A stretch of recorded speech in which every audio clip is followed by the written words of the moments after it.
Mr. Chair, council members, and participants, we are now live. Thank you very much, Modesto.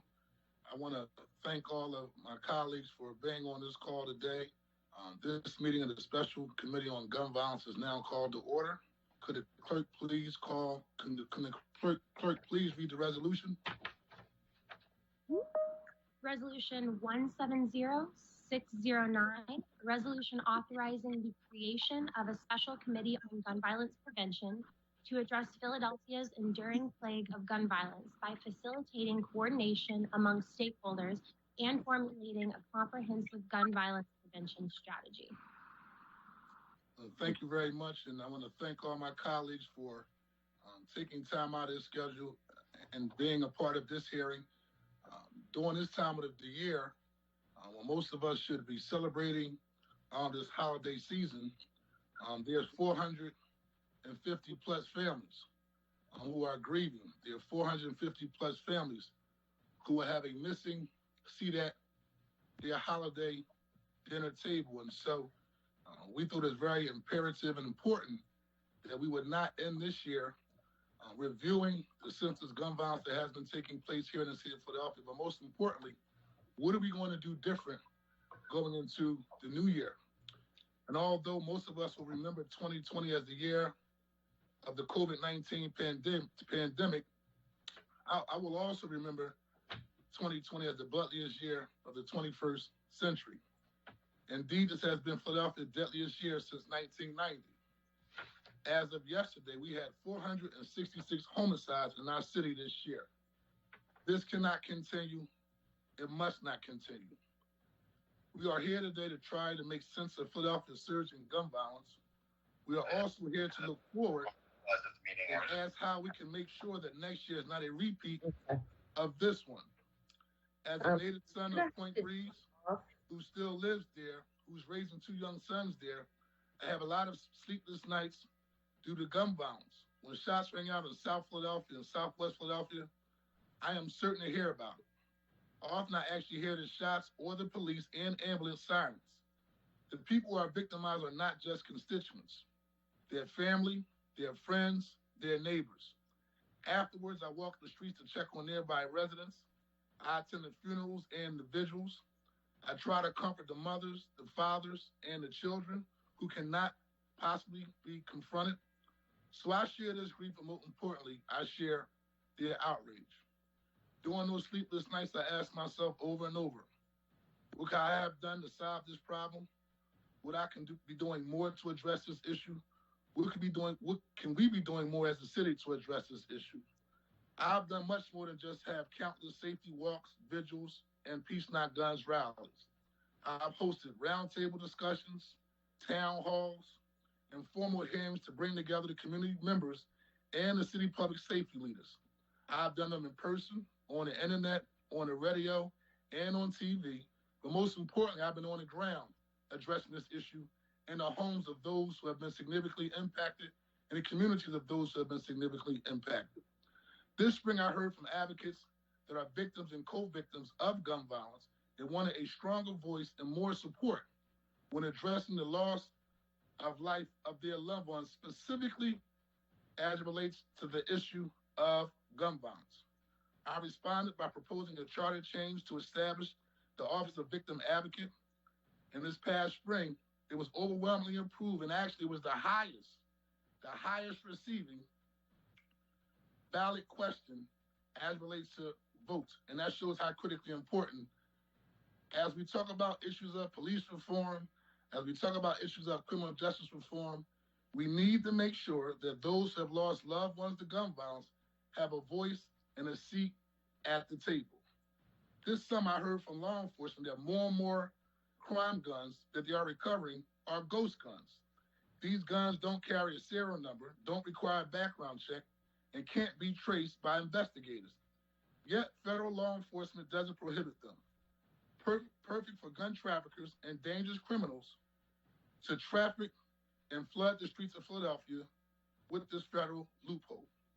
So I introduced legislation to ban ghost guns in the city of Philadelphia. This fall, I sent a detailed request for investigative data on crime guns in Philadelphia to alcohol, tobacco, and firearms, otherwise known as ATF. My colleague, Councilman Curtis Jones, asked for detailed information on the last 100 shootings in Philadelphia because obviously our very low homicide clearance rate, as well as our conviction rate as relates to our district attorney's office, is totally unacceptable. So our councilman said, let's do a deep dive and find out why are these individuals being arrested with guns and getting let back out on the streets. And don't forget that this year, the city went to court over gun violence, suing our state to give us the opportunity to control our own destiny as relates to the trafficking and flowing of illegal guns. And although we know that we have a Republican-led legislator in Harrisburg, we decided to take our fight to the courts. And some critics have said, well, how do you think that this is going to be accomplished? How do you think that because we have powerful lobbying organizations such as the NRA, you're going to be able to win in the courts? And I began reflecting upon every major move that have taken place in our society. One being the civil rights movement, when at one point in time, people said black and white people can't go to the same schools. Black people can't frequent certain businesses. But nevertheless, we prevailed and we overcame, and I believe that we're going to do the same thing around this issue of gun violence. And I just want to go on the record and specifically say before we bring on our panelists, we all have to look ourselves in the mirror and make sure that we're doing everything possible to address this issue of gun violence. That's our district attorney's office. That's our Philadelphia Police Department. That's the Office of Violence Prevention. And that's our managing director's office, but also us as a community as well. And so let's all get real. Let's get to the bottom of why we are seeing 450 plus murders here in the city of Philadelphia. And there are real numbers. I mean, there are real people behind those numbers. There are real families behind those numbers. And sometimes we have a tendency to say, well, after January 1st, the clock starts over, and then we start counting the number of people who are shot and murdered in the city of Philadelphia. But I want to challenge everybody as we move forward. Let's not reset the clock. After January 1st, we will continuously count the numbers of homicides that are taking place under this administration and under every public safety law enforcement administration. So it won't be we get away with, oh, it's a new year, it's 2021. We're starting off with 1 homicide, 2 homicide. No, we will actually calculate the 466 plus homicides. And so if it's 1,000 starting January, we would attribute that 1,000 to every law enforcement agency that's a part of this call. And so with that being said, I'm going to ask for my clerk to please call the first panel. Councilmember Johnson, could I have a point of information? Absolutely. Thank you, Councilmember Johnson. Just wanted to note for the record that I am present at this hearing, but also I just want to commend you for your steadfast leadership on this issue. This is an issue that you have been committed to since the first time I met you. This is not a new position. You have been an advocate for victims because I believe you yourself and your family have been a victim of violence. From the very beginning of Peace Not Guns, this is something that you have steadfastly held us accountable to, as well as the city, and I just want to thank you for your work and continuing this work in spite of all the challenges of this pandemic, and for bringing us together this day and every day that we've been debating and discussing strategies to reduce crime, and especially homicide and gun violence in our city. So thank you. Thank you. Also, before I have the clerk call the first panel, I also want to have Councilman Curtis Jones, who is the Chair of Public Safety, to say a few remarks, but also I would like for all of my colleagues, again, who took time out of their schedule, thought it not robbery to say, hold up. We finished our council session last week, but nevertheless, I'm on this call 10 a.m. Monday morning to please acknowledge their presence on the phone call, starting with Councilman Curtis Jones.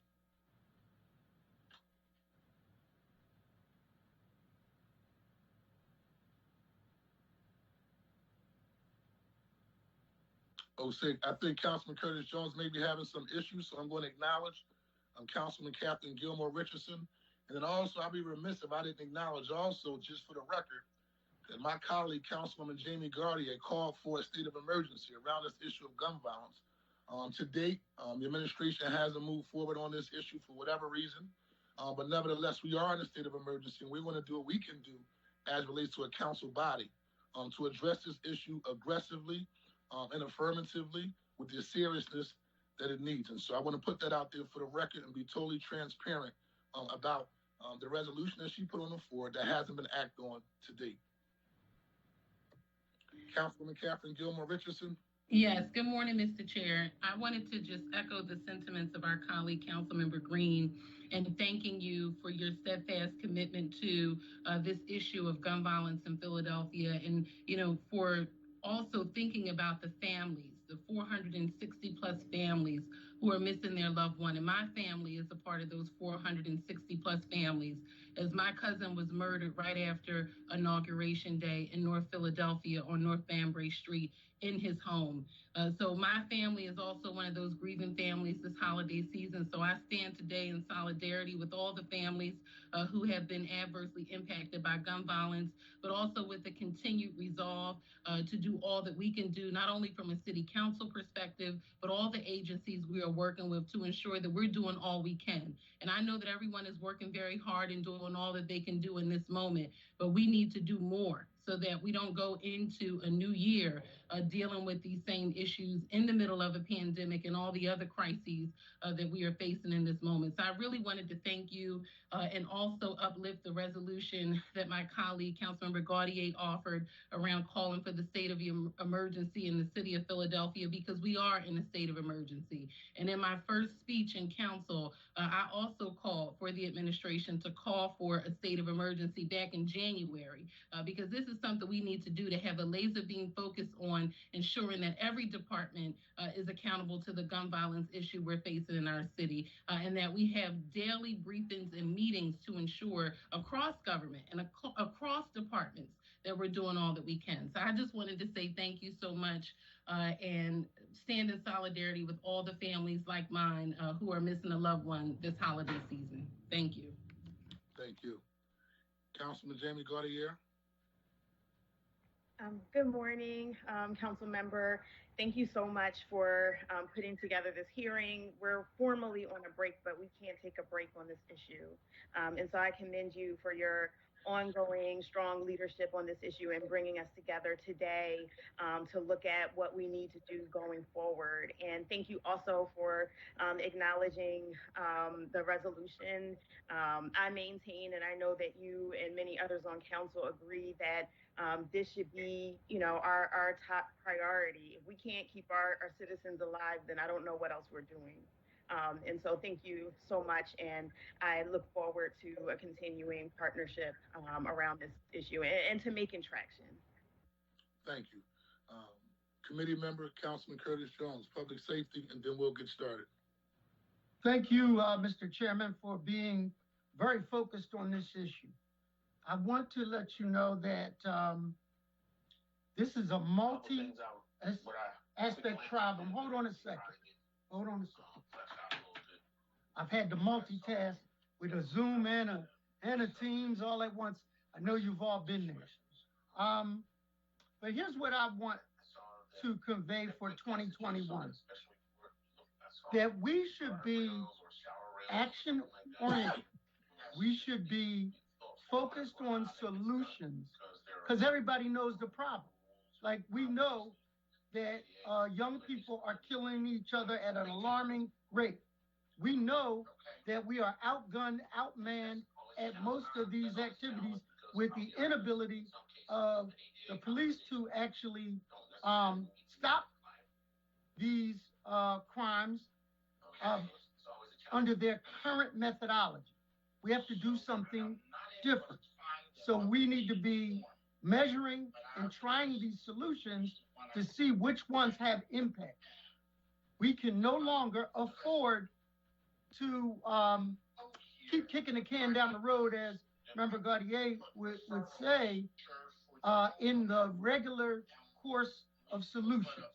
Here's what I know. I know that jobs is a critical component of the solution. That if you walk up on corners, and I have, and you walk up to individuals who are shooters, and I have, if you aren't really talking about providing a pathway out of the condition they're in, you might as well just give them a hug, give them some dap, and wish them well. We have to come up with solid solutions. Number two, we've got to teach a little more empathy to our kids. Like, we have to start teaching it, as member Kathy Gilmore Richardson would say, conflict resolution at an earlier age. That it's not cool to shoot people. Like that, you gotta love the person that you see on the next corner as your brother. And I mean, I know that sounds hokey. I know that sounds, some cliche, but it is real. That I was on your march, member Johnson, when I mentioned that a kid gets up every morning and puts on a white tee. He brushes his hair to finish off his wave cap. He puts on some sneakers, usually, that I can't afford. He tightens everything up, walks out the door, moves in about a 10 square block area to find somebody that looks exactly like him to shoot. We got to figure out what's at the heart of that self-hate and reverse that course to teach brotherly and sisterly love. And so we can't just, in 2021, be satisfied with group therapy. We have to have solid, measurable solutions that we are willing to fund. Remember, Johnson, when we first got our first number, it was something like $700,000 to go against anti-violence measures. We were able to see each other back then in the chambers. I looked at you, you looked at me, and we knew we were going to war because that was an insult to put a Band-Aid on a gaping wound. So, long story short, story shorter, I agree with you not to do a reset. We need to continue to struggle, but we need to be action-oriented and not just talking about the problem, but moving towards concrete solutions that involve the community, that involve law enforcement, that involve jobs and private sector jobs and government jobs to create a winning formula. Thank you, Mr. Chairman.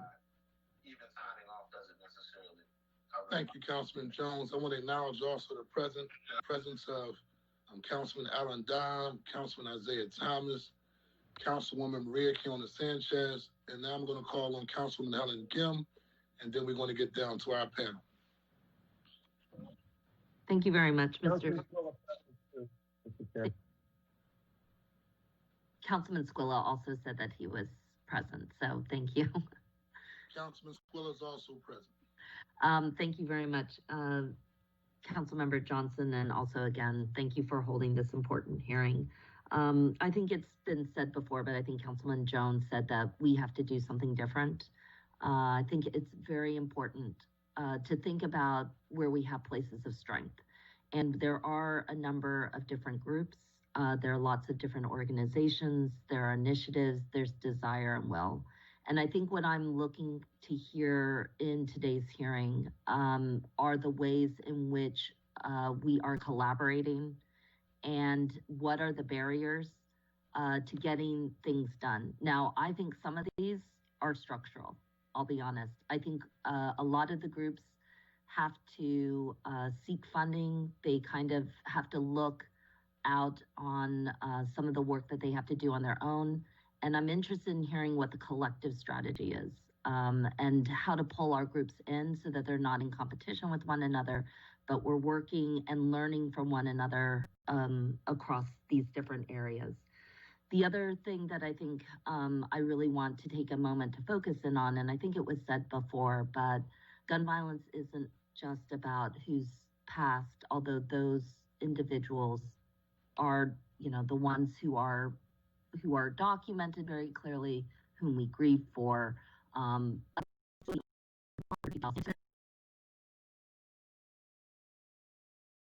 here to listen for young people's voices, for how those will be included. I'm very thoughtful about what Councilmember Jones said, but children do what they witness.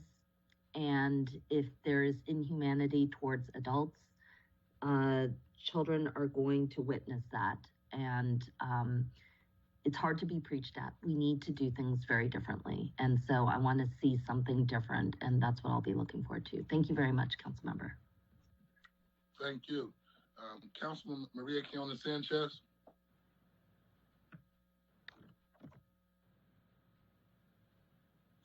Maria Kiona Sanchez.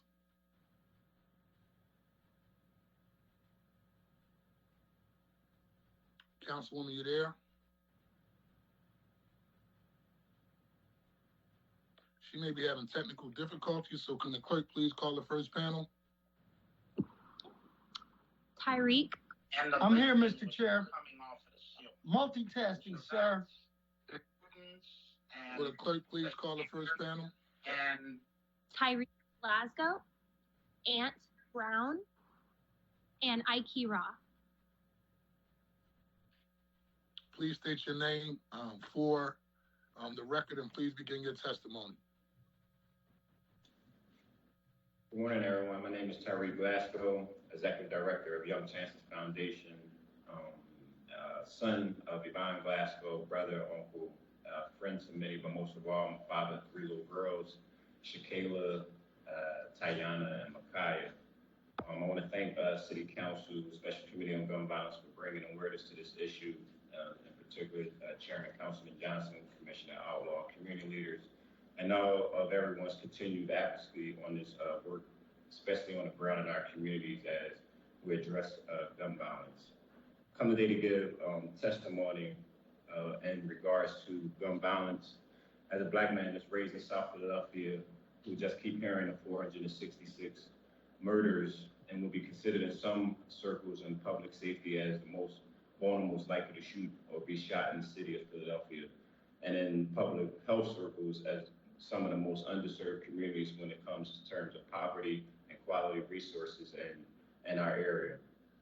The COVID, and it takes me to what we're hearing today during the COVID-19 pandemic over the last 9 months that has exposed many challenges in our community, from gun violence, police brutality, food disparities, and more. So I asked myself, what's the solution could we hear that could help address some of these things? And today, as we look on the news, there's a vaccine that's on the way. And we all know that, gun violence and poverty and all these things is not a one-shot deal, but it had me thinking over the last 9 months how a lot of agencies in the COVID task force came up with prioritizing this as the issue that needs to be addressed. And when I thought about gun violence, it took me to what actually is a vaccine. And I looked up in a dictionary, and it's a substance that helps protect against certain diseases. Vaccines contains dead or weakened versions of a microbe. A microbe is a small disease that forms fermentation. It helps your immune system recognize and destroy living microbes during a future infection. So, Councilman Johnson, who, I look up to as my mentor, who not only just addressed this on a city council platform, but in the community, and just talks with us and future infections. And he talked about adding these to the list of next year. And that's respected, because people don't lose their memories just because the clock turns. And when you talk about a vaccine for future infections, how can we prevent it? How can we do that? What's the vaccine for our community? How do we address those things? And the COVID task force, and like what Councilman Johnson and all the council members here have done, a multi-level effort. So it takes me to think about what the DA's office, what the police department, what agencies are doing to make sure that the most vulnerable young men like myself and my daughters and faith-based organizations can have through this one shot moving forward. And I look at, just looking in the mirror, like Councilman Jones said, and For real, this gun violence has to do with us prioritizing our health, prioritizing our emotions and dealing with the things that we know needs to be addressed. And that's our mental. The images that we see every day in our communities, it's hard. Those walks that the councilmen and other groups do are repeat reminders of what we're not willing to accept. And for me, it's the counseling. I don't know who said what programs need to be funded, but for me, I lost 3 cousins when I was a teenager. I lost friends this year. There is no trauma-informed information in our community when they address the generational trauma that we go through in our community. Every day we wake up and it's normal to see a teddy bear on a corner. It's normal to see the old head who went to jail and came home and is trying, but there's no resources out for them. It's easy for us to point the finger at our community, but we look in the mirror, it's really nothing for us to turn to. And it's not the people on this call, it's the people that we're dealing with every day that we're giving food to, that when it's an 80% cut with the food share and full abundance, it hit this particular communities all the time. It's not the communities that have the funding, it's the communities who are striving to just eat every day. The vaccine, for real, is a poverty injection. Reduce the things that our recreation centers don't have. Like right now, they could be essential hubs for these kids that are shooting because there's no safe place for them. Inject our faith-based organizations with those instruments and devices that they need to lead our communities. We need an injection that not only for today, like Councilman Johnson said, for next year. We know that there's events and programs in schools that's opening up, or we're going to inject our schools with the proper walls that don't have lead in them, or we're going to inject the safe places and corridors with staff, crossing guards, volunteers out there to make sure that if we know that the beef that is going on between 24th, 27th, and 31st, that we have the proper trainings and people, emotional and mental health people out there, not just police officers, to help these kids because they've been locked down for the last year, and now we're just going to throw them back out there in the street and say that this is safe. Now we're getting back to normal because normal is, for us and our community, is saving a 14 and 15-year-old from killing each other. Normal is conflict resolution that's not funded. And those are the things that we want to change. When we look at, just the politics of the COVID in our community, we laugh because it always been COVID. It always been a pandemic. We always been underserved. We always been the most vulnerable. We always been the ones that's been overlooked. So this is no difference.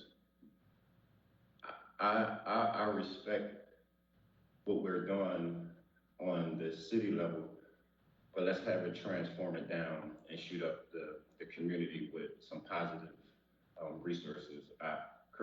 Councilman Jones, Councilman Gutierrez, I love what you're doing, especially Ikey Raw, because I know the stuff that y'all do people don't see. And that's the vaccine that's really been out there before the pandemic. The stuff that we've been doing that the community don't see. They don't see the relationship with police officers where we are working and we're being called rats. We need elected officials in government and media to change the images of how we represent our community as Black men too. We're not only killing each other, we're also talking to police officers, elected officials, people on the ground. There's Muslims talking to Christians and atheists trying to reduce all the violence that's going on. So maybe when we turn on Channel 6 and 29, it shouldn't be another violent weekend. It should be a committee put together by young Black men and young Black women who are raising awareness to reduce poverty and gun violence in their community. These are some of the needles that we can inject. We don't have the vaccine to change how the media perceives us. We don't have the vaccine to change how the funding comes down, but we're going to continue to do it. But we're also going to be the most vulnerable. We're also going to always be the ones that being targeted in our communities. So I don't want to, keep pointing the finger because we're going to always look in the mirror and figure out how we're going to try to address this. So Once again, thanks Councilman Johnson and every other elected official that's on that's trying to work. And I respect and love all the community members that's doing their work. And any way that we can work together to hit positive vaccine in that community, I'm with y'all.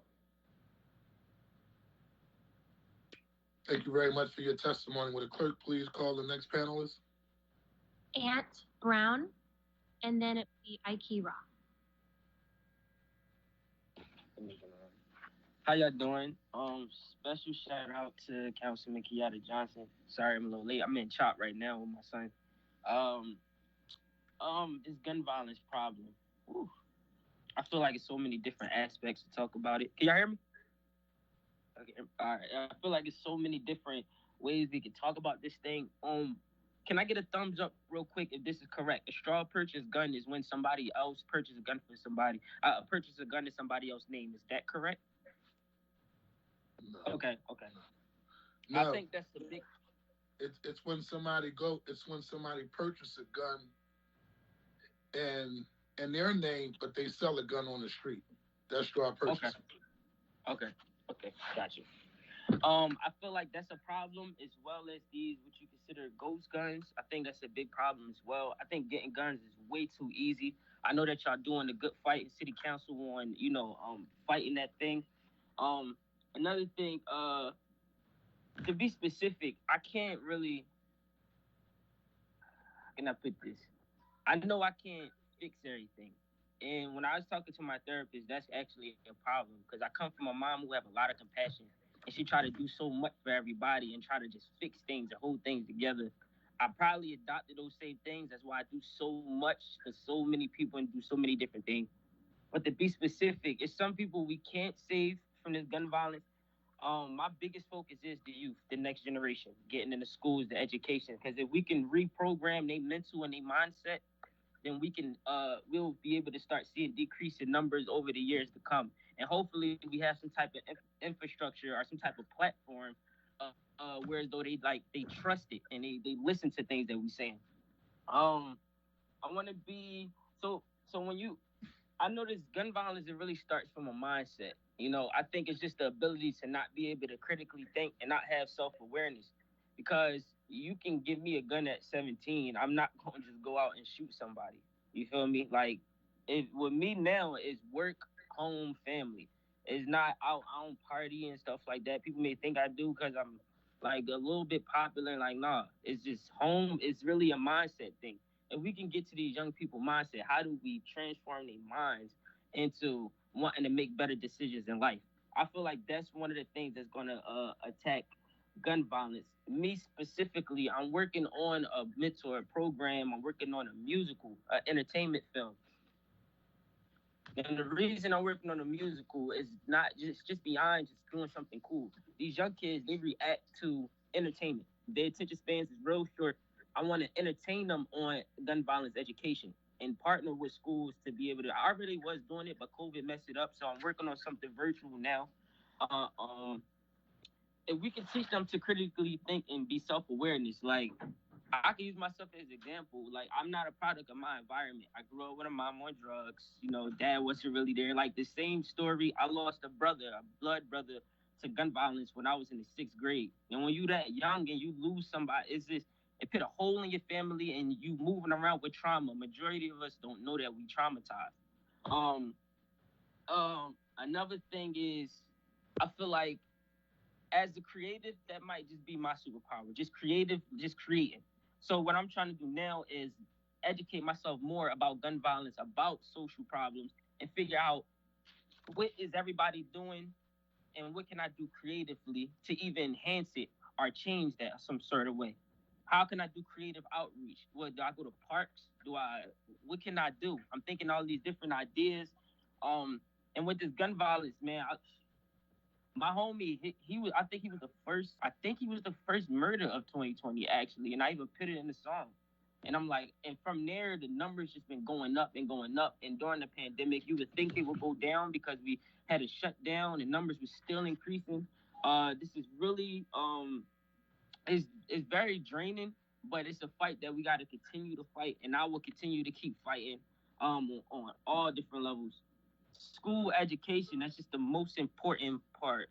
Sorry, school education is the most important part because those are the times where your mind is just like, all right, am I gonna go left or go right? Specifically ninth grade, specifically ninth, 10th, 11th, and 12th grade. We see that those 4 years, we can start seeing change 4 years at a time if we implement some type of plan on mentoring these young people. They're not saying a lot of people not out there doing this work.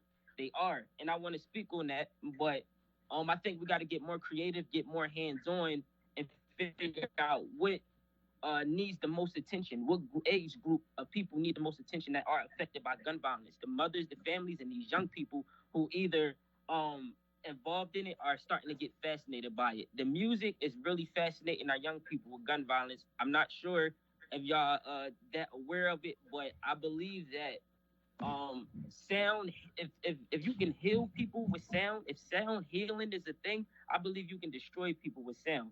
And these kids are listening to this music when they wake up before they condition to be a destruction to their community. Like if you see it, it's sad because only our culture go through this type of stuff, especially with music, and it kind of make me sick.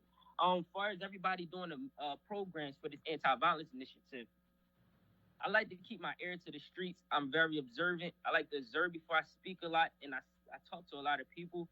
And one thing I'm noticing is these anti-gun violence movements in the city, not all, but a lot of them are feuding with each other in a way. Like, no, I need this more than you. I deserve this. I deserve that. And I think that's kind of like going backwards if you ask me. We all need to be on the same page. Everybody got to put their egos to the side and just figure out how can we really just attack this thing. COVID, I never seen. Oh my goodness, the way that this and taking care of the people and promoting that we in a pandemic and stuff like that is everywhere. I feel like the same thing should be happening for gun violence, and specifically in Philadelphia. I can't really think about other cities right now because it's where I'm from, but what if everywhere our kids went in schools and stuff, they seen anti-gun violence posts? Like we putting that imagery in their head when they get at the school, they already seeing it on social media all the time. Social media is a different beast. I think that play another big part on why this gun violence keep rising and rising and rising. Because it's not even that these kids are beefing with each other. It's now starting to get to the point where as though it's like fascination. You know, when you're fascinated by something, you want to keep getting involved. And you see your friends fascinated. I mean, you see your friends involved in it, and you want to get involved. And I'm trying to figure out a way on building my platform and building my influence to enough that I can be able to go ahead and take 500 kids and be like, yo, look, nah, follow me. Don't look, it's not that. 500 kids at a time, et cetera, et cetera. I'm working real closely with my partner, Feast Benga. He's a social media influencer, and all his content is based off anti-violence. And we talk about this all the time. We say, like, what can we do? We constantly thinking, who can we collaborate with? I'm like, look, let's continue to push this fight. That's why I'm always accessible to anybody who's doing this work, because I want to always provide my platform, provide the little bit of knowledge that I got on like peers, working with the youth and figure out like what can we change, because in our schools, I'm gonna close it out after this. In our schools, I think the kids that run through the hallways and stuff like that don't have anybody relatable to tell them, to ask them like, yo, you should be out of the hallways. You know, like they got people who they can't relate to straight up like that, trying to tell them how to be them. There's a problem with this generation. This generation do not answer to that well. They very, oh man, my son crying.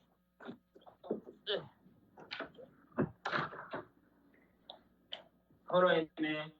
They very, it's like we in a generation where you can't say anything to them. And that right there alone, that can condition them to, okay, if ain't nobody gonna say nothing to me about what I'm doing, then I'm gonna just do whatever I want. Or if you're not gonna talk to me nicely, I'm gonna do whatever I want. And that's actually bad because we're not taught the value of listening to our elders, listening to people who was there before us, who may have some, who usually have wisdom that we can apply to our young lives to be able to steer us in the right direction and bring unity and peace into our community. But this is a fight that you got to keep going. I'm being very, very strategic and creative. I'm telling y'all, like, I got like 2 books full of ideas on how to fight this thing. I'm willing to sit down with any one of y'all to share them. But I'm working very, very hard. I just don't want to be too redundant because I talk about these things. And I just want to thank y'all for listening. Appreciate that. And I do got to get back to my son. Thank you, Councilman Keada Johnson, for having me on this. And what's the name of your organization, Aunt Brown? Hey, bro, stands for Always Original. It's a creative arts initiative used to spread awareness and influence social change. Say it one more time. You were cutting out. All right, it's A-Bro, stands for Always Be Real Original. It's a creative arts initiative that influence social change. Thank you for your leadership. God bless. Thank you. Would the clerk please call the next panelist? Ikey Raw. Ikey, state your name for the record and name of your organization, please. Ikey Raw, Unsolved Murders in Philly. Good morning. You can begin. Good morning. I just want to start. I come from first of all, thank you, Councilmember Keada Johnson, everybody for putting this together. I come from a place of the victim side. I also come from a place of the shooter side. I come from all angles, so I'm gonna touch on all angles right now. I testified in 2017, 2018, and 2019 at the gun violence hearings like you do in city council when you have them, y'all. And I asked in 2017, I say, as far as the gun registration, because I see Aunt Brown asked about, straw purchases and stuff like that. And I say, as far as, getting your gun registered, when you buy a gun, you buy that gun, you walk out, you never got to bring it back to get checked out. I buy my car, right? My inspection run out on my car. I got to get my car registered. I can't drive my car no more. So people could go buy guns. They go sell the guns. This is one of the problems with, the straw purchases and stuff like that, because if I could go buy 7 guns, I never have to bring the gun back to get registered. I never have to bring the gun back to see if it works. I never have to bring the gun back to see if I scratch the serial numbers off or anything like that. So that's a major part of the problem right now, let alone the ghost guns. I mean, the ghost guns is a whole nother situation that, we got to get real aggressive about, because that's what's, killing a lot of people in the streets as well. But I just want to touch on this as far as the victim side. I do unsolved murders in Philly, and I deal with a lot of, mothers, fathers, grandmothers, wives and uncles and stuff who lose their family members. Right now, I just looked at the numbers this morning. We're at 470 murders right now in 2020. And a lot of these people, right, they don't have no hope. They ask questions, like some of these killings you see, they on video. And I want to touch on what Tyree Glasgow said earlier about how we, help the detectives out and help the cops out. We get called snitches, we get called rats and stuff like that. And a lot of people in the community don't want to speak up. So you got a lot of these homicides that's happening in the streets. You have families who watch their loved ones being killed on video, and they ask some people, help me out. If it was a cop, we know how it go. Everybody screaming Black Lives Matter. We in the streets, we protesting, we rioting, we stealing for no reason, just to be seen. But 470 people have been killed in the city of Philadelphia. The pandemic plays a little part of it, because people are wearing masks now. You can wear a mask, you can walk into a store, you can walk into a bank, you can walk up to somebody with a mask on, with a hood, with a hat. You can conceal your identity 24 hours a day in the city of Philadelphia. So you don't have to worry about somebody seeing you. If you're beefing with somebody, we know how it go. Most of the times, did they see what I look like? No, they ain't see you. You got a mask on. You can put a mask on. My question is, for anybody who's listening, and like I said, I don't want to sound like I'm rambling on and on and on, but I just get tired of keep speaking at the same gun violence hearings. I'm tired of the marching. I'm tired of protesting, because I still get mothers. It's going to be a mother going to call me tomorrow. Ikey, my son found out who killed his brother. He want to go kill him. What can I do? I got to go talk to this mother. I got to go talk to this young man and tell him, yo, this ain't cool, bro. Let it ride. Let it slide. So they still going to need help after that, because she's walking around knowing that this man killed her son, right? It may be on video, it may not be on video, but this is the man who killed her son. They noticed this man killed his son, because why? He's talking about it on social media. He's telling people stuff on social media what led up to the killing of her son. Where's her help at? Who's going to help me out? You go to the detectives, they telling the detectives are saying, well, hey, listen, we're going to work on the case. We're going to have some people come. We can't, what they're telling, we can't charge them until we have, witness step up. People not stepping up. I just went through this 2 weeks ago with another family, the family in Frankfurt where the 12-year-old Sadiq was killed, because his family been reaching out to the city for months, because his mom been saying, look, these people shot up my house 7 different times. I want to move, but they giving her the runaround. You got to wait. Now when something tragic happened, her son is dead now. Now it's a tragedy. Now the city wants to help. And this is what I say all the time. You know, where's the transparency? Where's the urgency before we lose a child? Why does a child have to be killed for somebody to step up and say, now, you know, let's move this family. Let's get this family out of here. Also want to touch on this as well. The family cycle of this violence in our community, and let's be real with it, a lot of our families, we condone this nonsense. You know, I might got an uncle in jail 20 years ago. He beefing with 8th and Diamond because we live on 11th and Diamond. He in jail for life. So his son want to keep beefing with 8th and Diamond because it's in our family, it's in our blood, and we don't have nobody stopping that. We don't have nobody, I mean, out here just saying, you know, leave it alone, like let it go. It's a continued thing when you see 10 years, 20 years, 30 years from now, these same families, and especially in South Philly, y'all know what I'm talking about. It's crazy in South Philly because my family part of it too. These families been beefing for years and years and years and years, and you got 16-year-olds dying, 19-year-olds dying, 20-year-olds dying for stuff they ain't even involved with, from something that happened in 85. Here we go, 2020, and you mean people still are being killed. So my question for anybody that's on this council, anybody who want to help is, what do I tell these victims when a mother knows that her son want to go kill somebody or shoot somebody who he thinks or knows killed this brother or, you know, did whatever, or the family who say, look, this person killed my son or killed my daughter or whatever, but the DA is telling me, the detectives is telling me they can't file charges because nobody won't step up. But the killing is on video, broad daylight. So I just wanted to touch on that. I do have a little bit more to say, but I just want to put that out there for anybody who's listening. What do I tell this mother? Because a lot of these killings, as we know, is retaliation killings. What do I tell this mother or this father who contact me and say, Ikey, he knows who killed his brother. He want to go kill him.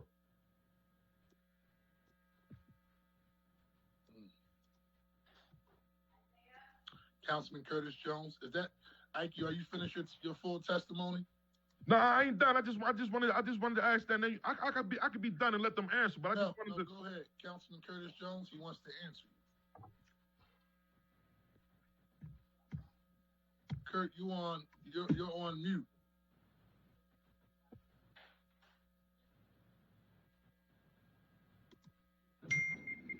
Thank you, Mr. Chairman.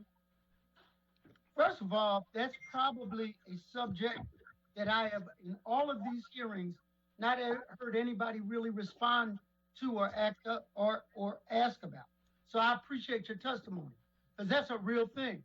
And in certain neighborhoods, whether it's South Philly, North Philly, and parts of West Philly, you can be in such close proximity to a victim, to an accused person who pulled the trigger within blocks, and actually go to the same convenience store and have to look down the other end of the block to see if their family is on the other end of the block.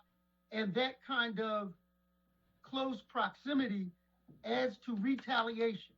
So that is an important part of how we deal with trauma post-shooting. That we need to really get people boots on the ground to kind of identify those kinds of issues, because it's not the kid that's doing all the yelling, going up and down the street. It's the kid that's sitting on the porch not saying nothing, but thinking everything. And we really need to reach out and give some help to. So that's number one. And we really need to get professionals and credible messengers together to be able to address this, to, in common sense, know that you're not going to help your family by getting this kind of retribution. And that's a real thing. Some of the most thorough, and if you come from where I come from, you know what thorough means. Right. People I ever met in my life, their kid was a victim of homicide. And this man said, I want nothing to happen to this individual who pulled this trigger. And in fact, for religious reasons, and it was something deep in his soul, stayed in touch with this guy until he took Shahada. And then he said, now you understand the magnitude of what you've done. So I don't know how to bottle that and impart that to both victims and perpetrators. But it's something we need to get professionals to do, because at the heart of this is that, listen, my man hooding at me, right? And I love him. You heard me? That's my man. Right.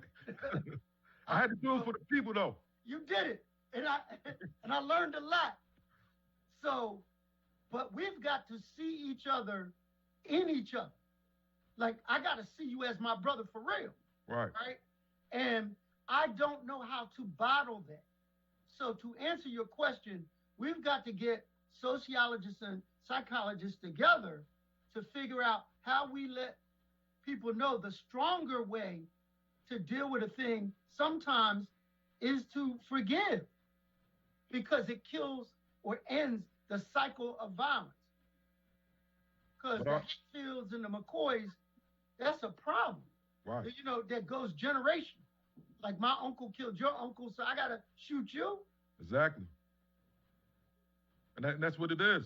But that's our mentality, because, you know, in the hood, you're a sucker, you're a punk, you're a B. Like I'm saying, you know how it goes if you let it slide. You ain't do nothing back. He shot at you, you ain't shoot at him back. Oh, you a sucker, you corny. You can't hang with us. You know what I'm saying? We know how it go. Thank you, Mr. Chairman.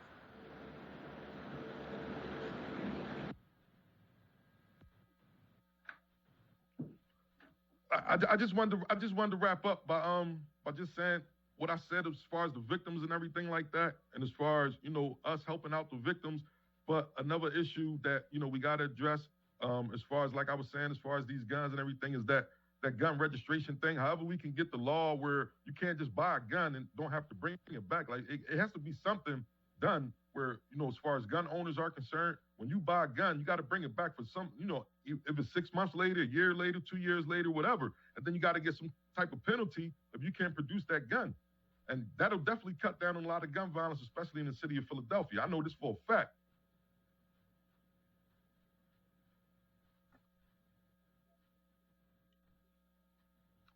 Mr. Chairman, you are muted. Well, I want to thank you for your level of testimony, and also, like, the guns that I'm seeing in the streets, the guns that I'm seeing the police officers tweeting right after they recover them. I've never seen nothing like this before. I've seen a 50-shot clip, a 30-shot clip, right? Ladders, as they call them, right? And I'm born and raised in South Philly, and I just see the total change in the level of artillery that our young people have access to on a regular. Like everybody carries, right, a Glock 40 or a 9 with an extended clip. It's like the normal thing to have. Right. And if you don't have one, you're not cool. Right, you're a sucker if you ain't got a gun. If you don't have a gun, if you ain't shooting nobody, you're a sucker. And that's what's going on in our community. We got to understand and let these children know that when you 11, 12, 10, 13, I was out there. I was in the streets when I was 12 years old, 11 years old. So, but my old heads, the real old heads, wouldn't let me do certain things. Like, what is you doing? Like, no, you ain't. No, go in the house. Like, but we don't have that no more, because the old heads want to be young boys. They want to be on Instagram with 30,000 followers. They want to be on, you mean, getting the likes and the views. So they don't have no education and no real street knowledge to tell the youth. I've been there and done that. So I could tell the youth, like, yo, like, this ain't the way to go. Like, you know what I'm saying? You're not corny. You're not a sucker just because you say, I don't want to go shoot him. It don't matter if he shot your mom, he shot your sister, whoever. Like, you're going to shoot him. And upstate, real quick before I go, upstate, it's a class they got. It's called Finger for a Change. And the guy asked me one day, he said, yeah, you guys were so big and bad in the streets. He was the instructor. He said, what if somebody smacks your son one day and your son run in the house and tell you? I said, I'm going to go out there. He said, you're probably going to kill him and shoot him. I said, yeah. He said, well, how smart would that be? Who's going to be out here taking care of your son when you in jail for killing him because he smacked your son or said something to your son? Now who's going to be taking care of your son that you love so much? If you love your son so much, how can you kill somebody and take yourself away from him? And that made me think, like, come on, man. A lot of us don't think like that, but you got to understand that quick. One time when you're mad at somebody, and that's all it takes, because you got somebody hyping you up, putting a battery in your back, like they say. Well, thank you very much, Ikey Raw, for your testimony. Tyree, Glasgow, can you be brief, because we want to call on the next panel, but go ahead. Yeah, I'm just to sum up what you were saying too, and like one word that I get out of is ownership. Everything that we talk about, even in our official capacities, we own making a change. We own our bills. We own the laws that we create. But let's make no mistake about it, they own that lifestyle. And if we don't have possessorship of our ownership to give them some change, they're going to keep that. They own knocking out an old head and getting some rap. They own that corner. They own that they rec center don't have security, don't have proper programs so they can go in there and smoke weed and do that. They own the negative stuff that we don't take responsibility and ownership of sometimes. The shootings, the fightings and all that, they own it because of the responsibility of us on a different capacity don't have. Bro, when you talk about that Thinking for a Change program, that's something that we have out here. Like the vaccine, you cool when we upstate. It's cool when we got GN 3442, and you know you gotta do all your program on your prescriptive plan to get home. How about we relay that in the community? We give every young boy in the community a prescriptive plan, a checklist for life, and say, well, listen, this is what you need. If you don't want the cops pulling you over, this is what you need. You need an ID. Because when we was upstate, if you ain't had your ID and you got pulled over by the law, Gotta go back to your block. there you go. All right, so cool. This right here, your ID helps you get a job. So if you don't have this, we stop you. Councilman, we're going to stop you at City Hall. You don't have your ID to go get you a job for career link. So we're going to get you this $5 ID for the city of Philadelphia to get you a job. Here, for the city of the cops is not going to stop you for this in your rec center because you're coming here for your GED. You're coming here for this. This is your ownership. Your rec center is not just for you to go and do something. Now here's a program for you to have your junior PDAC, to have your conflict resolution, to do your thinking for a change, to do an interview with Ikey Raw, not for victims, but future entrepreneurial programs. Because just as well, we can say that there is 466 deaths out here. There's also 150,000 kids that are graduating that we have to give them some ownership to say, well, all right, yeah, you took this L, but here go a couple W's for you. Here go a couple wins for you. It's all facts. Mr. Chairman, you're on mute. Thank you very much, Mr. Glasgow. We have questions from Councilmember Isaiah Thomas and Councilman Helen Kim for Ikey Raw. Thank you, Mr. Chairman. I appreciate you. I appreciate the testimony of the witnesses. I just wanted to see if I can get a little more content. So, Ikey, I first of all, thank you for your testimony. I appreciate it, and I appreciate your work servicing and helping people who've been victims. I can only imagine how taxing that can be on you mentally and emotionally. So just want to commend you on that. But outside of that, in the midst of your testimony, you talked about, you didn't say it, but you introduced the concept of retaliation. You talked about, you gave a specific scenario where a mom, recognizes that her son is looking to do something. We have, like you said, a significant number of homicides in the city. How much of a factor do you think retaliation plays in what we're experiencing? I remember being in neighborhoods and streets so far this year when we've seen and heard about gun violence, and there's been a number of situations that we know exist already, but based on the work that you've been doing, how much of an issue is the retaliation? All right, this real talk right here, for I know there's a lot of people on this call who probably not used to stuff like this. Just the other day, he was a young man killed. I ain't gonna say his name or nothing like that. He was killed, and people posted his picture and everything. And the first comments that came on there was, "You do dirt, you get dirt," because he killed somebody, and they said the other guy name and tagged him in it. So that just shows you that people know what's going on out here in the streets. Most of the time, if I post somebody's picture, and it's a sad situation, I'll post a picture of someone. If you have any information on what happened to this person, I'll get messages immediately. He shot such and such, that's why they killed him. Or he shot such and such, that's why they killed him. They'll always tell you what's going on. It's always because they did this or they did that. It's always a retaliation. I'm not gonna say all the murders are because of retaliation, but I'm confident enough to say about 70% of these homicides come from retaliation shootings. Because you have people, like I was talking to somebody one day, I ain't gonna say their name, but I was telling them a shooting happened. And I said, look what the shooting happened at. I said, you can look at the people commenting on social media, you can see that something else is gonna happen around here within a couple hours. And it happened. Yeah. Because you see it, because you see the people, they know who's who, they know who to comment on, they know who's shooting who, we know what's going on. Just like I said, my family's in some of this nonsense. I don't condone it, I don't think it's cool, but at the end of the day, if I can't help them to get out of it, they're gonna keep doing what they gotta do. And I understand that because once upon a time in my life, I've been there where you feel as though there's no way out, You got to do negative stuff. You got to follow the crowd, and you got to, protect your name in the streets and all that.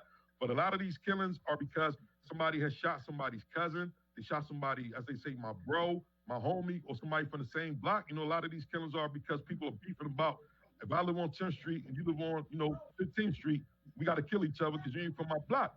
And that's what it is as well. So, I mean, and this is my follow-up. So you've done an excellent job of being able to maintain a relationship with folks and earn their trust while at the same time respecting people's privacy as well, too. So I commend you for that. And in the midst of you keep saying, if you could do more, then this is my last question. Paint a dream world, right? Like if you had unlimited resources and an unlimited budget, because you keep saying, if I had the support or the resources, what would that look like? I mean, tell us what it would look like. If you had unlimited support, unlimited resources, what would it look like? Mr. Chairman, thank you for this. I appreciate the conversation. I appreciate you always convening us and staying on this effort. And I'll pass the mic after this question has been answered. I keep saying that because let's be real, man. Everybody, most people in this city know Ikey Raw. I don't have, I'm not going to say, I don't have good relationships with people, but some people just get the wrong impression of me because they don't know me. They might see something on social media or talk to somebody else and they get form their own opinion before they know me. But in my world, what it would look like to me is this.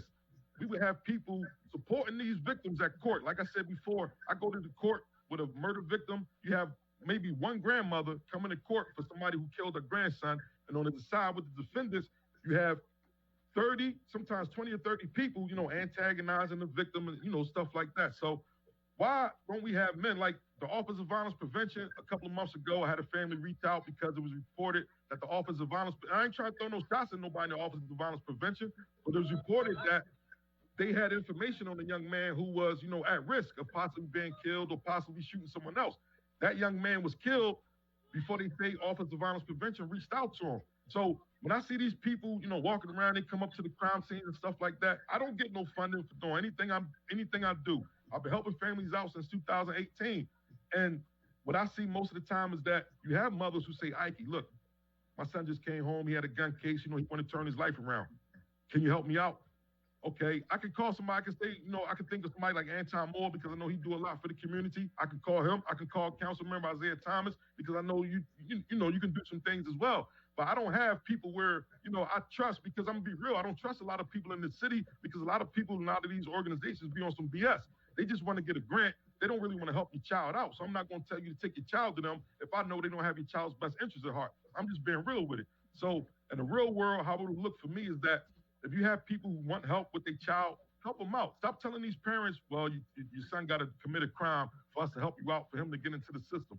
If a family telling you, look, somebody shot up my house, we need to move ASAP. Move this family ASAP. Like, understand what I'm saying? Like, why do we got to wait till a 12-year-old boy is killed until, the city wants to come up and say, well, we're going to help the family now. Like, come on, man, this is ridiculous.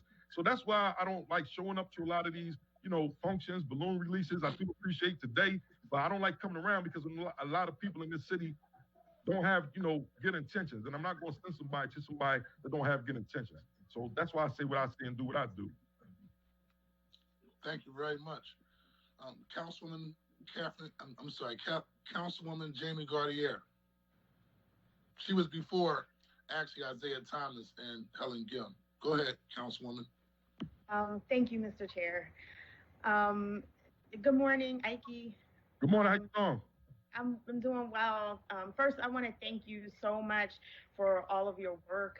I agree with Councilmember Jones and Councilmember Thomas that every time someone asks you that important question about why shouldn't they retaliate, that's an opportunity for us to surround that person with mental and social supports and to also try to intervene and to potentially stop the next homicide. So the work that you're doing is so critically important, and I hope that we as a city can do more to support you and everyone else who's acting as a credible messenger and really helping to stop some of this violence. I wanted to hear, yeah, absolutely. I wanted to hear more of your thoughts. You answered some of this in the question that Councilmember Thomas asked you, but I wanted to zone in a little more around how we get more people in neighborhoods who've seen and witnessed this violence to speak up. I've been in office since January, and since January, I've had three either victims or co-victims of crime, of gun violence, reach out to me personally to say that they didn't feel safe and they needed to get out of the situation that they were in. And to the credit, I want to give credit to DA Krasner, because each time that has happened, they've acted swiftly and urgently to make sure that those relocations happened. But I also think about all the other, one, I never thought that would be a part of my job as a council member, right? So that's somewhat shocking, but it's a part of the reality on the ground. But second, I think often about all the people who I don't hear from, right? Who are in these situations. And I'm wondering what more you think we can do to be supportive and to create an environment where people feel safe talking about what they've witnessed in terms of gun violence. To be honest, like we just have to be real with the people. I mean, at the end of the day, because like people want to speak up, and just like you just say, people want to speak up, but they look at the after effects. Like if I say something, they know where I live at. They're gonna come shoot my house up. They're gonna do something to my son, do something to my daughter. So people are fearful about that. So we have to be serious. If we want people to speak up, we have to protect these people. I mean, we know how it goes. Like if you see something happen in the community, 9 times out of 10. It's going to be on social media. If you even comment about it, if you even say that you've seen something happen, somebody might tag your name, put your name in it, and then you got people at your house because they saying, oh, you seen somebody get killed, or they telling you shut up. It could be a child who witnesses his own mother be killed, and somebody will call that child a snitch because he wants to tell, who shot his mother. But our mentality, it goes back to us, and I'm just say this real quick. When we have our children in the house, and I said this to a mother one time, she said, you make sense. I say, when you keep telling your child, stop being a tattletale. Stop telling. You always telling something. Stop telling. Stop snitching. And that child gets older, you never know if that child was being molested when that child was younger. But you as the parent keep saying, stop snitching, stop telling. And you have a grown man watching like, wow, she always telling that child don't tell. So I know I can do something to that child, and that child not going to tell on me. So when that child get older, now they're hearing this, stop snitching, don't snitch, don't snitch. And people not really breaking it down, what snitching is and what telling is and what ratting is and what cooperating is. And that's the whole thing was messing up in our community. You have children who are teenagers and young adults who have the mindset, well, I can't, if I say something, I'm a snitch. If I say something, I'm a rat. But you have some people who want to speak up that say, if I say something, they're going to kill me. If I say something, look, and just to say this real quick, not get off topic, because it was an article put out a couple of weeks ago about this guy who was killed at City Hall. And, the editor tried to put it out there like he was killed for testifying. That man was not killed for testifying. I just want everybody to know that. I was in the courtroom that day when that man testified. That man was already, his life was already trying to be taken. That's why he was in court testifying, because that day they were trying to kill him and not the other person. So he testified out of, trying to do the right thing. So I just want to let the city know that that man was not killed because he testified. So that newspaper article scared a lot of people as well, because they'll say, look, y'all want us to speak up. Look what they did to him down City Hall. They killed him in City Hall. Broad daylight. They didn't care about him. So why should I speak up? And that article was totally false. So you got a lot of people out here who want to speak up and to read that and won't speak up. But my main thing is be honest with the people, protect them. If you can't protect them, just let them know. Look, we can't protect you. If you want to speak up, it's on you. But if you can protect them, and that's it. Thank you so much. No problem. You're welcome. Councilman. Thank you. Councilman Ellen Gim. Thank you very much, Councilmember Johnson, and thank you to this panel, Ann Brown and Tyree, for your testimony and all your work, and Ikey for your work, particularly with victims. I wanted, the city of Philadelphia has said that they are going to do things differently, and I just want to hear from you. There is a promise that we are bringing help to families of victims, and I frequently ask this of victims' families. Tell me what happens from your perspective, since you sat with so many different people. So now we're not hearing just from one person at a time. But I think somebody is unmuted, but like when you have the flu. That's what I feel like right now. I mean, initially, when I had a fever and all. Mark Squilla. Oh, yeah, Squilla, you got to put yourself on mute. So I wanted to ask, if you could walk me through the first 72 hours after there's a shooting, what does a victim's family traditionally receive from the city of Philadelphia? And within the first month, what do they then receive from the city of Philadelphia? And then after, 3 months, what do they see from the city of Philadelphia? And you just be real with us. Oh, that's all I'm going to be is a real Councilmember Gem. What the city received, what the victim received are photo ops, from the city. That's what they receive. Victims are, first of all, the victim want justice. If someone was murdered, if a mother's son was murdered, she doesn't care about Say it again. Say, huh? Say it again. They want what? They want justice. They want justice. They want a conviction. That's what the victim wants. They don't care. Again, they want justice. They don't care about being in the newspaper. They don't care about being on your TV show, your radio show, your talk show. They want justice. They don't care about being seen with, this person on social media. They want justice. They want the person who killed their loved one to be found, convicted, and sent to prison. That's what they want. Some of these victims, they want retaliation as well. They want somebody's brains to be blown out because somebody blew their loved one's brains out. But as far as the city doing something for these victims, I'm just being honest. I just told you, I'm in the courtroom with some of these victims. They send the little victim advocates down from the court or whatever, but what happens after that? Just like you say, Councilmember Gem, 72 hours after the shooting, what happens? Let's take, for instance, Sadiq, that just got killed down Frankfurt. Larry Krasner, G. Lamar Stewart, it was a lot of people out there at the press conference on the balloon release that night, right? Why 24 hours later, why is it 24 hours later that the family's calling around looking for help?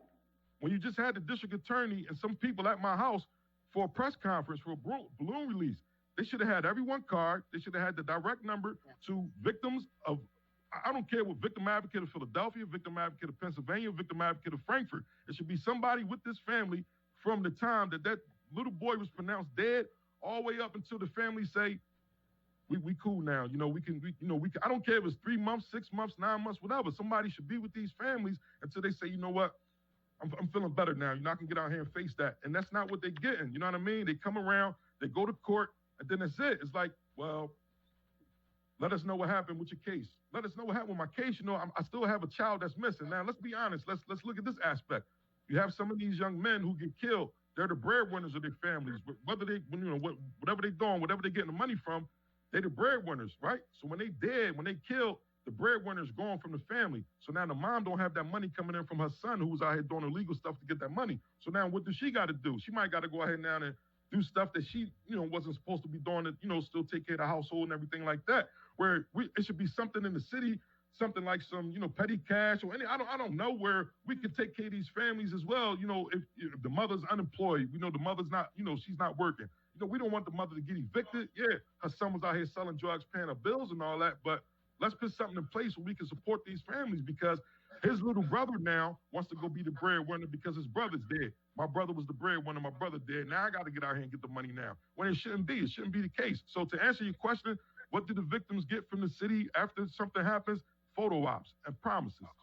Do they get connected with grief counselors, food service, housing counselors? Have you seen that happen? I only see the grief counselors in court. I only see the grief counselors in court when it's time for trial, for murder trials. That's the only time I see the grief counselors in court. When I come to the scenes, whether it's a balloon release, whether it's right after someone was killed, I don't see people, the only person I see out there from the DA office is G. Lamar Stewart. I always see G. Lamar Stewart out from the DA office. But as far as someone saying, listen, I'm from victim advocate or I'm from victim, if they out there, they out there, but I don't see them. I don't see them consoling the family and, passing out cards and, telling the family, giving out numbers and stuff like that. I could be wrong, but I don't see them. Do you see the school district out there? Oh, I'm sorry.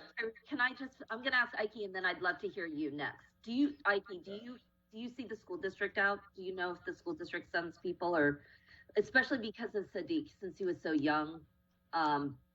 Yeah, I got my own issues with the school district. My son was assaulted by a school cop in 2017, so I don't see the school district out there doing anything for anyone. That's a whole another issue and that's a great question too, because a lot of these kids and their classmates, are being killed or being shot, and they still have to go to school. Well, now they're not even in school. They have to sit home, right, and be on a computer all day. So that's more trauma and more stress. Or I can't be around my other classmates. I got to sit on this computer with some lady hollering at me all day, talking about turning my screen on, and my friend just was shot yesterday. So that's another thing we got to talk about. Okay. I'm sorry, Tyree. Thank you.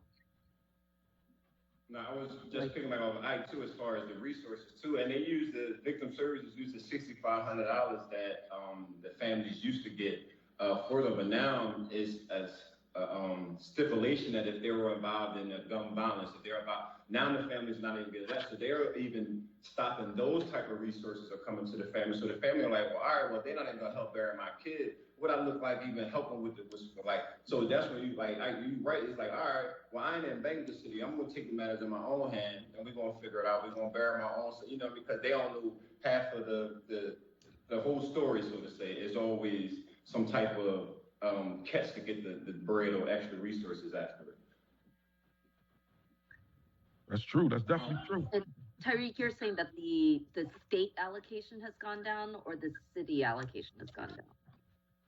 Wherever the 65, so the state brings it down to victim services, and there's a $6,500 allotment that goes to like funeral services arrangements to the family to help with the final cost. But if the city law enforcement says that this individual was involved in some type of gang activity, gun violence, disqualified. Right. Disqualifies them from receiving some type of funding, and a lot of family members don't know that because of the list of some public safety issues that are out there. So they want to receive that information. Like I can say, like, well, all right, well, you are eligible for this, but you know your child was on this. But if your child was on this list, you should have been receiving resources. So they put it, and that's why it's like how you have $6,500 for them to die, but you don't have $5 for them to get an ID, $30 for them to get scholarship information. Like you literally have $6,500 for them to die, but you don't have a budget for them to live, and that's frustrating for us as community members. And I know that's what you're talking. Like I can't help you now. Exactly. Like what you want me to do? Like there's $6,500 for them to die, but it's no, I can't send you to this program. I can't send you for this. And Rick, dealing with the youth, like how many moms tell you all the time, I was trying to get him help. Like after the son, unfortunately was murdered. I was trying to get him help. But they tell me he had to commit a crime first. He had to be in the system first. Like, what is that? And that's where, just being fortunate, working with this, there is no funding for it. And, Councilman Johnson put money in it, but that's when the government politics go in that. Like certain groups don't get the funding. It's not identified for some, like for a program for the most likely to shoot or be shot, them individuals should be prioritized. They know who is shooting. They have PSA areas. They have a list of individuals. I know, council members know, all of them. So why don't these individuals have essential resources? Why don't these individuals have the same resources that they have if they're dead to have while they're alive? How about saying we're going to defund that $6,500 and give $3,000 for you to start your life, and $3,500 just in case something. All right, this is a rainy day account, but splitting that. Having here's a vaccine to start you off because you want to go to job corps, but you don't have a bus ticket. You want to do something, but you don't have resources to get there. Like you want to get a job, but you don't have a resume done up. And that could be done in the rec centers with RSIs that are the young guys from your neighborhood, not someone that's coming from one of the colleges that get the job with Parks and Rec, and they come down there, do their time, and they roll out, and they wonder why that this rec center is the most violent in the city, because they don't have the relationships with those kids, those family members, those parents who can get those resources down there. Councilmember Johnson, thank you so much. I'm gonna. Thank you. Thank you. This is very, very informative. I think Councilman Mark Squilla has the last question. Yes, but Councilmember Johnson, could I just wrap up really quickly? I know that this commentary sparked a lot of comments in the comment stream, and I do want to make sure that there's a chance for people to weigh in afterwards. But both to Ikey, Tyree, and there's been a promise from the city of Philadelphia that we would do more services to victims of gun violence. And while I understand that there's certain amounts of money and we can go into all of that, there should be grief counselors. There should be connections to medical care and treatments. There should be connections to schooling. There should be support for young people in that family, especially because we funded psychologists, we school counselors, and other types of supports. And we need those things to kick into place. And so the more that we can get all of you to talk, and either with Councilmember Johnson or with any of our offices, about what you want a victim's family to receive. And I want both a short-term plan and a long-term plan. But we had a commitment from the city of Philadelphia, Councilmember Johnson, that victims of gun violence would see something different. They would not get the same old thing. It wasn't just about tragedy, horror, and trauma, and then a courtroom, if you got lucky to even get into a courtroom. Most victims do not even get to a courtroom. So this is really important for us to follow through on, and I look forward to being a partner with you on that. So thank you very much. Well, Thank you. Well, thank you, Councilwoman Gill. And also, I'm going to do additional follow-up because I know we're going through the process of establishing the Office of Victims Advocate on the city level, which is totally separate from the commitment that the mayor's office put forward, which I'm assuming that's what you're referring to during the last hearing. You asked the same question. What does it look like within the next 72 hours in addressing victims of gun violence? Councilman Mark Swiller. Thank you, Councilmember Johnson, Chair. I mean, this is very important, and I just want to thank Reek and Ike for just speaking it real. I mean, it's real what they're saying. They're talking about the things that we hear on the street, and we need to hear that as elected officials. The city needs to hear that, and also the advocates and the groups that are helping need to hear that. It's important to realize that these things will not get solved by one organization or city council. We all need to work together, and you know, instead of having organizations point fingers at each other or departments say it's their fault or somebody else's fault, we need to stop that right now. And now we have to figure out, how do we join together? How do we join forces and stop this prolific murders from happening in the city of Philadelphia? We can't do that alone. We need people like Ike and reach out there to guide us in these missions, because they hear what's going on in the street. They have ideas of how to make these things better. And we need to use those resources and work together with all the departments and agencies and to come up with solutions. And I really appreciate this hearing. We know enough is enough. One murder is too many, but close to 500 in a year is just, there's no explanation of how unacceptable that is. And I'm glad that we're having this and discussing. I know it's hard to hear, and people don't want to close their eyes to it, but we need to keep this to the forefront, and we need to make sure that we make implementing positive changes so that we could see this rate go down in the following year. So thank you for your testimony. It means a lot. Keep up the good work, and we'll just have to keep banging at the door until we get the resources and the people willing to work together to make a difference. Thanks. Thank you. I want to thank everybody for their testimony. We're going to call the next panel, but thank you for taking time out of your schedule and being here today. And I'm just going to wrap up on this note with this particular panel. The quote from Tyree Glasgow was, "We can come up with a budget for death, but not a budget for them to live." And so I'm going to wrap up on that. Thank you. Can the clerk please call the next panel? Thank you. District Attorney Larry Krasner and Police Commissioner Danielle Outlaw.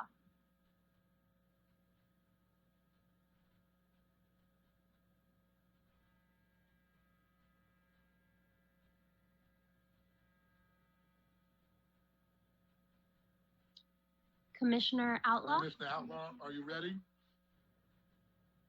Good morning. Yes, I am. And I think we saw you probably a considerable amount of time over these last 2 weeks, maybe the last month. How you doing, Commissioner? I'm maintaining. Thank you, Mr. Chair, for asking. Good. Just want to acknowledge you first and foremost. Please start your testimony. Great, thank you. Kevin, Thomas, you want to get the slide deck up, please?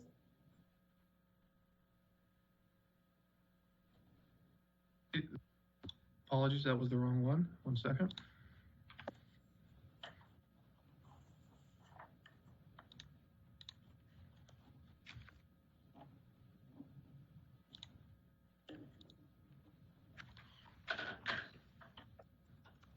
All right, good morning. Again, Mr. Chair and to the members of the council, thank you again for the opportunity, not only to provide an update in testimony, but to have the opportunity to listen, to sit back and listen to the testimony of those who are out there down in the street and who are involved. I've had the opportunity to speak with some of these folks personally, and I know their passion, and I appreciate hearing directly from them what their solutions are.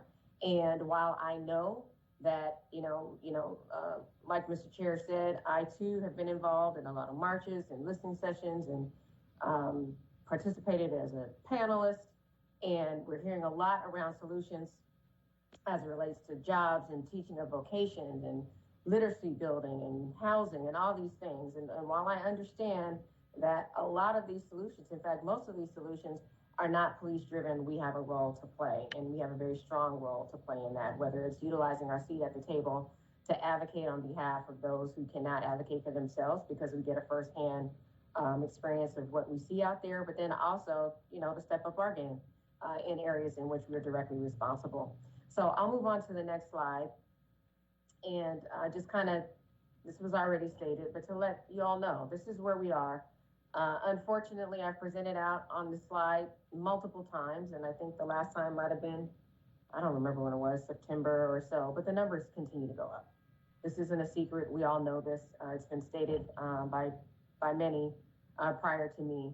But right now, our homicide and shooting victims are up 36% and 53% respectively. And while we know overall Part 1 crimes are down, our shootings and our homicides are really, really concerning. When you look at the next slide, you'll see that this is the highest annual count of homicides, where we're trekking towards the highest annual count of homicides in Philadelphia since 1990, when that reached 500, and today we're at 470. We're having an absolutely unprecedented year. And while it appeared nationwide that we were experiencing a steady downward trend since 1990, violence, particularly gun violence, has reached a historical high. We don't know yet, although I think this is a factor, but we don't know yet if COVID-19 or social unrest is or isn't driving this year's increase. But we must, however, recognize that, like many cities, Philadelphia began seeing increases in homicides and shooting victims 5 or so years ago. So it's important to understand the conditions that predated what we are seeing this past year. Next slide, please. So I'm going to give you an update on some of the information that we reported out on during the previous hearing. When you look at the last 5 years as it relates to the trend in number of crime guns recovered, when you look at the last 5 years, recoveries of crime guns are occurring at unprecedented levels. This year, in 2020, we've already recovered 10% more crime guns than all of 2019 combined. And these crime gun recoveries have also occurred despite drastic reductions in vehicle and pedestrian stops over the last 5 years.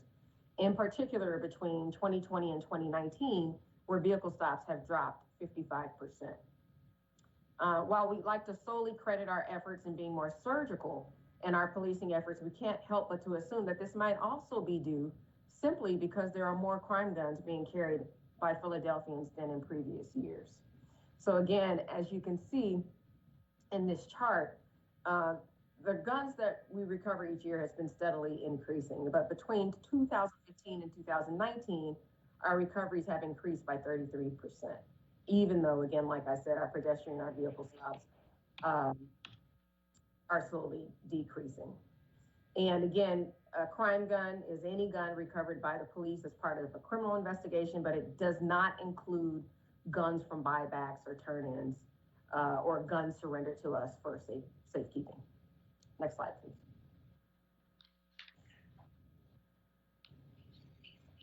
So where are they being recovered? This is a continuation of the previous slide. We know that the most significant increases in crime gun seizures have been in Northwest, Southwest, and East divisions, which saw record highs. Unsurprisingly, about 90% of these crime guns recovered are pistols, revolvers, and handguns. Disturbingly, we've seen, and this has all been mentioned before, disturbingly, there's been an 120% increase in our ghost gun seizures so far this year. And we're seeing extended magazines continue to be commonplace. And as I stated in, just really quick, stated in previous presentations, we don't have data on extended magazines because it's not captured in any system. But this is based off of the submissions that we're seeing, and we're able to say this anecdotally. Next slide, please.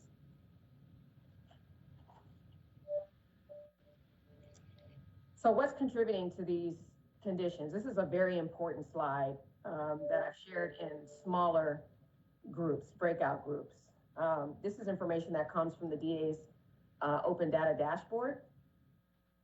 But while we know that gun supply and straw purchasing must be addressed, it's important to understand how changes in the criminal justice system may or may not be playing a role in the demand to carry crime guns on the street. So what this slide tells us that for the past 5 years, while arrests for gun possession, or VUFA, continue to steadily increase, the convictions have decreased and VUFA withdrawn and dismissed cases have increased. Back in 2015, 72% of VUFA cases received a conviction, in comparison to only 18% that were withdrawn or dismissed. Today, there is now a lower percentage of VUFA case convictions. We're at 47%. Then there are VUFA cases withdrawn or dismissed, 48%. Hopefully, with some of the efforts that will be discussed later on in this slide deck or in this presentation, we can begin to understand why this is occurring and have all participating parties address their part and their areas of responsibility. We all believe in criminal justice reform, but I think we should all agree that criminal justice reform and leniency are not the same thing. Both can be accomplished, but we must prioritize appropriate enforcement, illegal gun possession, to have any hope in getting a handle on gun violence.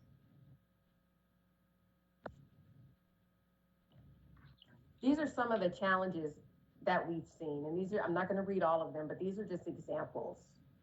When you look at this graph, it shows that the VUFA arrests of individuals with open VUFA cases increased by 74% between 2018 and 2019. When you look at these bullet points, each bullet point represents a person. And there's numerous examples of individuals with numerous open cases that were shot and killed or have assaulted others. And then there's examples here of individuals with multiple open gun cases. So I'll just read a couple of the examples. So the first one, there was a shooting victim. This person was a victim of a shooting in March of 2019. And I also want to be clear, I'm not saying that people should be arrested solely because they're a shooting victim. I want to be clear in that. But we know that there's patterns here and a lot of themes and commonality amongst our shooting victims and our offenders. So again, this first bullet point shows us that this person was a victim of a shooting in March of 2019. Then in January of 2020, was arrested for VUFA, while his case was still open, the January case was still open, he was arrested again, he or she was arrested again on March 3rd, 2020 for narcotics, and then arrested again, got out, was arrested again on the 16th of March for a probation violation, and then again in June for aggravated assault, all in the same year. When you go down to an example of an individual with multiple open gun cases, just looking at the first one, there's an individual arrested in January of 2020 for VUFA. While his case was still open, he was arrested in September for VUFA. So multiple gun cases. When you go all the way down to the bottom, you have an individual that was arrested in 2015 for VUFA, was arrested again in 2017 for VUFA, and then while I was on probation, was arrested for VUFA in September of 2020. And, going back to Mr. Glasgow's point, I understand that folks need resources. There's a lot of social determinants that lead to maybe why people are reoffending, or why we're seeing the recidivism. But I think this slide speaks to many factors in that there has to be a stronger focus, not just on prevention, but also on supervision, but also on consequences. And we can't look at each of those separately. We have to look at everything together under the same lens. Next slide, please. So when we talk about 2021, moving forward, what are we doing and what are we doing differently? We have this slide in here to remind folks, this is our framework. This is Pinpoint, talked about it a lot. This falls under the city's roadmap for safer communities, but there's room for adjustment and for growth within this. But again, this strategy calls for us to focus and with our partners in collaboration in a unity of effort within our specific neighborhoods that have been significantly impacted by gun violence. When I laid out our plan, there were 7 goals specifically within the action plan that relate directly to Operation Pinpoint. The first 2 have already been accomplished, and that was creating the operating model that incorporates daily priorities, weekly shooting reviews, bi-weekly comp stat, and quarterly district strategies by the end of this year. We've already done that, but it was important to establish that. So not only were we communicating, but whatever we're communicating at the top is always also pushed out to the lowest level folks who are the ones actually doing the work. We've realigned Pinpoint to address the most violent hotspots, and we've even expanded our grids. And we've also met the goal of increasing the number of referrals to the Roadmap for Safer Communities tactical team to make sure that, again, we are focusing within our purview. We're focusing on the prevention piece of those who we've identified as being most at risk. The remaining goals all have to do with clearance rates, and these, again, are goals that we hope to meet by the end of 2020. But in the slides moving forward, I'll address some of these things or speak to some of these goals to how we think we can at least make sure we stay on target to reach these goals. And I want to be clear too, when we talk about clearance rates, clearance by arrest doesn't necessarily mean it hasn't been cleared by an investigation. So I want to add some clarity around that. Next slide, please. So moving forward, these are some of the things that we've participated in collaboration with additional entities, either within the criminal justice system or within the city and the county. Back in, I think, September, we did some initial research and we looked at the most recent 100 shooters, and we looked for commonalities. And again, we found that there were a lot of themes and patterns between the victims and the shooters. There had been previous VUFA arrests, previous possession with intent to distribute arrests. Some offenders had been shot before, and vice versa. And again, it was helping us kind of steer where we should be focusing in the long run. Again, this is when I think research, it's longitudinal, but we really need to prioritize and focus on what we can continue to do in the short term. So the Managing Director's Office, the Department of Public Health, the DA's office, and the Defenders Association, we've been working together in important research to better understand the underlying issues driving gun violence in our streets. And the results of the research is forthcoming. But with that in mind, again, I want to say we have to be clearer on what our short-term goals are and what we can do in the short term. We have to prioritize this to be able to address the urgency of what's going on in our streets. Academic research is great, but it often takes a long time to get us some answers. So my ask would be, as we continue to participate in these efforts, that the research identifies some short-term wins or quick wins, something that can be incorporated once there are findings, instead of waiting until the research is done for us to be able to take action. Next slide, please. In extending the research, going back to 2015, again, this is some of the preliminary things that we found. As a preview, the data team examined a broader cohort than just the 100 shooters that we initially looked at, looking instead at all shooting arrestees from 2015 to the present. And similar to statistics that PPD shared previously, the patterns are the same. 47 of these individuals had a prior VUFA charge, 58% had a previous violent felony. In short, we know who these individuals are, and they're a small percentage of the population. And so we have to ensure, just like I heard, it might have been Mr. Glasgow just said it, we have to ensure that we're prioritizing these individuals and these types of charges across the criminal justice system.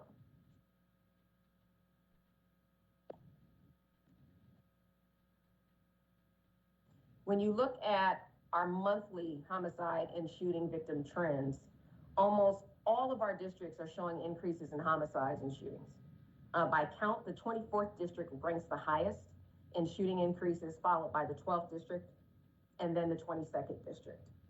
With the exception of October, however, homicide and shooting victims are trending down since July and August, dropping to 42% and 14% between October and November. So comparing the beginning of November and December thus far, our shooting victims dropped 34%.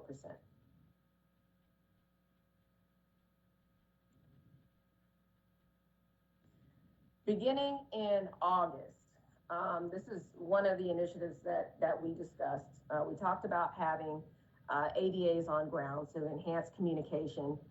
So we know that the DA's office knows when we're asking for high bail requests, the reasons why, and ensuring that the DA's office has what they need to argue that when it comes time for the hearings.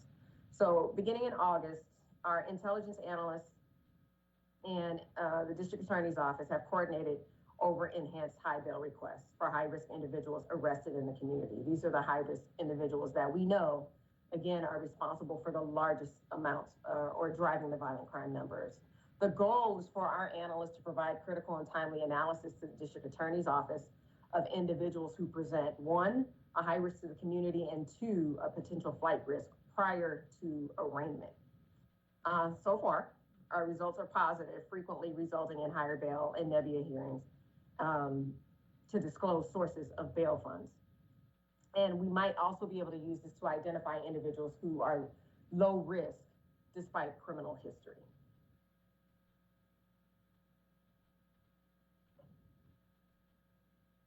Also, you may recall me mentioning back in May, I had a request of the district attorney's office for sharing of information.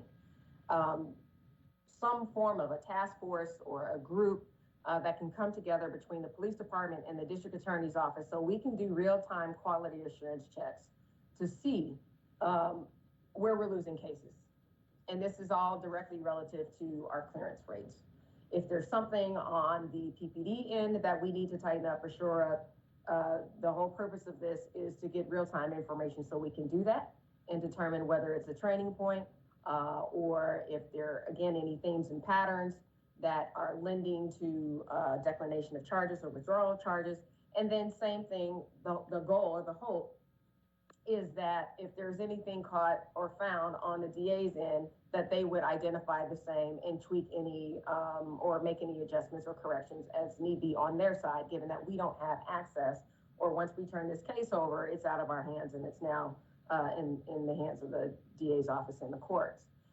So we actually started this last week, and it's a weekly coordination to examine non-fatal shooting arrests and all felon in possession of a gun cases from the previous week. Again, the goal is to review and enhance our criminal proceedings moving forward with the purpose of identifying any issues that may interfere with successful prosecution at an early stage. And some of these topics that have already been identified include constructive possession issues. When, for example, if a gun is found or recovered in a vehicle in between seats, who had possession of the gun. Help us to also identify any issues that may result in evidence suppression before they occur. Follow up on investigative gaps such as cell phone analysis, video recovery, intelligence and crime analysis support, and then also any social media inquiries that may improve cases. Another initiative that we've started, and again, these are outside of the pinpoint strategy, but recognizing that we have to adjust and adapt as we see issues that we're confronted with. We are creating an East Division narcotics enforcement strategy. We actually created it, and I believe it started last week.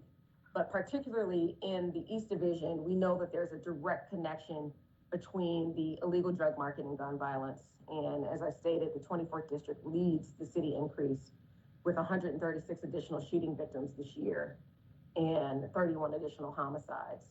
And so under Chief Inspector Flacco, we put together a strategy with a hand-selected enhanced narcotics field unit squad with that incorporates a lieutenant, 2 sergeants, 2 corporals, and 20 police officers detailed from East that have a high level of experience in the area already, but then also in narcotics-related investigations.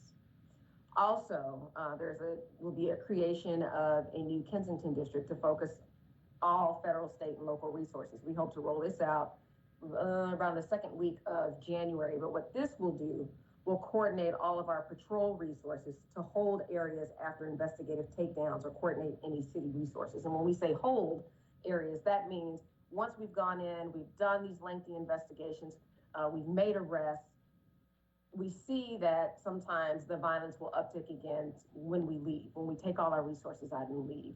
This is ensuring that there's not only coordination with other city resources, but we maintain a presence in these areas once we initiate and implement these takedowns. And again, this is in collaboration with neighborhood services, citywide vice, PAD, or the Police Assisted Diversion Program, licenses and inspections, streets, CLIP, and many, many more.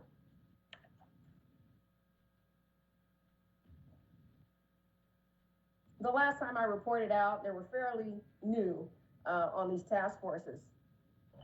And these are intelligence-driven task force operations, one in the South, one in the Southwest. And it's the use of intelligence-led policing or use of data to develop a plan of action to reduce violence in selected target areas.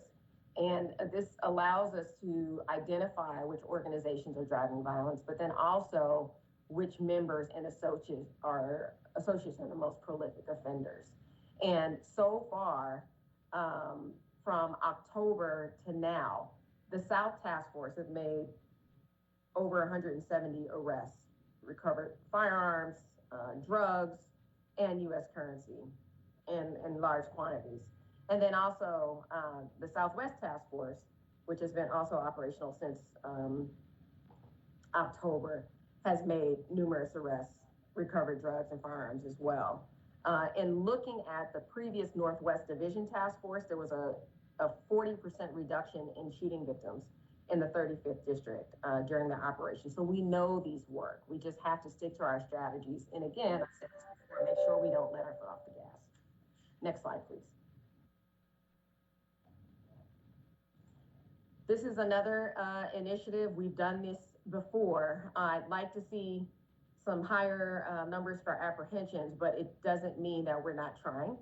The Office of Violence Prevention Joint Warrant Initiative is comprised of adult probation and parole, juvenile enforcement teams, the Sheriff's Office, the Gun Violence Task Force, and the AG's office, as well as uniformed officers from the police district. They've gone out into several districts here, as you can see, the 24th, 25th, 22nd, 39th, and Southwest Division. And the purpose behind that is to pretty much go out and pick up folks on these outstanding warrants. And generally, we know that some of these folks with these outstanding warrants are still some of the drivers of a lot of the crime that we see. So this is another way to try to address and prevent any future violence. We're also a part of several joint federal initiatives. We have a very strong collaboration between the ATF and ourselves, and recently led, because of an operation that we did with them, led to the dismantling of 2 gun-making operations in different parts of the city, and those investigations are still ongoing. So with all of that said, acknowledging that we all have a part to play, like I said, I've done, myself and the executive team and leadership have all attended many meetings, marches, listening sessions, And we are absolutely going to do our part and do what we can to adapt with the times, adapt strategy as needed. But we do continue to see some anticipated challenges moving forward in 2021. It doesn't mean they're insurmountable. We just have to be mindful of the fact that they exist and we need to be prepared to work through them. Achieving the unity of effort with Pinpoint, with non-law enforcement agencies and the services they provide, we've seen, because of COVID, has been a bit of a challenge, just because, you know, we're all working within different restrictions because of that. The court closures due to COVID have been a huge impact in all of our strategies, really around the lack of in-person engagement by probation. I was talking about supervision earlier, and trial delays. We have no idea if there will be any future civil unrest, but because of the unrest that we saw this year, it did have an impact on our resources and how we deployed them. And again, resource availability for critical partner agencies, we just don't have control over that. So just wanted to put those on the radar. Again, we will continue to do what we know how to do. We'll continue to listen, understanding that community partnership is key, and really hearing from our young people and ensuring that we engage and include our young people, since they know what's going to happen before it even happens, is really, really important and is a highlighted goal for us moving forward. With that, if you have any questions, I'll be happy, or myself and the executive team are on, we'd be happy to answer them. What we're going to do is have our district attorney go first, and then we'll address questions to both of you accordingly. District Attorney Larry Krasner.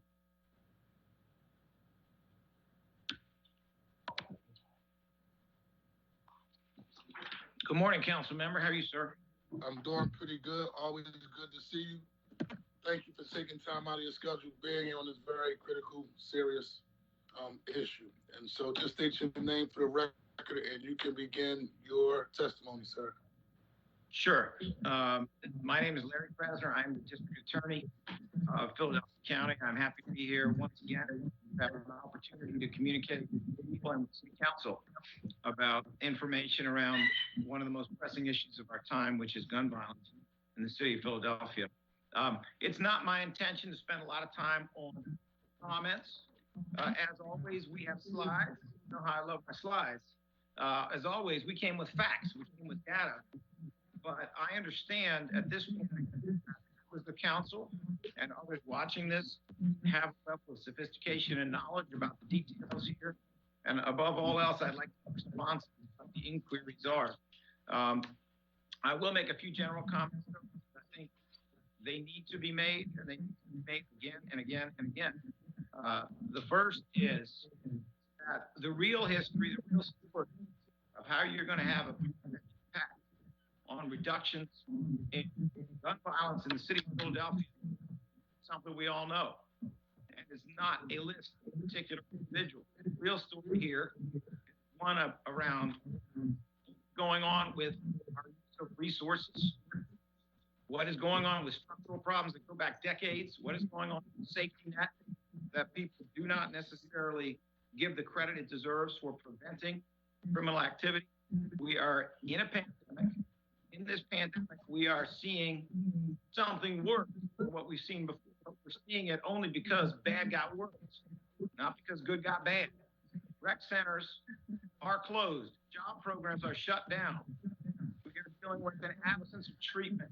Education is even less effective in a city where the underfunding of the student is unacceptable.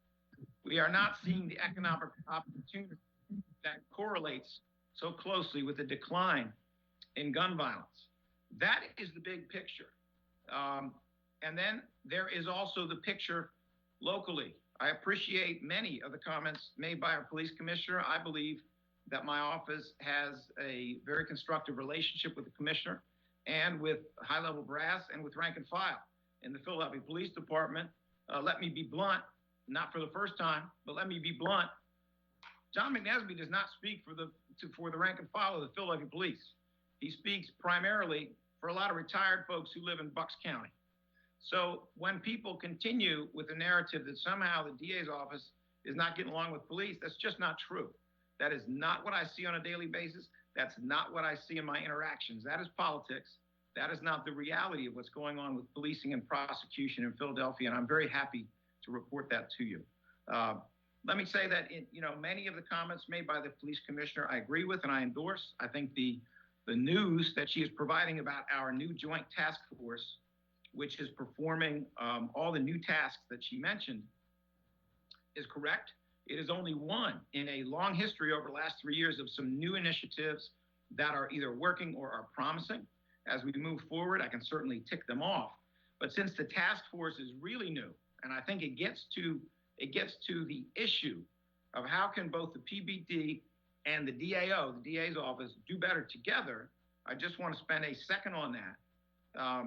So the notion is you take some very experienced people from both, from the police, from the DA's office. Every week they're going to sit down. All the new gun violence cases coming in, and we're not going to start with everyone, but we'll start with some big categories and then expand it to a couple more categories, are reviewed. They're reviewed by people who know what's up when it comes to investigation and who know what's up when it comes to prosecution. And they're being reviewed in light of data we have already run. Now, there have been, I've been explaining to counsel, I've explained to the press, even the Inquirer recently, that we undertook a study of 400 gun violence cases or gun-related cases that did not make it to the finish line because we wanted to know why. We take that obligation very seriously. What we found is pretty straightforward. We found that in 51% of those cases, the problem that we had was that civilian witnesses, not police witnesses, but civilian witnesses, 1, 2, 3 times didn't come to court, would not come to court until the case was thrown out, and those civilian witnesses were necessary. That's over half the cases, over half, all right? Is there something we can do about that? Yes, I believe that working together with the Philadelphia Police Department, we can do something about that. Point 2, we found out that 23% of these cases, there was weak evidence, all right? It is not, ordinarily, we do not have the investigative function, although we are, at this time, trying to assist. But when a case is weak, that's not necessarily a criticism of the police or a criticism of this office, but it is a way that we can try to do better. And so if there was a gap in the investigation, as the police commissioner put it, if there was social media you could have gotten that showed the driver holding that gun in his hand, which would have turned a dismissal because you didn't have enough evidence into a guilty, that's what we need to get. If there's DNA taken from the gun but not taken from the person, because nobody tied that shoe, then we need to do it. So what we found is 23% of these cases are thrown out by judges, usually, or they're having to be dropped because the evidence is weak. There are some other categories, but let's just look at those two. You got witnesses won't show up. You got evidence that's weak. That is 3/4. It is actually 74% of the cases that were not making it to the finish line in the 400 that we reviewed. So the whole point of the task force is to get at that. How can we work together so that police are bringing us cases that are already better, so that when the cases come in the door and there's some more investigation that can be done, police and DAO can work together to do that extra bit of investigation. How do we look at trends when the investigation is not perfect so that the police are able to do the training that the commissioner is talking about, training in things like constructive possession, training of police in things like car stops? How do we assist in that process so they can do everything that at their end? And then how do we get better at what we are doing? How do we get better under these circumstances? Because there is a 9% group of cases where it's what they call stakeholder error. It's either the judge messed up, police messed up, or the DA's office messed up. I know we're not perfect. I make mistakes every day. I know in an office of 630 people, we're not going to be perfect every day. That's the reality. So we want to do better in the same way that I truly believe that the police commissioner wants to do better, and we want to help with that. That's just one thing I will emphasize.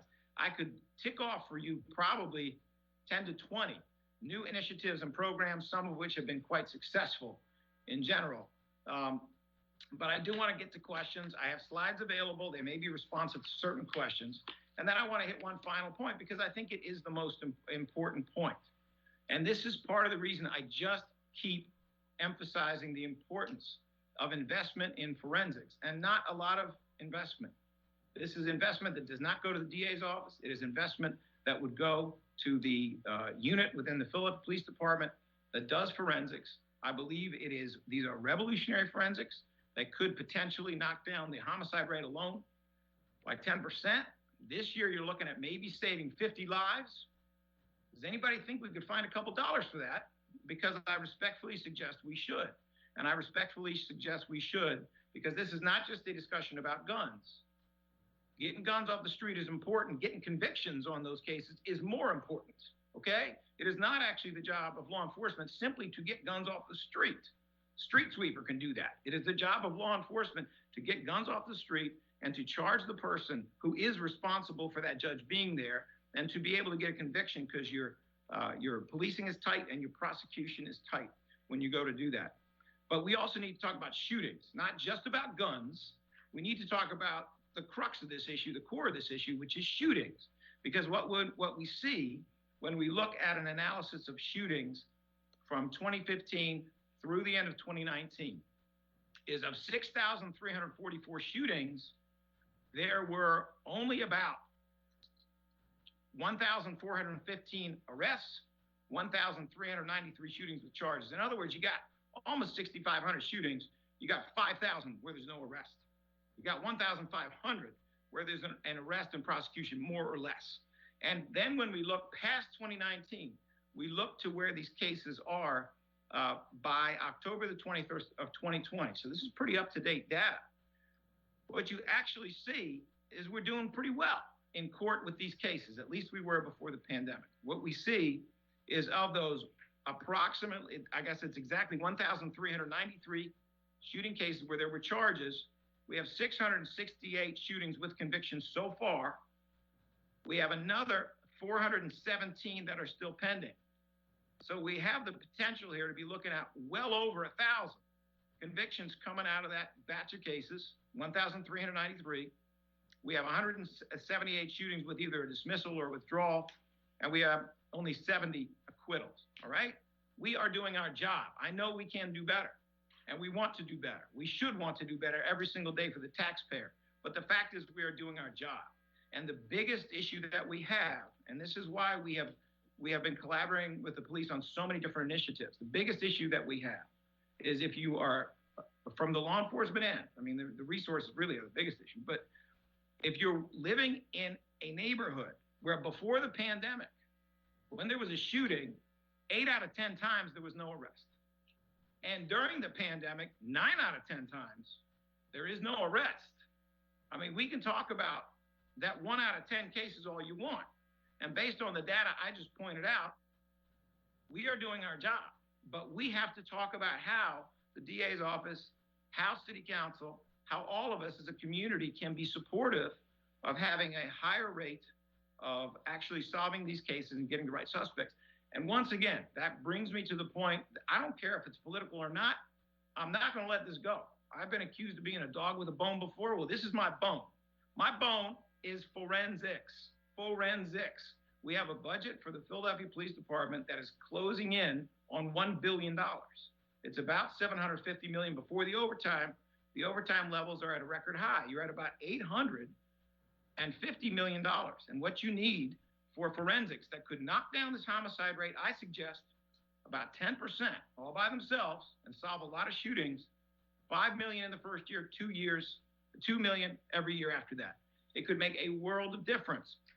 I've talked about this till I was blue in the face with people at every level, state level, federal level, state attorney general. I've spoken to council about it, spoke to the mayor about it starting 2 years ago. I just don't understand. I truly don't understand why we aren't all on the same page, that we should have the tools, that the Philadelphia Police Department should have the tools that will assist them and enable them in doing superior investigations, which don't just make arrests, they make convictions. Give me the strongest case I can have, and I got a better chance of winning it for the citizens of Philadelphia. So with those comments, and with my gratitude to the police commissioner, because she has been very collaborative in terms of, and I'm not kidding, I could list 10 or 12 different initiatives that we've been working on. With my gratitude to her, I want you to know that we are prepared to answer any questions. We look forward to moving forward together. Thank you very much, Mr. Krasner. Thank you for taking time out of your schedule and providing your testimony. And so before I have other council members ask questions, I just have a couple. Just want to try to get some clarity on. Have you and the Commissioner Outlaw, collaborated on an official request from the mayor's office that there's a significant need to help solve homicides by putting in the budget a specific line item of support for a new forensic office? I know you talked about this sometime. It's like the third or fourth time saying this. So I will say you have been consistent, but from a collaboration standpoint, are y'all on the same page saying this is what we need to help solve homicides in the city of Philadelphia? Or help getting a conviction rate? I don't want to speak for the commissioner. She's here. That's why we asking the question why both of y'all are here. No, I understand, but I also want to respect her and her lane. I don't want to speak for her. What I can tell you is that the pricing I'm talking about comes from Dr. Garvey, who is the head of the Philadelphia Police Department's forensic unit. It comes from him. The tools we're talking about come from him. And it comes from monthly meetings that I was having with him even before the commissioner assumed her position. But we were dealing with a variety of other issues. So that information certainly is available to the commissioner, to the Philadelphia Police Department. It is available with the tiny exception of secrets here. We should not be talking about in public about exactly what these things are, because it could enable people to avoid detection. So I don't want to get into the tiniest part of what kind of DNA we're talking about. I don't want to get into that. But having said that, that information is available. Again, I don't want to speak for her, but every good cop, and I know that this commissioner is an excellent police officer and law enforcement officer. Everybody wants to solve crime. The stunning silence that we get on this is coming from the head of the FOP, who is practically in need of jaw therapy for saying overtime, but somehow never says stop crime. I mean, we should all be together on this. I don't understand what the issue is. Mr. Chair? Can I chime in? Yeah, I'm not even talking Mr. Chair? about FOP right now. Mr. Chair? At the bottom of young people being murdered day to day on the streets of Philadelphia, and all of us, all of you who are on the call right now, you're responsible for law enforcement. So we're not even going that direction regarding the FOP, because at the end of the day, we know, I've been in Philly all my life. We know what he's capable of doing or not doing. In this case, we're talking to the people who are directly responsible for addressing the issue of gun violence. So I hear you, but I want to get to the specific point on what you're talking about, so we can be supportive of what you're doing. So Commissioner Outlaw?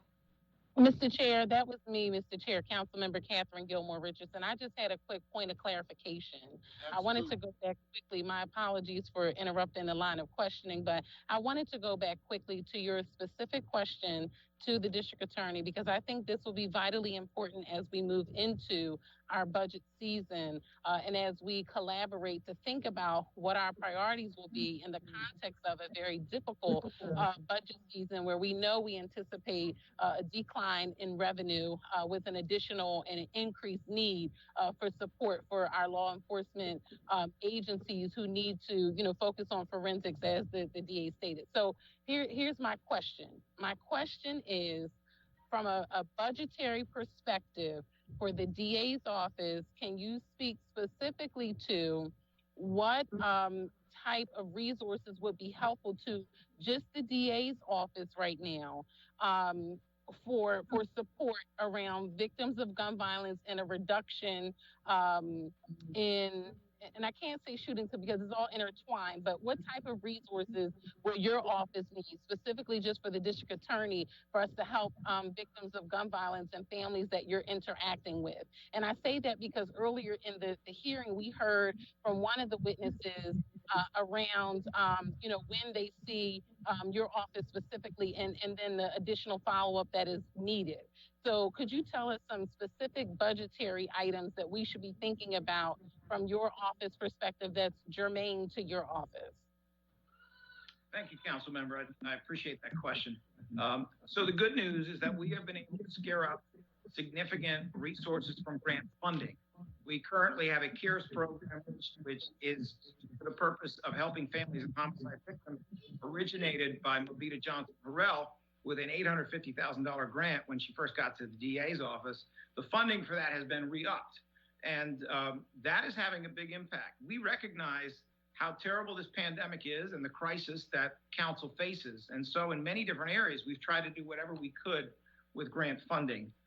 We have been able to re-up the grant funding for CARES. It's even a larger amount than it was before. We have been able to purchase 2 vehicles now, which is very important during a pandemic to enable us to serve families of homicide victims, despite the difficulty and danger of passing COVID. So I want you to be clear that we are trying to be as effective as we possibly can with the resources that we have.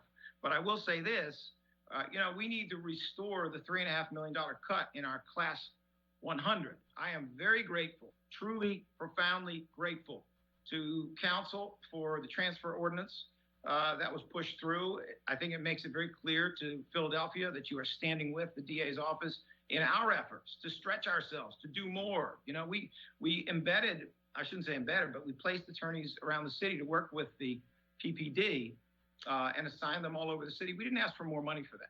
We said, look, we'll stretch as far as we can, just don't break us, please. And I appreciate that council has not been breaking us. So long as we are able to get our funding back to essentially what was flat before all the cuts, so long as we're able to do that, we will do anything we can. We'll work with old shoelaces. We'll walk around with old shoes. We'll do whatever is necessary. We do have resources. More resources, we'll make that work. Yeah. All right, thank you, Councilman Gilmore. I want to stick with the line of questioning, if that's okay, and then we'll open it up for council members to give overall questioning. And so, Commissioner Outlaw, it was a very specific request, and obviously we can do it through the city council body. But if there is no buy-in from you, to be quite frank, then we'll be doing the transfer ordinance for a department that says, well, council, we really don't need that to accomplish what we need to accomplish. So give us some insight regarding this forensic unit or lab that's requested to help us resolve and solve homicides in the city of Philadelphia. Yeah, thank you for the opportunity to answer. So before I turn it over to Director Garvey, I want to be clear in that while I think you've heard me say before, I am all for having as many tools in our tool belt as possible. Okay. I'm an advocate for the use of technology to help us do our jobs more efficiently and to turn around cases a lot sooner. But we also understand that we're working within some very tight parameters budget-wise. As it relates to the upcoming budget, because of the pandemic, we were asked to identify cuts, and we, quite frankly, are still trying to build out capacity in the lab as it stands now. We have several vacancies. There's equipment that we need to purchase, and again, this technology would be amazing, but we have not yet costed out how much the additional facilities would cost, so on and so forth. So the numbers, while initially it might look like a drop in the bucket, it might get a little bit larger and expand. Again, I'm not against it, but we have I'd be remiss if I didn't. Well, I'd be remiss if I didn't ask this. And so, and again, we 470 homicides this year, right? And so, I'm just being straight up. Is this lab a priority? I mean, we all have budgets. We all figure out what we need to spend our money on, our resources on. And when you're talking about reducing the homicide clearance as well as making sure that we improve that conviction rate. Absolutely, it's a priority. But I think if you hear from Director Garvey, it's not something that can just happen tomorrow. There's some things that need to happen first. There's some contingencies in place. So Director Garvey, you want to chime in? Yes. Hi, everyone. So to basically clarify, we are dealing with the challenges of, we have a crime laboratory, which is a state-of-the-art crime laboratory. The challenges that we are faced with is what many crime labs throughout the whole country are. We were built to process about 1/3 of the cases that we currently have now. So with our current baseline capabilities, we're able to do about 1/3 of what we should, or could in 2020 be able to process. because of the ever-changing technology over the last 5, 10 to 20 years, the capabilities that we have now or could have now far outpace what was even thought of when this lab opened in 2003. So we're about a third of the size we should be. We currently have about 200 people with 24 vacancies right now. So our priority right now is actually filling the current vacancies and then replacing any of the instruments that over time only last about 15 to 20 years, if we're lucky, some 5 to 10, constantly replacing those. So our priority right now is trying to bring back online all of our baseline capabilities, then fill the 24 vacancies we have now. Now, when we look at what is the possibility in terms of what we could be doing for gun violence, it is very large in terms of what's scientifically possible right now. So with improvements to DNA capability, which I won't go into for the reasons that were already brought up, we have the possibility to work items, to work different cases like we would have never previously. But that would take a major investment, not only in the $3 to $5 million per year that we're talking about in terms of the personnel costs and the basic technologies, but what's not included in that estimate is the fact that we're out of space right now. So even if I were given the $3 to $5 million right now, I would not be able to bring that technology in-house because, quite frankly, I don't have the space. So added on to that would also have to be, let's figure out, do we need a new building? Do we need more space? Could we rent space? Could we get public property? Sorry. Mike, a quick question, just for a point of information. Yes, sir. And I think my colleagues are aware of this. Didn't the administration sign a lease for a new police building? Aren't you already getting a new building, like state-of-the-art building somewhere? I am not part of the building, so I can only comment on the building I sit in, sir. I'm sorry, you cut off at that time. Say it again. I am not part of the new building. We are not moving into the new building. Our building is just the crime laboratory. It is not in any plan to be moved. Well, that's pretty interesting. Just for me, and again, we talking about 470 plus homicides, and then when we talk about that state of emergency, when we talk about that sense of urgency, it's like putting everything on the table to try to figure it out, right? Yeah. So we're actually supporting the building of a brand new police department, right? And on one end, we have a district attorney saying, well, we need this crime rate to kind of help us get convictions, because obviously, Larry, a lot of people are asking the question, how come people are being arrested with guns on the roof of cases? And again, consistently, these young men keep getting back out. And so I'm just trying to put all the pieces together and see, because it seems like although we are starting to work together, or all of you are starting to work together, there's some things that are missing. That's just my perspective in terms of trying to get everybody on the same page. But I would think that this is something that Councilman Curtis Jones and myself will take a look at with my other colleagues. If we're building a brand new police building, right, that we signed off for, then I would at least, I need a better explanation as to why the crime lab wouldn't be a part of that new building, or if this is being requested and it can actually solve homicides in the long run, where's the sense of urgency to try to figure it out? That's where my head is at. At least that's what I take away from your remarks. But I hear you. I do understand. We'll take this information back, do a deeper dive, because again, we're trying to solve homicide. This leads me to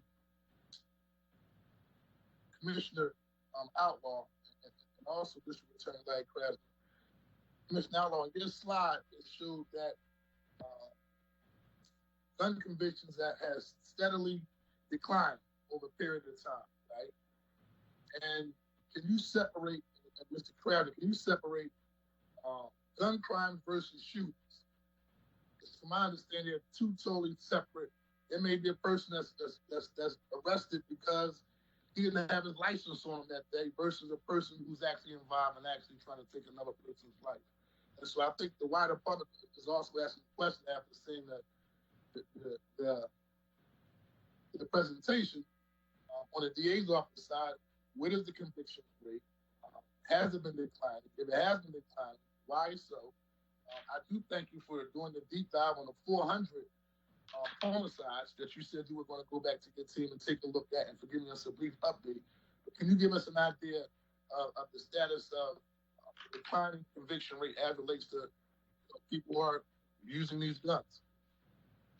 Sure. If I may, thank you, Council Member. The 400 cases that we looked at were gun possession cases, not homicide cases. So when I talk about the ones that didn't make it to the finish line, we are speaking of gun cases, or at least cases involving guns that were generally dismissed by judges after they heard the evidence, or we couldn't even put up the prelim because when we went to do so, our witnesses were not present. Things of that sort. Thank you for the clarity.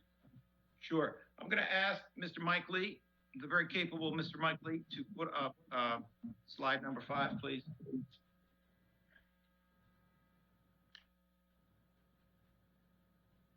Yes, it is.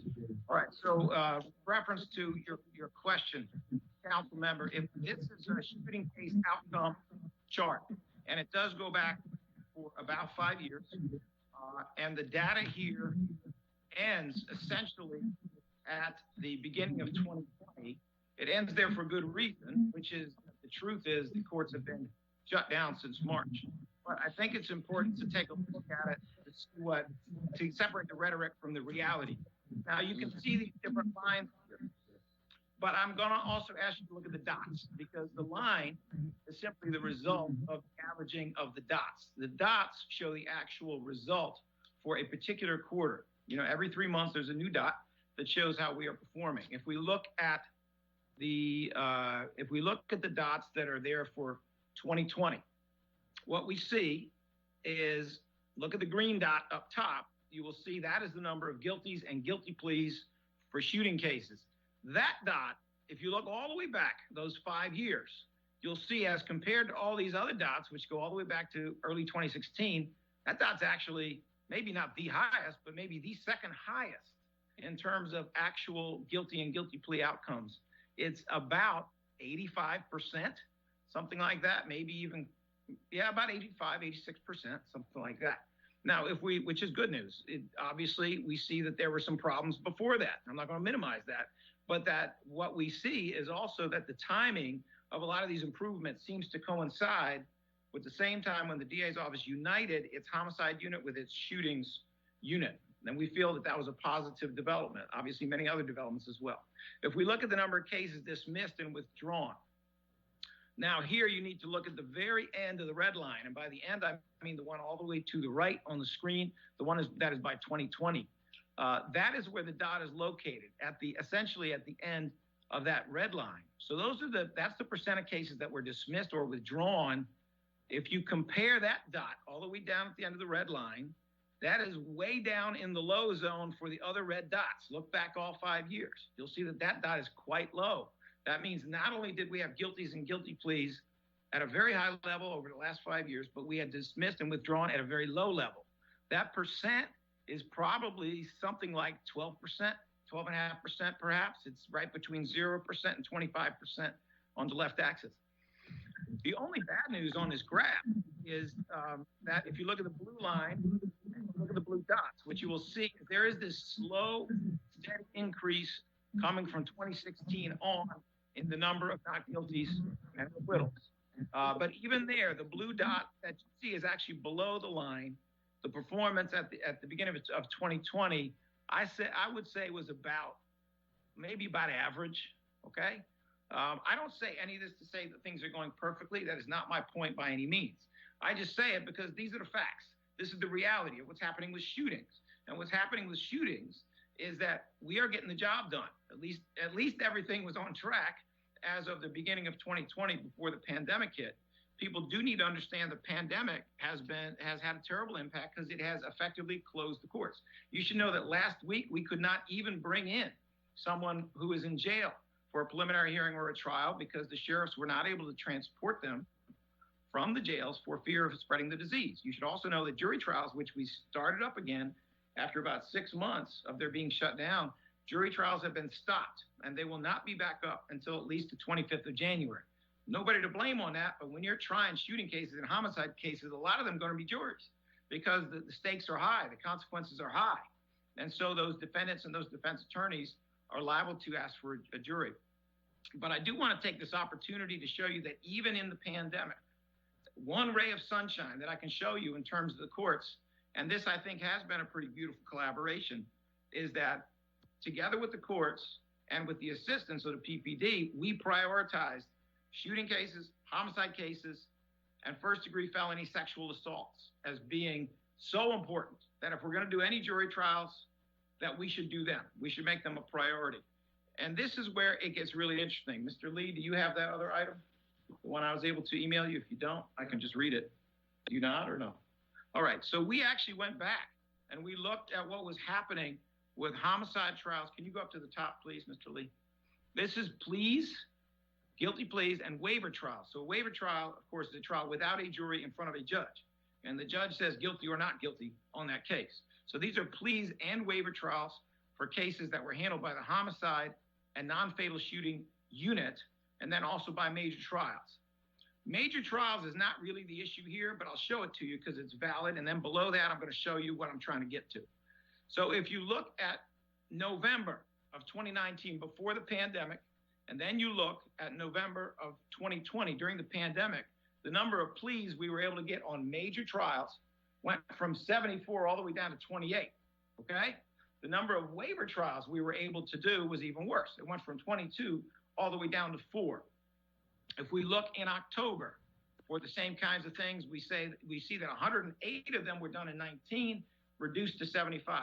14 waiver trials in October of 2019 was reduced to 12 waiver trials. And then if we look at September, we're going to see some similar results. We used to do 104 pleas in that month. It got knocked down to 45. 22 waiver trials got knocked down to 5. So you can obviously see the effect of the pandemic really knocking back our ability to conclude major trials cases. But that doesn't really answer the issue with homicide and shootings. Let's look, if we please, below, Mr. Lee. The news here is actually good, and I have to give the courts a lot of credit for working with us on this, working with the Defender Association on this, and in many ways with the PPD. If we look at homicide, non-fatal shooting unit cases, so these are all shootings or killings that were happening. The number of pleas in November of 2019, 8. The number of pleas in 2020, 8. Even in the midst of a pandemic, we got just as many pleas done in the month of November. Look at the waiver trials, same number. October, let's look at that. In October, in terms of guilty pleas, there were 10 before the pandemic. Now we got 12.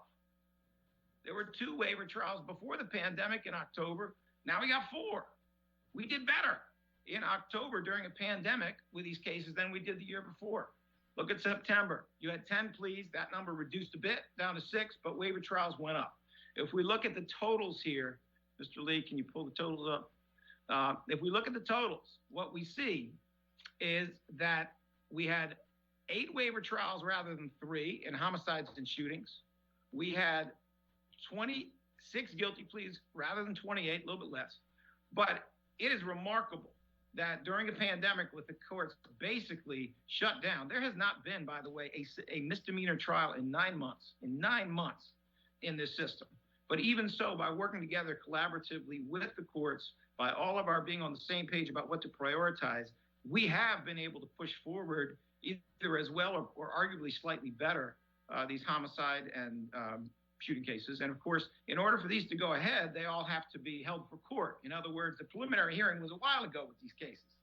Preliminary hearing has happened, and it happened successfully so we could get to here. Not to say we don't have a problem, but to say, I mean, look, people have reasons for saying things, but then there's facts. I'm going to stick with the facts. And the facts here are that we're trying to do everything we can. We know that we can always do better. We're always going to try to do that. But the news is not all bad. In fact, the news is pretty good about the collaboration between the courts, the DA's office, Defender Association, defense attorneys to prioritize shooting cases, homicide cases, and also the most serious sexual assault cases. You can take that down, Mr. Lee.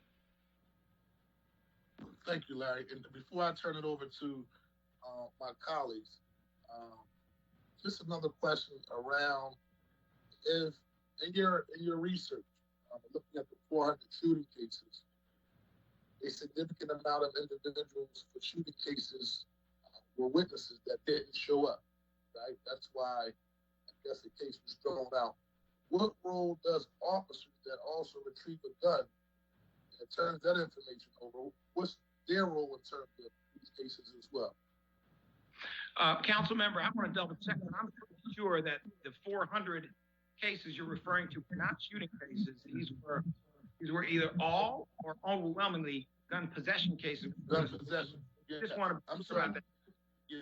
Thank you for the clarity. Gun possession cases. Have you separated the number of witnesses, regular civilian witnesses, versus police officers that have actually turned over information like the gun, the paperwork that actually shows up in court?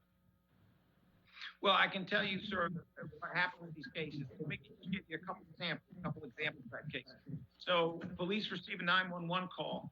It comes from either a family member, maybe a domestic partner of the defendant. And the call is, boyfriend was over here. He threatened me, pulled the gun, he pointed it at me. He's leaving in a blue Chevy Nova, XYZ year. Police do their job. They show up quickly. They spot a blue Chevy Nova a few blocks away. It is, in fact, the correct person. They search the car. They don't find a gun in the car. Where is it? Well, we don't know. I mean, it's very possible that it went out the window. It's also possible, I don't know, something else is going on. So because what is presented to us by the police is that we have a credible witness, we have a person who does not have some kind of long criminal history, saying my boyfriend, my husband, whoever, pointed a gun at me to do this bad stuff, we have probable cause. We bring charges. Then we try to go to a preliminary hearing. She gets subpoenaed, doesn't show up. She gets subpoenaed, doesn't show up. She gets subpoenaed, doesn't show up. That is one category of those cases, but obviously there are many others. There's the civilian neighbor who may actually be frightened of what's going on, who calls the police or speaks to a police officer and says, that group of guys, those young guys who are always hanging on that corner, those guys who are selling on that corner, well, I just saw this one up on the porch, and he's out there holding what looks to me like a semi-automatic rifle. Makes that phone call. Police show up, make an arrest. They don't have all the evidence they need. Let's just say they find a semi-automatic rifle, but they find it in a bush half a block away because whatever, these guys went and stashed it. Now we're trying to get that witness to come forward, and that witness may be frightened and may not want to come forward and may not want to testify for fear of what could happen on her block later coming from these folks. That's a different category. And there will be in this group, there will be cases that no matter what we do, we're not going to be able to put up because there are civilians who are not going to come. But I think the point is not that we have to succeed with every single case. The point is that we can do better. We as prosecutors can do better. We can work with the police in whatever way so that jointly we can do better. And if we can knock down the percent of these cases where we have civilian witnesses who are absolutely necessary won't show up. Maybe it's by reminders. Not all of this is about fear. Maybe it's by reminders. Maybe it's by providing transportation. Maybe it's about, coming in and doing a better investigation. I mean, for example, sometimes simply by going to a family member, going to talk to the mother of the defendant, sometimes the mom's going to give it up. She's going to say, yes, I've seen him with that gun, because she has concerns that was her house and that somehow blame will be attributed to her. So she's going to be honest about it. Now, sometimes you can take the fear out of the equation by upping that investigation a little bit. So those are the kinds of things that we have seen with some of these gun possession cases. We want to knock that down, and then we want to try to improve some of these investigations. Again, you're not going to improve all of them. Police are working hard. They are getting a lot of guns off the street. They deserve a lot of credit for that. It is not true that in every case you're going to be able to investigate more and get more. Sometimes you investigate more and get nothing. But some of that time, hopefully working together with the PPD, some of that time we can upgrade the quality of the evidence, and therefore we will have a better shot at a conviction, which is really the point. It's not just to get the gun, which is also important, but it's to get the conviction.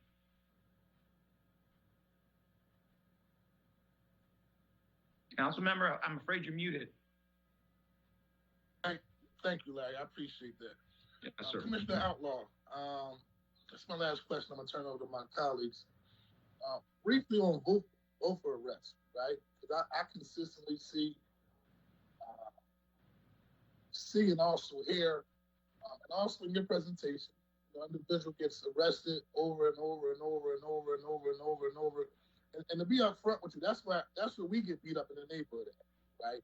When we're walking in the neighborhood, we're talking to residents, we're talking to community members, we're talking to community leaders. The question is like, but he just got arrested last week with a gun. He just got arrested last month with a gun. So obviously he's a threat, right? That's, we're going to keep it real. Like, this is what he does. And I think a lot of times I'm all about prevention. I'm all about providing support to individuals. Remember, I come from this environment. My first gun charge at the age of 16. So I'm not new to what's going on in the streets. But you have some, like, that the lifestyle is the lifestyle. That's just the reality of what we're dealing with. This is a very glamorous lifestyle when it comes to the street life and all that comes with it. And some people just pick up guns to solve conflicts or to get quote unquote street credibility. We have to address it as a society. But can you just touch on this concept of, I always see it, say both arrests, person been arrested 4 or 5 times on gun charges. And how do we narrow in on that issue? I think it's great that you and the district attorney's office now have a working group that started in December the 7th. And so that's a start in the right direction. I hear there's also information regarding that's needed, I guess, better investigations in terms of the convictions that can be done on the DA side. So tell me about the vote for arrest, the repeat offenders, right? And then what are we doing what is your plan? When I say your plan, the DA's office and your office, what are your plan when you say, okay, because from this study, it shows that retaliation is really coming from 2 people that's beefing.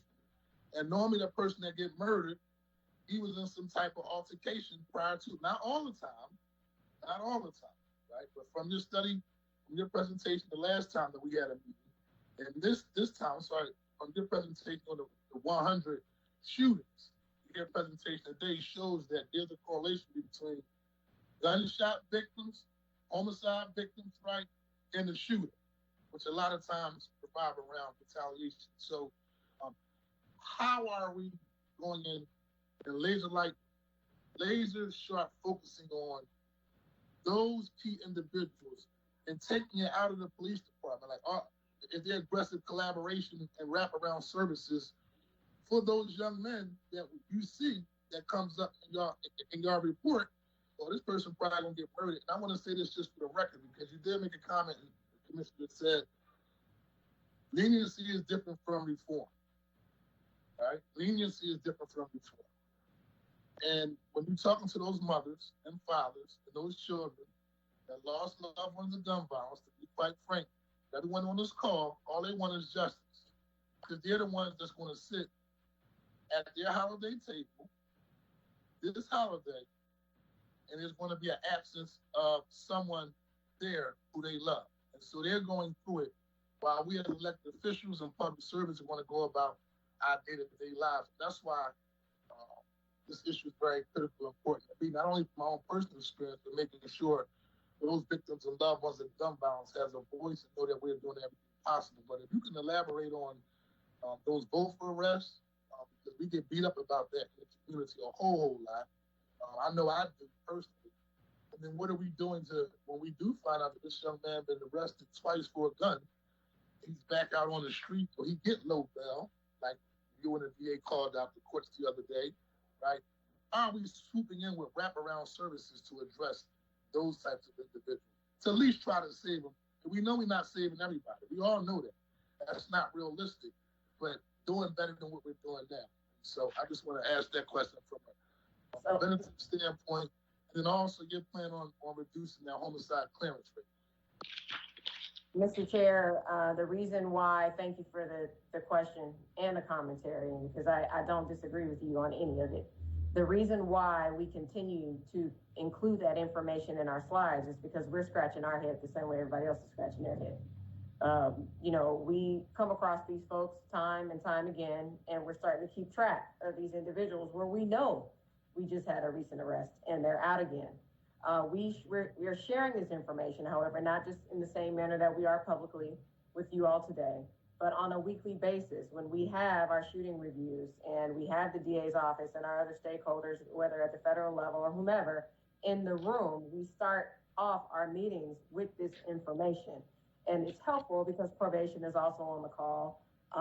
And we can answer any of these questions. Hey, we got this person that was either a victim of a homicide or we just made this arrest. What happened? We knew that they were supposed to be on probation or parole. What happened here? Right? But it's only one small part of it because it's already after the fact, right? The other piece is, like I mentioned in one of my slides, in that when we have the coordination of communication, we see that it's helpful and that we can identify these folks that are most at risk and communicate this with the DA's office or with the DAs that are on ground and say, look, this is why we need enhanced bail for these folks. Or if we see that it is a one-off and there needs to be more prevention because this person is likely going to be the next victim or maybe even the next offender, that's when we reach out directly to the Office of Violence Prevention and ensure that their name is forwarded and they get the services. So we actually hand it off at that point. We obviously don't provide the services, but I mean, there's times where we're at the shooting scenes and we're making calls to these folks. So the coordination of efforts is extremely important, but I think there's more work to be done around communication, not just with those of us who are presenting today, but with others in the criminal justice system to determine where the breakdowns, if any, are occurring. Because again, we're right there. We're gonna catch them every time we get them. But all I can do is speak for my part, and we don't know why they keep getting out because it's outside our hands. And see, Commissioner, when you say the breakdown of communication from maybe other departments or other agencies, I think when my colleague Jamie Gardier is saying a state of emergency, when she says state of emergency, that's essentially what she's talking about. It's weekly meetings with not just the DA's office, right? Not just the courts, but you got any and everybody, right? That has a role in addressing the issue, not only of public safety, but also public health, right? Holistically, at the table, giving up reports. The left hand is talking to the right hand. At least that's what I would think that the vision of her mind would be, the vision of my mind would be. It's kind of like going to war, and you're in a war room, and you're meeting with your team day to day, and the left hand is finding out what the right hand is doing. It's how we run campaigns, to be quite frank, even though this is the same type of conversation, but nevertheless, we're in a war room every single day, trying to get a hold around a particular issue that we need to address. And so I do know that your team is meeting on a weekly basis. I think it's great that you have started meeting with the DA's office, but y'all have been working as well with the district attorneys assigned to different parts of the city, working in partnership with the police department. Maybe a public safety checklist along those lines, and just maybe, because you know you're doing your part, Commissioner, district attorney's doing his part, but checking in with those other department heads to make sure that y'all all are rolling in the right direction. So that's all I have. I'm going to turn it over. Go ahead, just Commissioner. To add to that, Councilman Johnson, too, I think moving forward, there needs to be very clear messaging about what will and will not be tolerated as it relates to illegal crime guns. Okay. Right? You know, they have to be prioritized the same way we prioritize them. I'm going to keep reporting out on them. But So I will say this from a messaging standpoint, and again, I've been around for a little while. I've had commissioners say we can't arrest our way out of this situation. I've had DAs known as the deadliest DA, you know, in America, right? And so I've seen DAs say let's be smart and not tough and all of that. So I've heard the messaging, right, from a variety of different angles. But I think also if we would see more of a united front publicly with IDA and our commissioner together saying, you know what, right? We're on top of this issue, right? And again, if you do the crime, you're going to do the time. I'm from the streets. I'm being honest with you. These guys don't respect being nice. That's just reality. You can ask any other young man that gave testimony. And the other part is, young guys know the system, and they know how to operate within the system. They know what I'm going to get arrested on. They all know Chaka Johnson. They know the process, right? And so, but when people see that enough is enough, and you sick and tired of being sick and tired, it sends a strong message. It sends a message to folks that, yes, we want to do all the comprehensive stuff. We want to do prevention. We want to help people get jobs, right? But also people have to clearly understand that if you take a life, you're going to be dealt with accordingly. And the reason why I say that, and I'm going to stand firm on that, is out of everything that we're talking about, we still ain't given a sense of support to that mother and that father, again, that's going to be sitting at the table this upcoming holiday with a loved one that's not there. So I do agree that, from a messaging standpoint, but also backing up that messaging that, yeah, if you pull that trigger, you're going to be held accountable. And I heard a mother say that I'd rather have my son arrested than have him dead, because that's the path he's going in. And that's not Kenyatta, the politician, speaking. That's the Kenyatta, the African-American young man who grew up in South Philly, who goes out in the street and talks to different people about this issue. And you will hear a mother say, I'd rather have my son arrested in jail because I know he'll be safer in there than out in the street, depending on his lifestyle. And so with that being said, I'm going to turn it over to my colleagues for questions. How's everybody doing? This is Councilmember Thomas. Thank you, Councilmember Johnson. Again, I appreciate this opportunity. And thank you, Commissioner Outlaw, as well as DA Krasner. I think one of the things that Councilmember Johnson talked about was unity, and the fact that you're both here and you often make yourself readily available to this body and to the general public to answer questions speaks to at least steps taken as it relates to the unity. But unfortunately, I think if you've been listening and paying attention to both of your testimony, it's been significantly more bad news than good news. And I think I agree with Councilmember Johnson. It's not just that mother and that family who are going to be without their loved ones on Christmas. It's just the climate and culture in the city right now. And the fact that everyone looks up and they say, well, who has the solution? And we know that part of the solution is coordinating and working together, but just in the spirit of, I guess, trying to move in a different direction. I think I'll try to ask two questions, one to each of you, about what I feel like is the most alarming thing I've heard that hopefully can help us move in a direction of progress. So, and I'll ask both of my questions and then I'll be done, Mr. Chair. To District Attorney Krasner, the police commissioner put a slide up a little while ago, and the slide gave specific examples, narratives. I believe that the topic of the slide was challenges.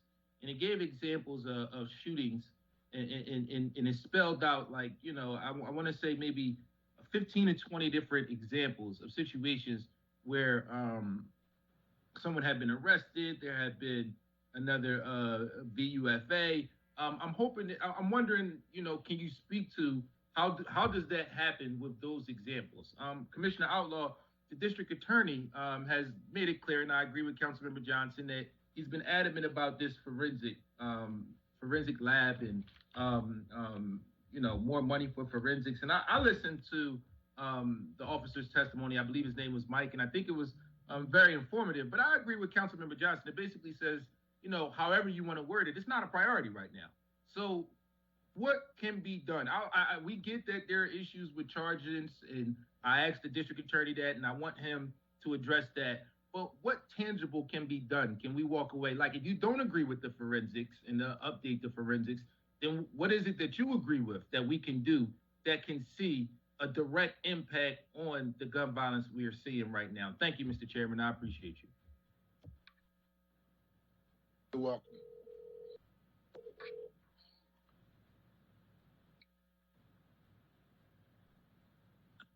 Commissioner Outlaw, I think he was asking you the question, or Larry. Both. It was one for each. I can answer first. So I'm not saying, and please don't misread what I'm saying. I'm not saying that forensics aren't a priority, but there are several steps that have to take place before we even get to yes, as it relates to building out this new capacity. So it's easier said than done. It doesn't mean that, so when I got here, the DA and the AG's office and the administration, they all shared with me that this had been ongoing dialogue around enhancing our forensic capabilities. I immediately asked Director Garvey for a one-pager and any relative statistics related to it as far as cost, what it would look like, so on and so forth. And again, as you know, and I shared this information with the administration. The issue has been, again, not that we don't prioritize forensics. It has been, we've been asked time, you know, over this almost year that I've been here to find areas to cut and to prioritize in that sense and not ask for any additional funding. So again, it's not that we don't want it or we don't prioritize it. We just understand that it's going to be a huge undertaking as far as costs, facilities, personnel, hiring, so on and so forth. So I just want to be clear in that sense. As far as what can be done, again, there has to be focus on the things that I mentioned before, more focus on prevention, but then also there has to be accountability on our end. We're a part of that as it relates to deterrence and consequences. On our end, meaning not just arrest, but ensuring that we have these cases cleared by investigation to a point where the chief's office will charge them. Again, I don't have any control over what happens after, you know, we pass the case on. But again, if we can identify these gaps in our processes earlier on, so we have the strongest case that we can possibly have, and I know that's nothing is left on PPD's end, that's what success is for us, because we're going to continue to do our part. But we also don't want to arrest, and then nothing happens. So ensuring that we are all communicating what those gaps are important. Thank you, Commissioner. And, you know, I understand exactly what you're saying. I didn't want to put words in your mouth. I'm just speaking more of perception, you know, just listening to what's going on, listening to the fact that we have a new facility, that forensics isn't necessarily a part of the plan. I'm not saying you per se, like you said, a lot of this stuff predated you. What the perception is that it's not a priority. But thank you. So I guess that your response would be just a better coordination and communication to be able to help address some of the gaps that we see. And that would be a way that we can deter the gun violence right away, if I paraphrase you correctly. I think so, because up until recently, I mean, we hadn't been communicating that. Everybody's been off doing their own thing, and we don't know why cases aren't getting charged, or if there's any deficiencies on our end or the rest of the system's end. And we got to look internally. So again, whether it's training, whether it's being able to identify what our investigators need, having that introspection, these are all things that we're doing now. But I also want to be clear in that, you know, a clearance rate doesn't necessarily, it's not the sole determining factor of whether or not folks are being deterred. It's a part of it, but we have to step up and do our part. Thank you, and hopefully with this pandemic being over, we'll be able to do more. All right. Go ahead, District Attorney. Yes, sir. I just want to answer Councilmember Thomas's question, if I may. But I do want to be clear about this. You know, when I talk about forensics, of course, we're talking about prevention. A little bit intangible to some people. Okay, so certain people in the police department say you can cut the homicide rate 10%. Krasner says it, whatever, right? Let me be a little more tangible. It's not just crime prevention. City paid Anthony Wright $10 million. And the reason they paid Anthony Wright $10 million is because he sat in a jail cell for decades for a case that was cleared up by DNA. $10 million would fund everything we're talking about in terms of these forensics for a few years. So we got two problems. Number one, we're bleeding money because there is a long culture in Philly of not having the DNA and phone technology up to the level of other cities. We're bleeding money from the Treasury. This is a self-insured city. When a lawsuit succeeds, it comes out of the tax base. That's where it comes from. So we're bleeding money on the one hand that could be used for these forensics. It's not just the lives. Of course, they're the most important thing. But it's also the fact that as we look at a bunch of these exonerations, what we find out is that with proper forensics back then and now, we wouldn't be in this situation. We need to stop the lawsuit that's coming against us in 5 years or 20 years. That's going to hit the city the way all these lawsuits are hitting the city now because of inadequate forensics. I mean, we just have to fix that. As for going to the question of how do you have multiple arrests for BUFA? So the main issue that we have there is bail. And, you know, we have the receipts to show that we've been very clear. When people are charged with being a felon in possession of a firearm, we are asking for extremely high bail, more specifically $1 million bail or more, essentially 100% of the time. That's what we are doing. We don't set the bail. The bail is set by bail commissioners, but we're asking for that 100% of the time. Shooting cases, we're asking for that high bail 100% of the time. And we do have better and better cooperation with the PPD, who are able to and doing a great job of getting us more information that we can use to make strong arguments. Part of the reason we set up our own intelligence unit this year, with Chance Lee heading that up, was so that we could have our own database of some of that intelligence. And then when someone who is driving gun violence gets busted at 3 o'clock in the morning, and we're doing a hearing at 3 o'clock in the morning, even if we're not able to reach the PPD on that particular case, we already got that information. We can make that strong argument. But the truth about this stuff, and by the way, on 6106, 6108, which are two other gun possession charges that do not involve being a felon, we're still pursuing that high bail approximately 80 to 90% of the time. The only times we're not doing it are when you have law-abiding people, bought the gun legally. I mean, this is an example, but bought the gun legally. Maybe they had a permit. The permit expired a year ago. Yeah, they should have gotten the paper, but that is not somebody we should be trying to hold in jail, especially during a pandemic. Those other people are. So we go in and we do our job, just as we do in charging it. You know, I showed you the stats before. We basically charge every single shooting that the police bring us. Out of that huge number, almost 1,500 shooting cases, there's only 22 we didn't charge because there were gaps in the evidence. 22. You're looking at 1%, something like that. We're bringing 98.5%. I mean, we're charging it. We are doing our job. We take what we are doing seriously. And in the same way, we're going to these bail hearings and we're saying, we don't want all this other stuff. We don't want them held. We don't want the jail to become a hot spot. But when it comes to shooting people and being a felon in possession of firearms in the heart of a crisis around homicides and shootings, these are some people need to be held, and we are not getting the bails from these bail commissioners that we need. That's the reality. We're trying to push this whole system towards the no cash bail system where you're either held because you're that much of a danger or you're getting out. And we are running into a lot of resistance. We have been keeping those records ever since March. We have those records. We have disclosed those records to a lot of people within the system. Commissioners aware of this, as well as Judge Dugan, who's the chief of the municipal court unit, which supervises those bail commissioners. We've provided that information. So far, we haven't, done a press conference around it because we're trying to move things internally, but time is coming. That press conference is coming where we're going to have to roll this out because we all have to be accountable and answer to the people. Council member, I think you're muted, sir. Mr. Chairman, you're muted.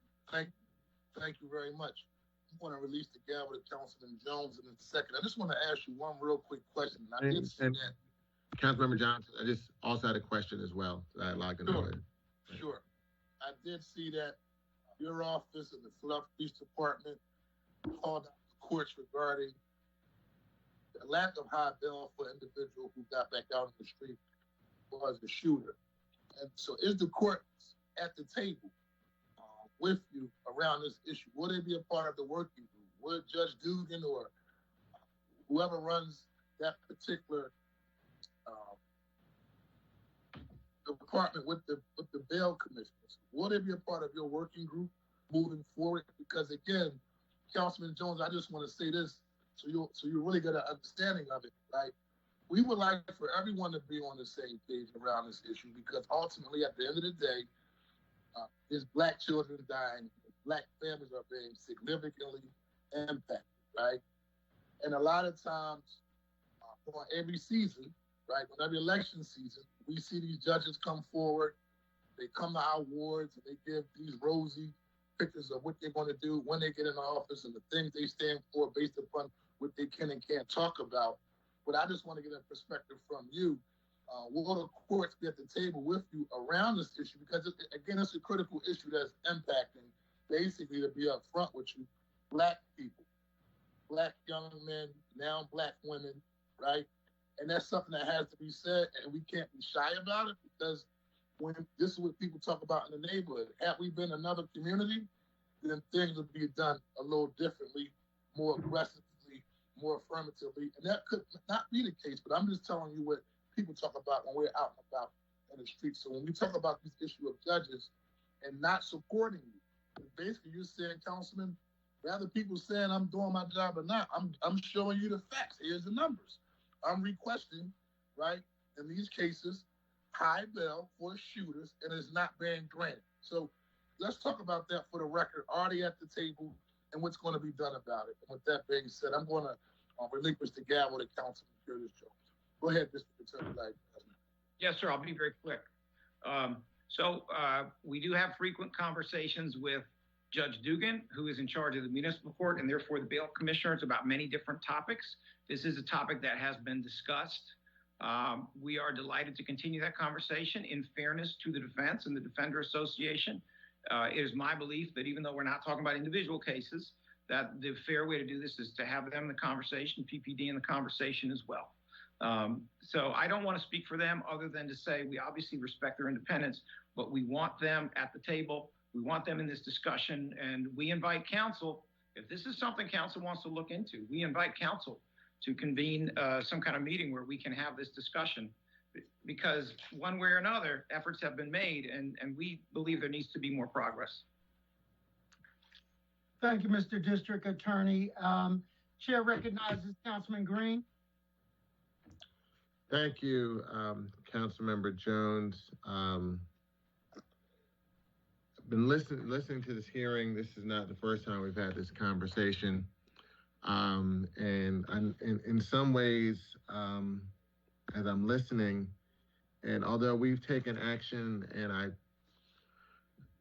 commended Councilmember Johnson for his leadership on having this hearing and being consistent, but in other ways, I think that we as a legislative body have not done all that we can do. And I'll point more the finger at myself in reference to providing the resources that communities, especially those who are grassroots organizations, need support in reference to assisting victims of violent crime. We are now in December of this year. Early part of next year, we'll be going into the budget process.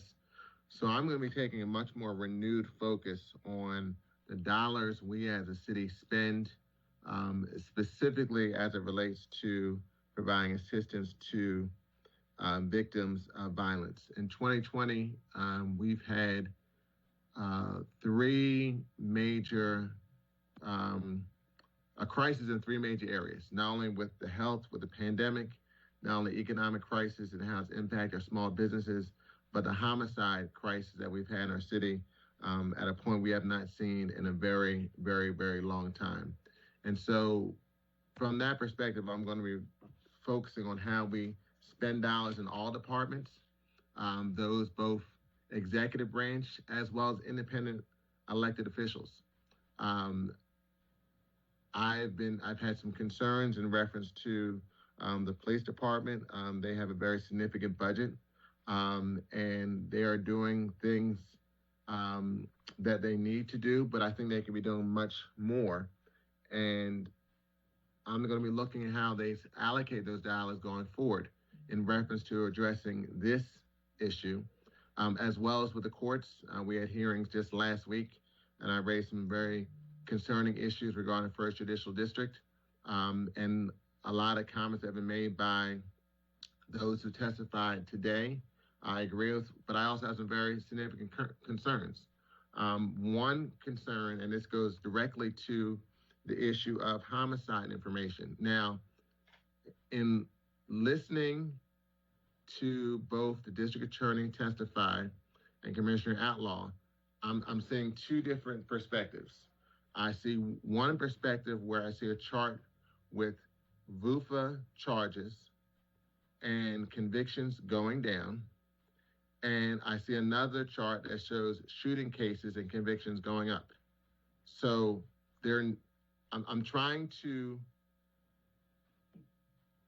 get a perspective how we can have that information shown from two different agencies that are responsible for public safety, and one is showing what I think most common people say one thing, and another that's showing something different.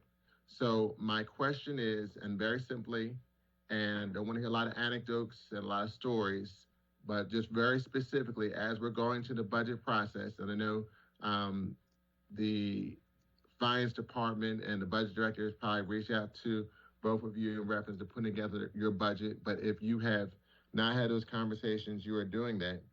So the question specifically is, as we go into 2021, how are you using your resources, even though I know we're in a pandemic, to reduce the number of homicides in the city of Philadelphia?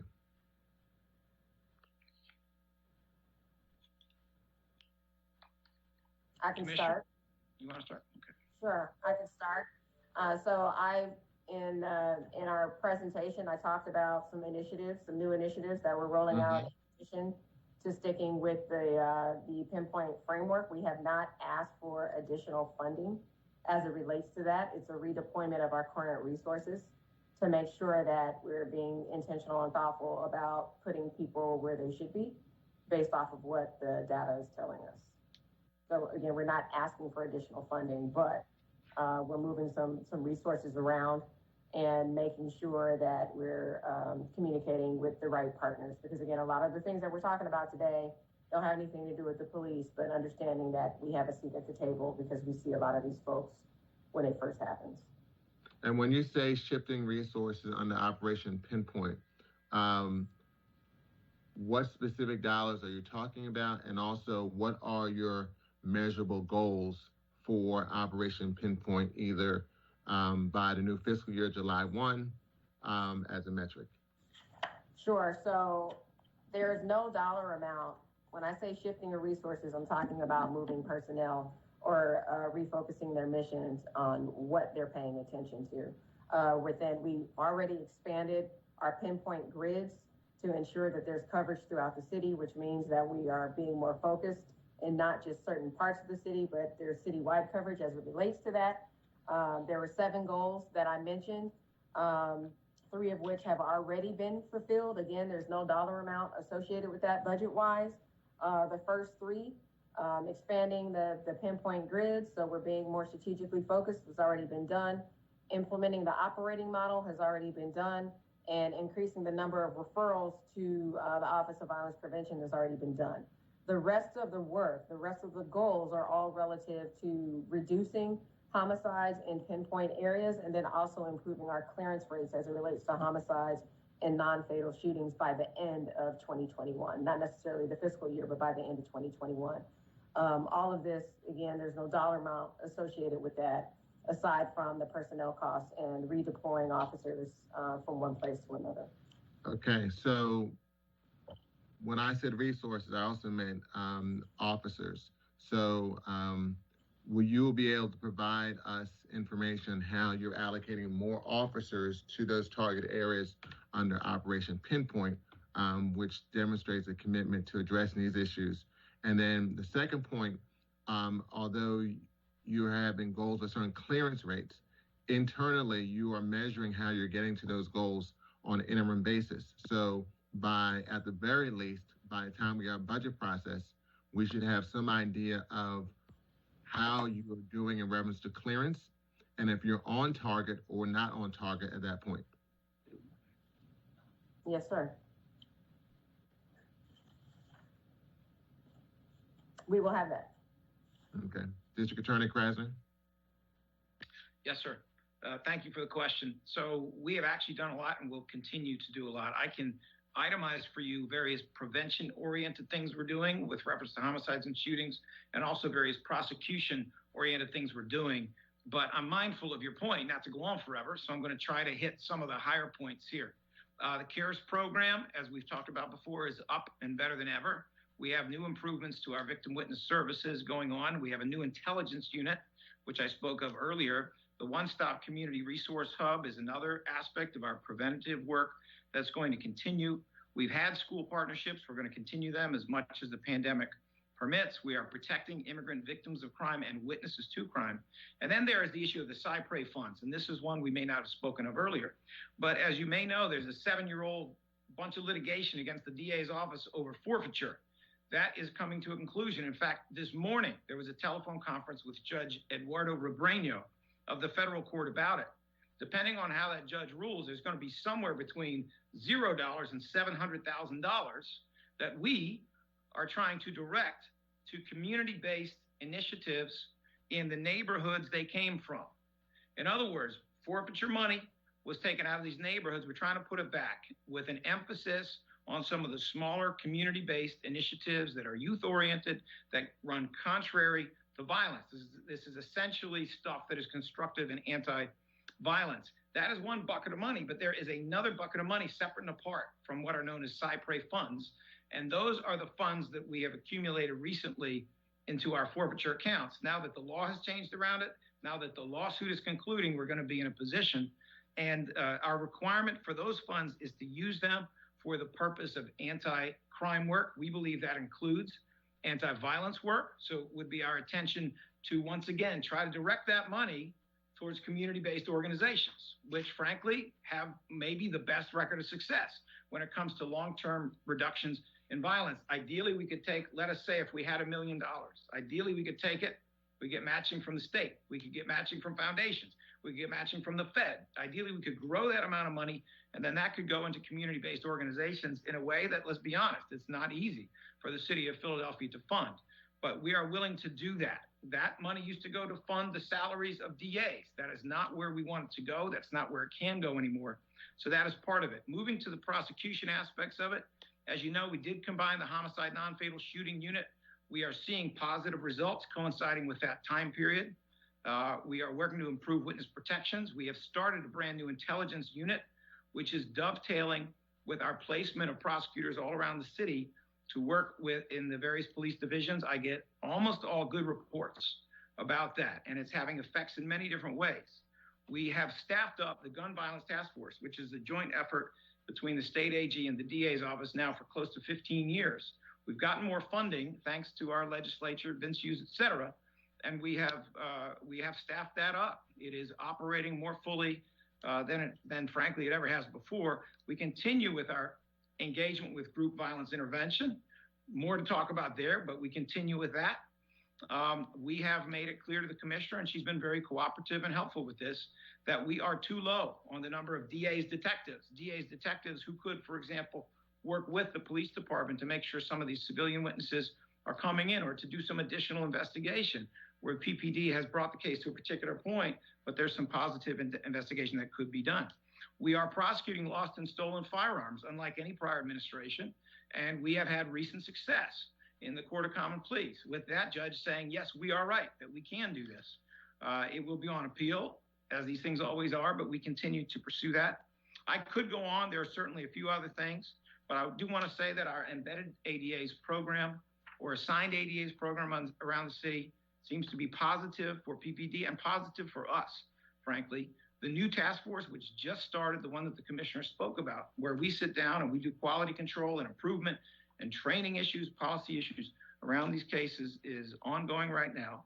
And we look forward to seeing what we can do to improve the situation around bail for shooting cases and other cases where dangerous people being out can mean additional homicides. So those are a few things. I could say more, but those are a few. Thank you for providing a lot of that information, but it didn't get to my fundamental question of how will you increase the conviction rate to reduce homicide deaths in the city of Philadelphia by the time we get to the budget process? And what's your metrics and goal for that increased conviction rate by the time we get to the budget cycle? Well, I want to make sure we don't confuse these two things. There is a difference between a homicide and a gun possession. Our conviction rate on homicide cases, as I indicated previously, is about 5%. Attorney Krasner, I've allowed you to speak for quite some time. You provide a lot of information. I'm not confused in what I'm asking for. I just want something measurable in reference to, as Councilmember Johnson and other council members said, when people are going into the community, and we can say we are changing and making some real progress in how dollars are being used and allocated by every city department, city council included. What is your measurable goal to demonstrate that we are reducing the number of homicides in the city of Philadelphia? Well, let me say this, council member, I do appreciate your question. The measurable goal very measurable that I could take to Miss Mary at 54th, and you pick the neighborhood that will understand that. Sure. So measurable goal is to bring up the rate of convictions for the gun possession cases. The rate of conviction for the shooting cases and homicide cases is actually very high. It's very high by our standards and national standards. I would like to maintain it, of course. I would always like to do better, but a rate of conviction that is on the order of 85% for shootings and homicides cases is a strong rate. Can I get it to 90%? Yes, I hope so. Can we greatly increase how many of these gun possession cases are getting to the finish line? Yes, I think we can. And I would like to see that increase significantly. I'd like to be able to cut in half the number of situations where civilians won't show up. I'd like to be able to cut in half the number of situations where the evidence is weak and strengthen it to the point where we can get past the prelim.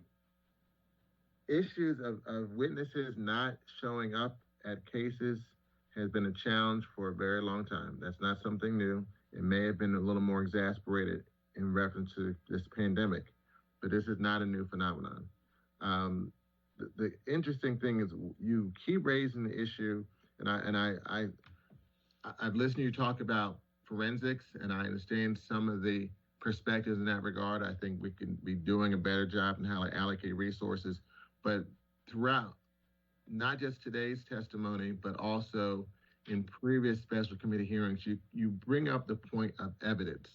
I just find it very interesting in the way you bring that up in reference to that the evidence is not sufficient for a conviction. Yes, sir. Well, that is what we found. When we looked at 400 of these cases that didn't get to the finish line, we found that 20.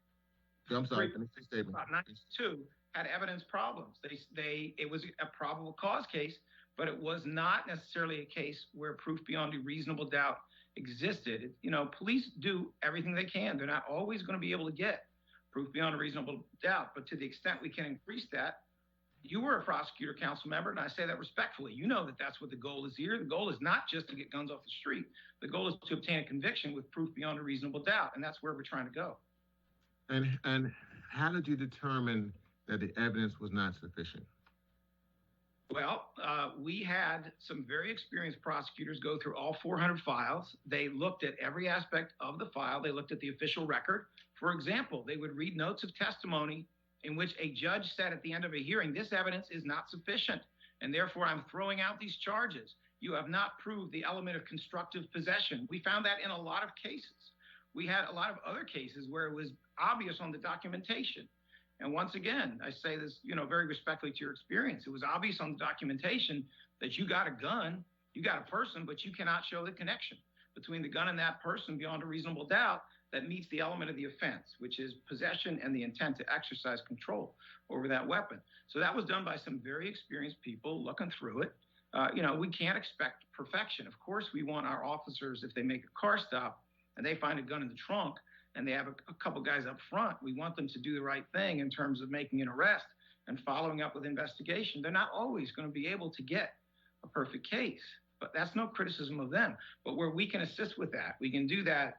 We can do something with DNA. We can do something with telephone warrants. We can do something with a search of social media where we might find the guy in the back seat holding the very gun that's in the trunk, where we can do that extra step jointly.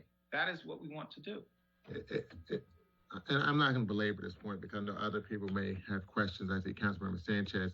I just find it just interesting that this focus on evidence, and you said your prosecutor went through the 400 cases, but the conviction rates have gone down more recently, and police have been doing the same type of investigations with limited resources at the local level in a number of cities, Philadelphia not being the only one, for a long period of time. And I just find it interesting that the conviction rates are now at a lower rate, but then I'm hearing the need for additional assistance from the district attorney's office on providing assistance in investigations for the police department when convictions are going down. Yes, sir. Well, there's actually a very interesting explanation for the difference between where the city was 3 or 4 years ago and now.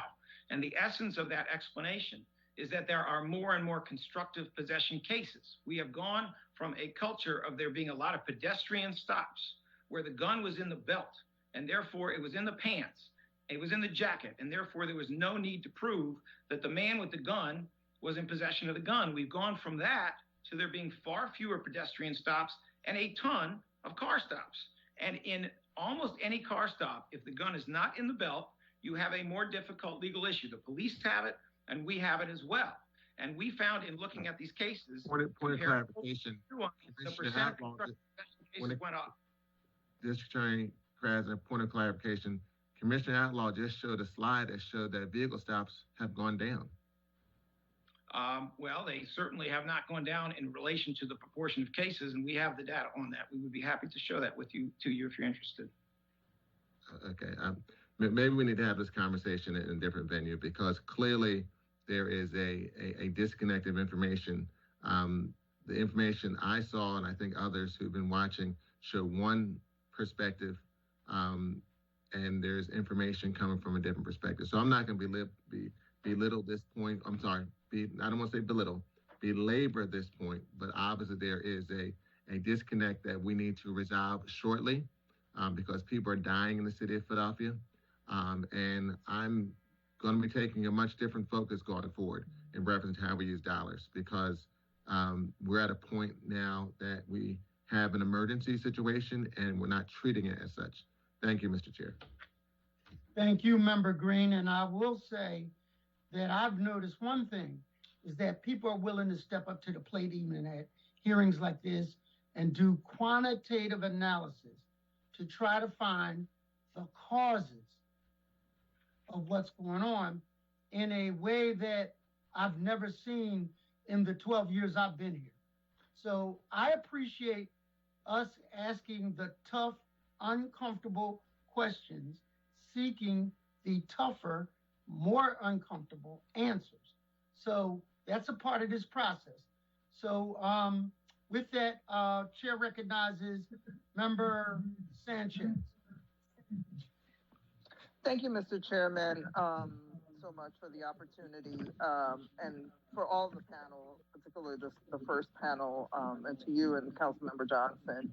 And you're a member of this committee. I'd like to know, what is the role of the Criminal Justice Advisory Board, CJAB, and how do we make sure that that is an accountability table where people are sitting across the table from each other, and really holding their independent systems, right, to task? I'm growing more frustrated when, we have these hearings and there's missing pieces to this. So, Member Jones, I know you're a member of that. Do the main principals go to this meeting? How frequently do you meet? And how do we get counsel who ultimately ends up funding these independent institutions to be more accountable to each other at that table? So if I may, Mr. Chairman, I see you back. So in my opinion, CJAB is the one of the best tools we've had to communicate in decades. And the reason I say that is that normally when you have an issue, whether it's prison overcrowding, whether it is a pandemic, usually what happens is a memo goes to someone, an email goes to someone else, an answer comes back from the email, and then somebody says, well, that's not the question I asked you, and people begin to point fingers. At CJAB, every one of those entities is sitting at the table.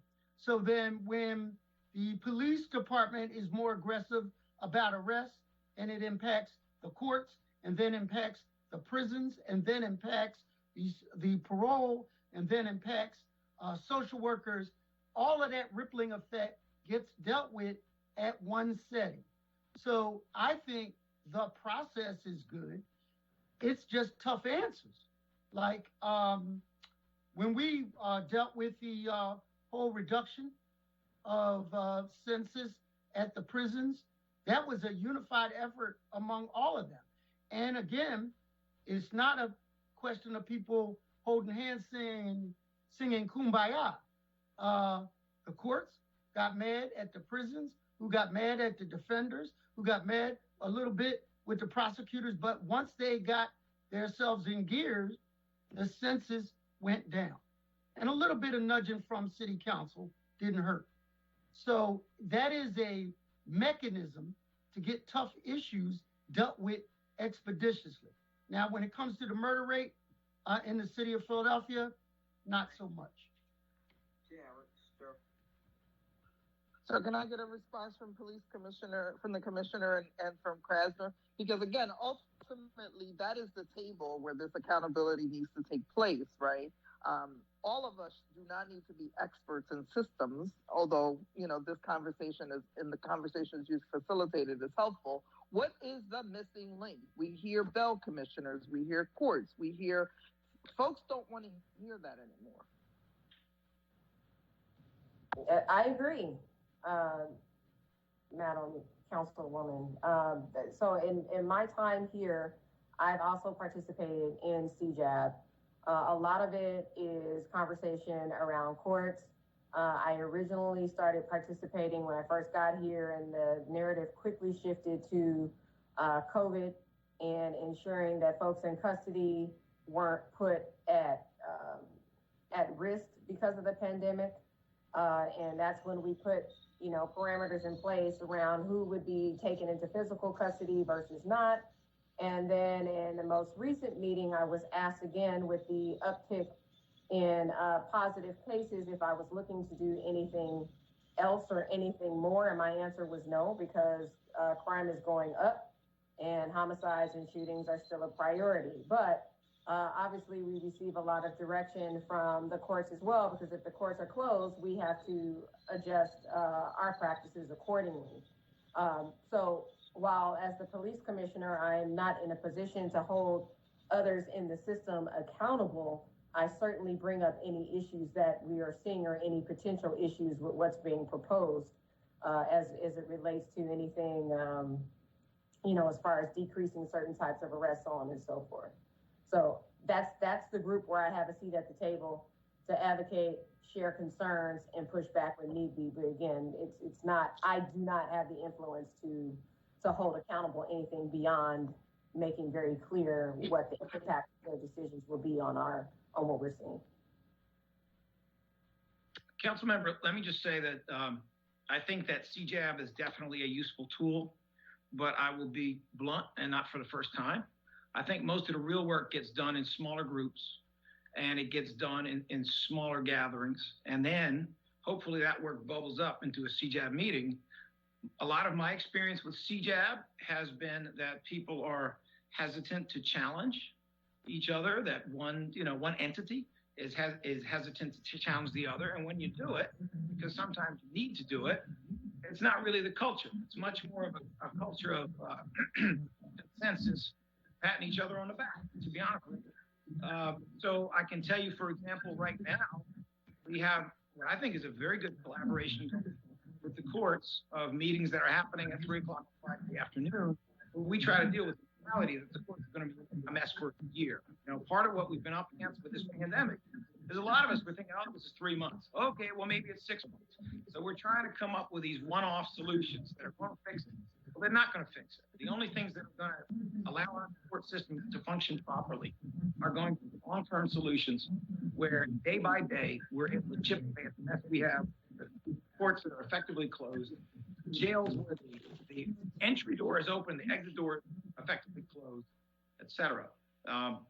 So as I said before, I've seen this with MacArthur as well. And I say that respectfully. I think MacArthur's done some great work, but their model is a consensus model. It's always a problem when every single person at the table is supposed to agree and somebody likes the old way. That just means status quo wins. That's just how it is. So I think that CJAB can do some good, but it's not going to do any good unless we have a whole lot of individual meetings with some very capable people. There are a ton of capable people in the system who are coming up with innovative ideas on how two different entities interact. Thank you, Mr. Chair. Again, as Chair of Appropriations, I am flabbergasted that we are nearing 30% of our budget in these portfolios, and that ultimately people forget we work for the residents. These are people's tax dollars, and more is not working smarter. More is working more efficiently and leveraging these resources. And these budgets continue to bloom and blossom at difficult times, and we keep getting very similar results. And this is frustrating because it cannot be explained to the average person in the street. And the average person shouldn't care.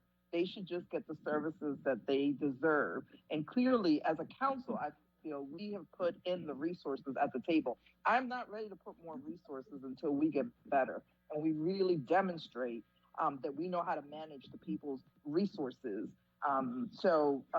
Again, I just want to echo Councilmember Green that I expect this budget process to be a much more difficult one than the one we had in COVID, and the answers have to be sharper than they have been for the average residents. Thank you, Mr. Chair. Thank you very much, Councilman Sanchez. Will the clerk please call the next panel? I want to thank District Attorney Larry Krasner for his time. I want to thank Mr. Outlaw for your time. Obviously, this is an ongoing conversation, ongoing follow-up as it relates to the action plan to go into 2021, but this was also very informative. And so we just want to say thank you, and thank you for your time. Thank you, Councilmember. Thank you, Commissioner. Thank you.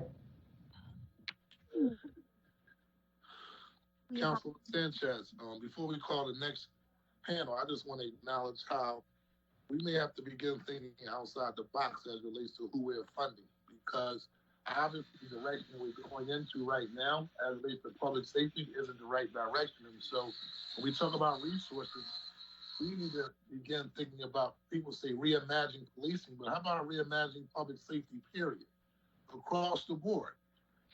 The courts have a significant budget from City Council. District Attorney's Office have a significant budget from City Council. Office of Violence Prevention have a significant budget from City Council, as well as our police. And so we can't just look at one particular department.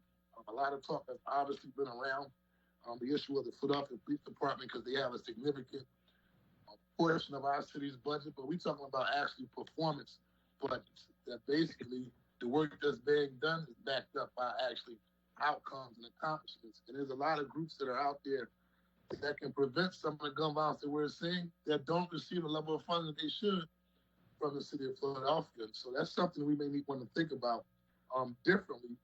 And Councilman Jones, I know you always use the budget as your bully pulpit, but yeah, we may need to reimagine public safety, period, across the board, and begin putting those groups that's out there on the front line on a priority and try something different, something radical, right? As opposed to keep doing the same thing over and over, expecting different results. And what that has been thus far is each year, departments come, they ask for a budget, we give them the budget, we're still at 470 homicide in the city of Philadelphia, which is totally unacceptable. So that's where my head is at in terms of reimagining public safety. Councilmember Johnson, I just have a point of clarification. Yeah. When I spoke earlier, I made reference to the executive branch in reference to funding as well as independently elected officials. And I was, of course, mentioning the District Attorney's Office as part of public safety. I was remiss in not also raising the First Judicial District, which you did. I'm glad you did. And that brings it back to my comments from last week's hearing. And I will be revisiting some ideas that this council has not seen since former Councilmember Blackwell took some initiatives during our budget process, and we'll revisit that next year. Thank you, Councilmember Johnson. Thank you, Councilman Derek Green, and happy birthday, by the way. Will the clerk please call the next panel? Andrea Custis and Alida Garcia.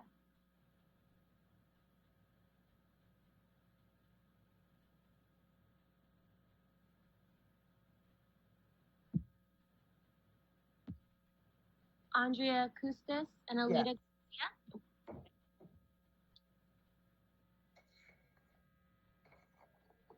Andrea, you may state. Okay, thank you so much. Andrea, hope all is well. Good to see you. It's always good to see you. I'm not going to say you're my favorite because Councilman Jones is on here. So I'm going to be careful and say it's my favorite too. My favorite two council people. Oh, really? Oh, okay. Point of information. I thought I was there too. Oh my gosh. And I'm a former urban leaguer too. Okay. Okay, I'm going to try to be brief. I know you guys have been working it all day. I've been watching everybody. Good afternoon, Co-Chair Council Member Johnson and Council Member Jones and members of the Special Committee on gun violence prevention.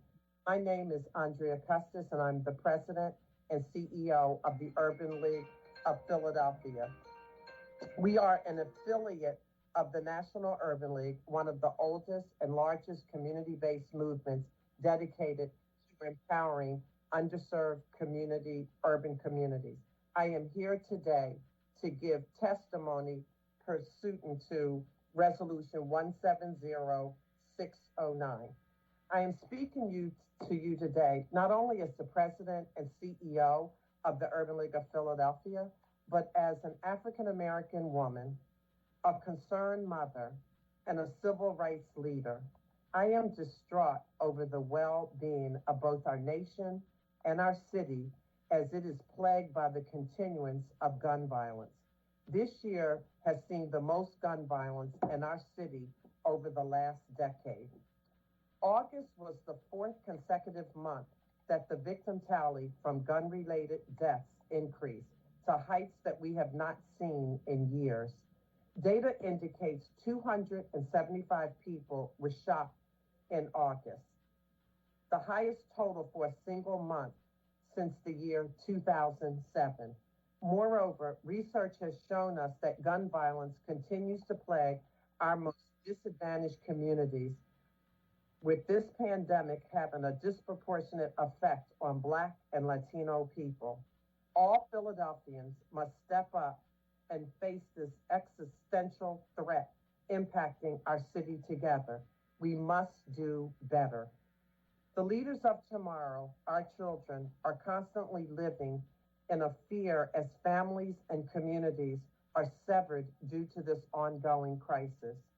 It is unacceptable and egregious that so many Philadelphians know the personal cost of gun violence, know what it feels like to have a loved one whose life was wiped out unnecessarily for no apparent reason. Having attended the funeral of so many children in our communities whose innocent lives were interrupted by gun violence, I feel and see the devastation, trauma, and grief stricken by so many neighbors, and I have witnessed the absence and negative effects of the survivors. The sum of these consequences by Philadelphians haunted by gun violence each day only signals ongoing horror that should motivate us all to end this crisis. So many of the shootings that we have seen in recent years will never be solved. The perpetrators will never be charged, and the victims and their families will never have peace. I am here to plead for an end to this violence and to offer support and resources and ask for partnership with the Philadelphia City Council, the administration, and other organizations so that we may create a safer city for our children. We must offer every avenue for justice and explore every way in which we can mitigate gun violence. We need to partner with other people at the local, state, and federal level who work tirelessly towards the same goal, to develop stronger and more innovative initiatives to stop this ongoing threat. We cannot allow violence to rule our lives and the lives of everyone in our city. We must stand up against gun violence and give our communities every avenue to be safer, to succeed, and to heal. I look forward to joining in this fight and working with the government and other organizations to address the epidemic of gun violence in the city. Thank you for your time and your consideration this afternoon. Thank you. Leader Garcia, National Justice Homicide Alliance. Yes. Good afternoon. City Councilman and guests. Before you speak, I just want to acknowledge you for your hard work and your dedication around addressing the issue of support for victims of homicides. And I saw yesterday that you visited your own son's grave, right, during the Christmas holiday, right? That's why I keep reiterating that it's critically important that we make sure that those families who have lost loved ones to gun violence get justice, some type of closure. So I just thank you for your courage. I always thank you for speaking truth to power. I always thank you for holding individuals accountable. And I just thank you always for your support. And it's also just informing me about this process, just in general, as it relates to making sure that we're fighting for those who need a voice and a seat at the table. So I just want to acknowledge you publicly before you start your testimony. And good job with your town hall that you recently done with my colleague, the Councilwoman Maria Kiona Sanchez, bringing the Latino community and the African American community together to address this issue, because we all in this fight together. Thank you, Councilman. I'm very grateful for your leadership. And this is something very important that we all have to come together on. So good afternoon, City Council members and guests. I pray that you and your families are well. I'm honored to be here with you today to testify about the current gun violence and homicide realities from a homicide survivor's perspective. I am the mother of Alejandro Rojas Garcia. There's a picture of Alex. On January 24th, 2015, my son was shot 15 times and left for dead on a cold and lonely street in North Philadelphia. That night, my son's life was gone as if it never existed and didn't matter. But my son Alex's life matters. All of our children's lives matter. No one deserves to be killed, and no one has the right to take a life. After Alex's death, I co-founded the National Homicide Justice Alliance with the mission of empowering families of murder victims. And I am a co-chair of the Victim Subcommittee of the Special Committee on Gun Violence Prevention. I would like to share my gratitude for all of the survivors that have provided testimony throughout the years, my fellow subcommittee members, fellow committee members, Councilman Kiana Johnson, his team, and Councilman Curtis Jones and his staff, and all of the council persons and guests on this call. In 2020, we have accomplished a great step forward in the passing and funding of the Office of the Victim Advocate. This office will be tasked with amplifying the voices of co-victims of homicide and victims of gun violence, as well as other victims of crime as the office develops. The Victim's Office will respond to the needs of survivors and their family. No longer will a victim's family be lost in the maze of criminal justice and social services. They will be able to reach out and be redirected and informed by this office. Sometimes survivor views may not be popular or agree with the opinions of others, but that is irrelevant to us. The fact is that, like any other community of people that share a self-identifying demographic, we have the right to voice our concerns, opinions, and to be championed by an office in the city that is specifically designed to support our needs. Although we are aware that the fight to end gun violence is a protracted struggle, at this moment, we are in the thick of this crisis and must take effective action immediately. Gun violence is a daily occurrence in our city. The news reports are saturated with blood and lament. People are horrified and re-traumatized by constant news of shootings and death. And many Philadelphians, including myself, do not feel safe in their neighborhoods. As of today, December 14th, 2020, the Philadelphia Police Crime and Statistics website page notes 470 homicides. Most are African American. Actually, 87% are African American. 170 of those persons murdered are Latinos. This is a 39% increase from 2018, and we have over 3,600 shootings, which is 1,100 more than last year. Yet in the last 3 years, the charges have been dropped on 1,293 illegal gun possession cases. The top conditions for homicides are arguments, drugs, retaliation, and domestic violence. 87% of victims and their families are African Americans, and 10 to 12% are Latino. 99% of the lives lost to gun violence are people of color.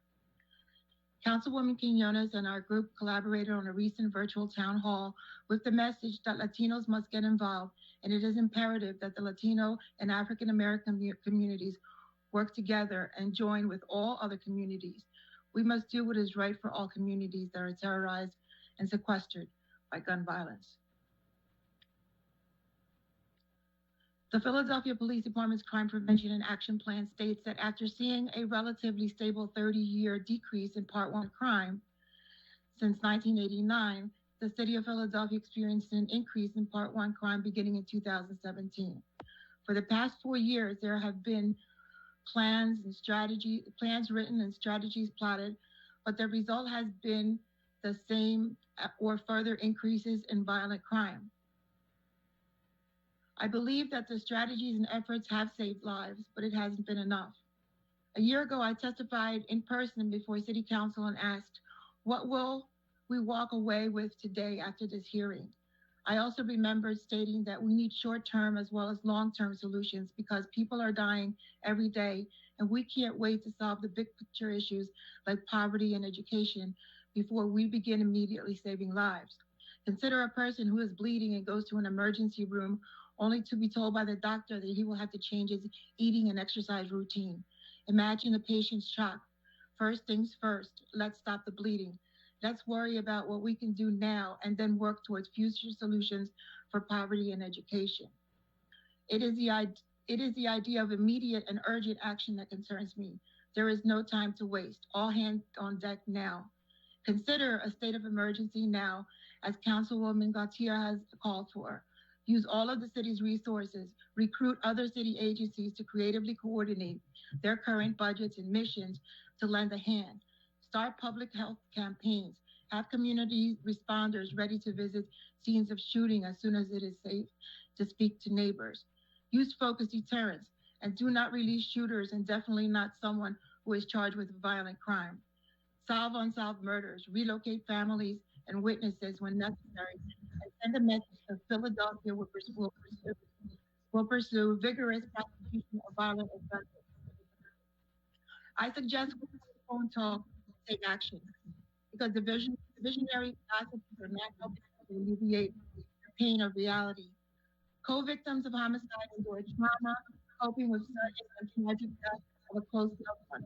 The sensitivity to notifications, communication with detectives, fear, job loss, familial conflict, increased health concerns, and unsolved cases, lack of relocation to families that witness potential crisis. What actions, policy, and administrative changes have resulted from the consistent input that co-victims of homicide and gun violence have provided? Sometimes the system works, and other times it becomes a stumbling block in the path of families seeking justice and healing. Victims of violent crime are subjected to heinous treatment by the offender and then often re-traumatized by the criminal justice system. I am struck when I hear that individuals with multiple gun charges are released, or when a convicted murderer involved in a shootout which killed an innocent teenager, a teenage bystander like Petra Vargas in 1994, as she walked out of her front door, that this individual was released, and although he gave up the names of his accomplices, the accomplices have not been pursued. Also, a murderer commits a murder in 2016 and receives a 14 to 28 year sentence for a murder, numerous guns, $19,000 cash, and a large amount of drugs, and will be eligible for parole in 6 years. Meanwhile, his victim is buried and has no second chances, as was in the case of Raymond Pantoja, 2016. It would be wise to invest in prevention and postvention because these are the more humane and cost-effective alternatives. There is no way to save money on violence. We have to put real money into jobs and recreation, arts, music, sports for youth, and healing programs for children and families.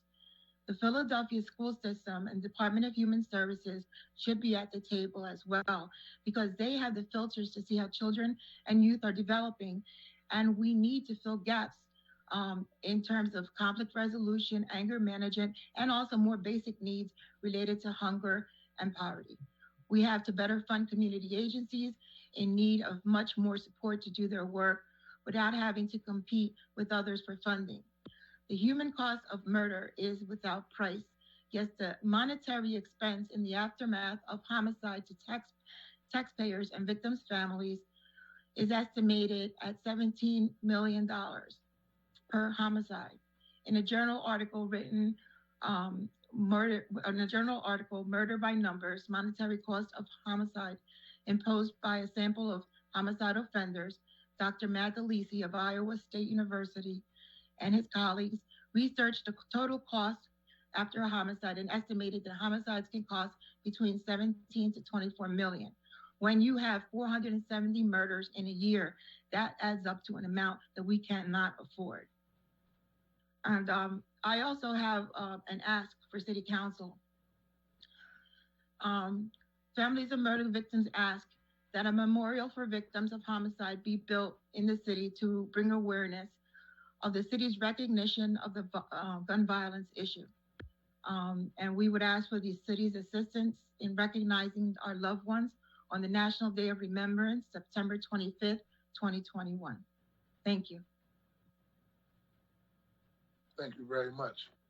First, I want to acknowledge Councilwoman Maria Kiona Sanchez and Councilman Curtis Jones. Thank you, Mr. Chair. I also just want to echo your comments about the work of ALETA. Over the last couple of years, as you've convened these hearings and these discussions, we've heard over and over from the families of victims asking for more help, demanding for more help. And it is through that lens that I joined ALETA in a town hall that ALETA put a video together, council members, and I wish we could share it today. It just set a tone about the reality of what we're dealing with, and I think ALETA articulated well. These are people's lives at stake. And unfortunately, Chairman, there is nothing that we've discussed today that I could go back to that town hall and make any of those families feel better, right? And so I appreciate the fact that we continue to say we're going to ask some tough questions and challenge ourselves. In putting together that event, two members of my staff were victims, family members were killed to gun violence, the lead person organizing the event. Who isn't touched right now by what's going on in our city? And so I appreciate ALETA and her work. I appreciate the fact that she continues to challenge us. My challenge to the nonprofit leadership in my community that I tasked of joining us that day was, all of us are dealing with traumatized family. All of us have a role to play in this. All of us must stand together when a family is impacted in our neighborhood. So again, I appreciate the work we've done to date, and just say that we've really got to step this up. I don't know why the administration resists the call by council and our council member Gautier. I can't think of anything more important than the discussion we're having today. So I appreciate you, I appreciate all of you, I appreciate you, ALETA, and we're going to stand with you and for you. Thank you. Thank you, Mr. Chair. You're welcome. Councilman Curtis Jones. Thank you, Mr. Chairman. And ALETA, you don't have one of those voices that are loud, but what you are saying speaks volumes. And people need to read over it. And what you represent is a quieter majority of people who have been victimized that don't necessarily protest as loud, but are hurt and impacted by the gun violence as much as anybody, if not more. And so we appreciate you being a part of this testimony, and we appreciate you dealing with criminal justice reform, because what I find is advocates like yourself don't just deal with the hurt they feel about their loss. They also turn around and look back as to how to prevent future loss. And that's what I appreciate the most. My conversation, Mr. Chairman, earlier, I had to get off the call to join the conversation with the Urban League, and some of the conversations we had are encouraging.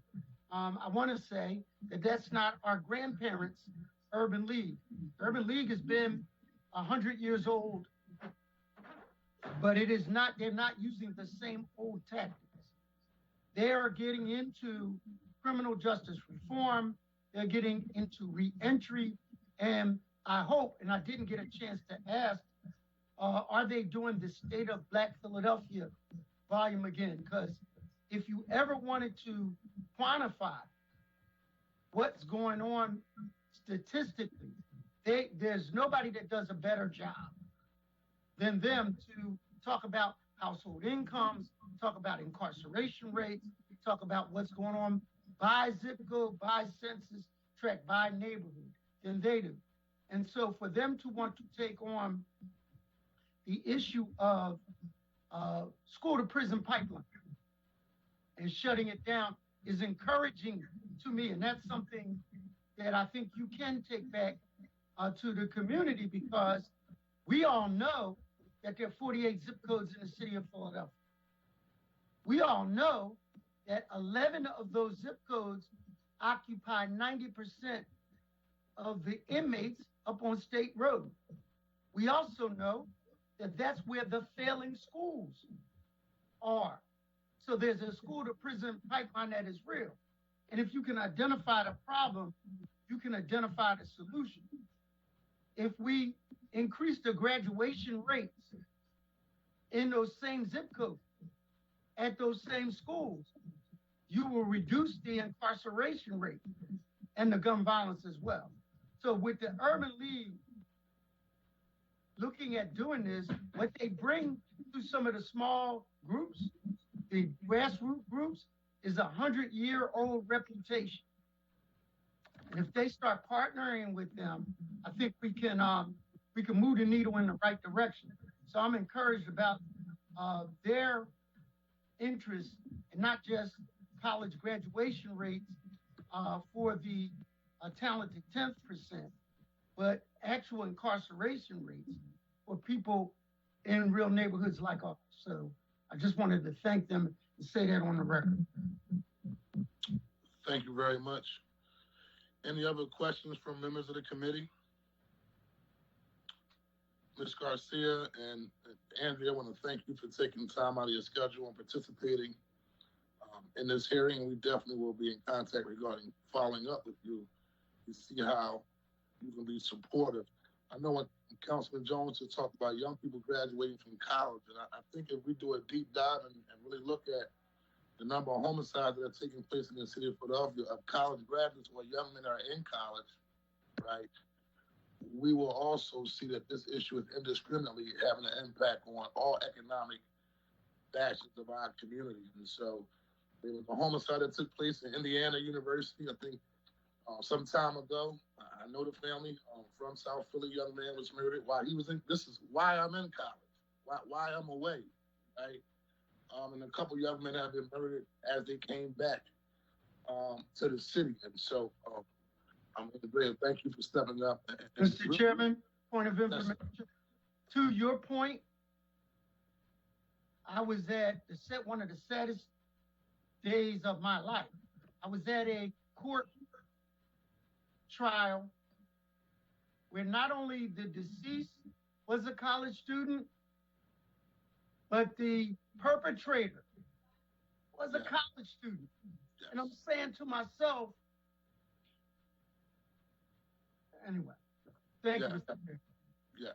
And that's where, and I'm going to wrap up on this, that's where when we talk about addressing this issue comprehensively, we got to look at the issue of mentoring. We got to look at showing young men that, I mean, I'm never ashamed to say, and I know we laugh, my story is my story, but if it wasn't for Hardy Williams saying I don't have to stand on a corner with a University of Pennsylvania degree, I want to clarify that, with a Penn degree. I didn't become an elected official and then go to Penn. This is why I was in the streets, right? After I graduated from Mansfield. Then I went to Penn, right?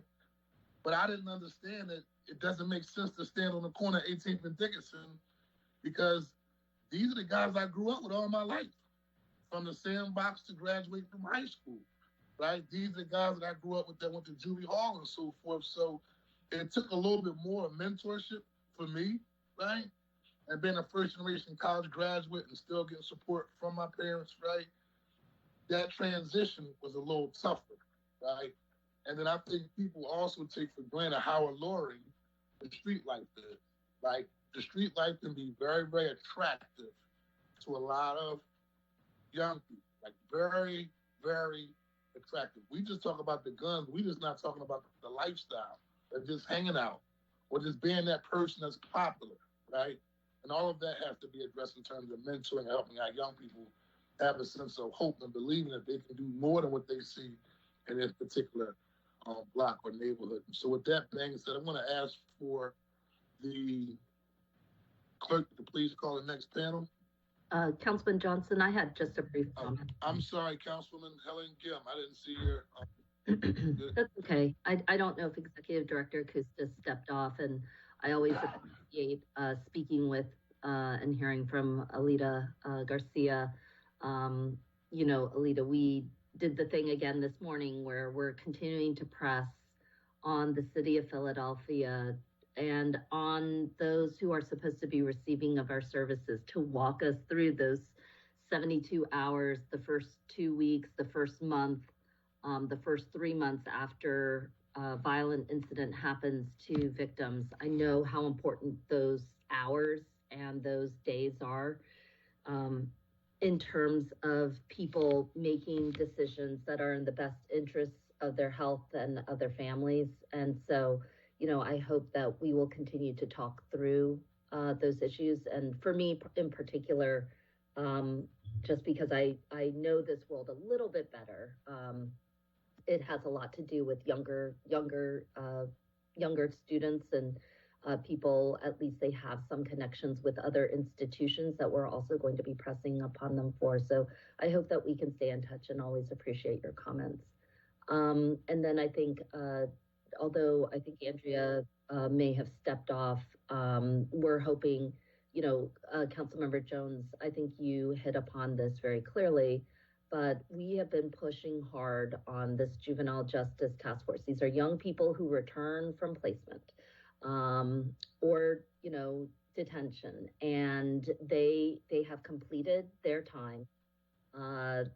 Many of them have been in facilities, where they should have been receiving treatment. There's not enough oversight, clearly, and we've had a lot of places where there have been serious issues of problems, if not outright abuse. But as we talk about bringing our young people home, and they do come home, this is a very important reminder, they do come home to us. We want to make sure that there are those handful of schools, Councilmember Jones, as you have said, where we know the majority of those students land. We can name them off the top of our heads. I'll name Overbrook, Edison, King, South Philly. And there's a few others, absolutely, as well. But the district still tends to take an approach where they have a centralized kind of, program for a couple of weeks or a little bit. But these young people, they don't, when they come back, there's a lot of efforts to reintegrate and connect, but it's like what Councilmember Johnson said. The problem isn't when they initially return. The problem is when they when they sit through the first 3 classes, or they get their first test score back and they get a 0 on a geometry test because they weren't studying geometry when they were in placement. They were getting workbooks and worksheets and everything. And so we need to shore up these programs in our schools and in our support services. If there's any place where city alignment should happen, it should be 1000% with the school district of Philadelphia, with young people in care, and especially those young people who are in overlapping systems between DHS, the state systems, our criminal justice system, juvenile justice system, and our school district. But still, it feels like we're not there. And I'm glad that Dr. Tony Damon's going to be joining us, who's a principal soon. And I'm going to look forward to hearing her speak. But we really do need to hear more from principals, some of the school leaders, and some of the young people themselves about what they need. And then the last thing I'll just say here, Councilmember Johnson, is tomorrow night, a coalition of youth advocates are sharing a town hall called Care Not Control. And they're talking about statewide reforms on the juvenile justice system. I'll be happy to share that around with my council colleagues. This is meant primarily for the statewide juvenile justice task force, but we are the largest funneling of young people into that system, and then those young people come right back home into our communities. So we have to pay attention to what is going on, how young people are being treated, if we're going to make and keep our promise that we're taking care of our young people. So thank you very much, Councilmember Johnson. Thank you, Helen. Thank you for your advocacy. Will the clerk please call the next panel? Bilal Quayyam, and Shantae Love.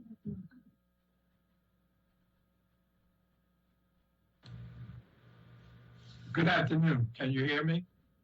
Yes. Good afternoon, Councilman Johnson and all the rest of the council persons. Before you give your speech, I just want to acknowledge you for your work in this space.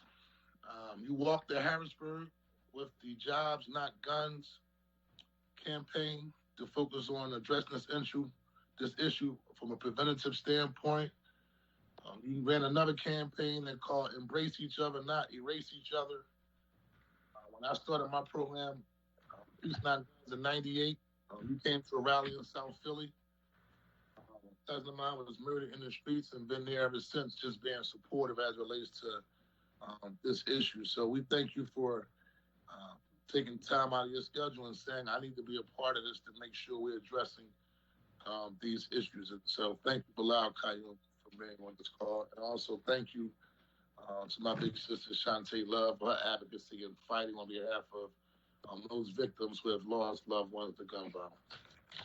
Thank you, Councilman. I'm going to take a different approach. I'd like to make two kind of like statements, and then I got some recommendations. If Commissioner Outlaw is still on the line, I'd like to acknowledge her for the work she's doing. And I don't think Krasner is still on.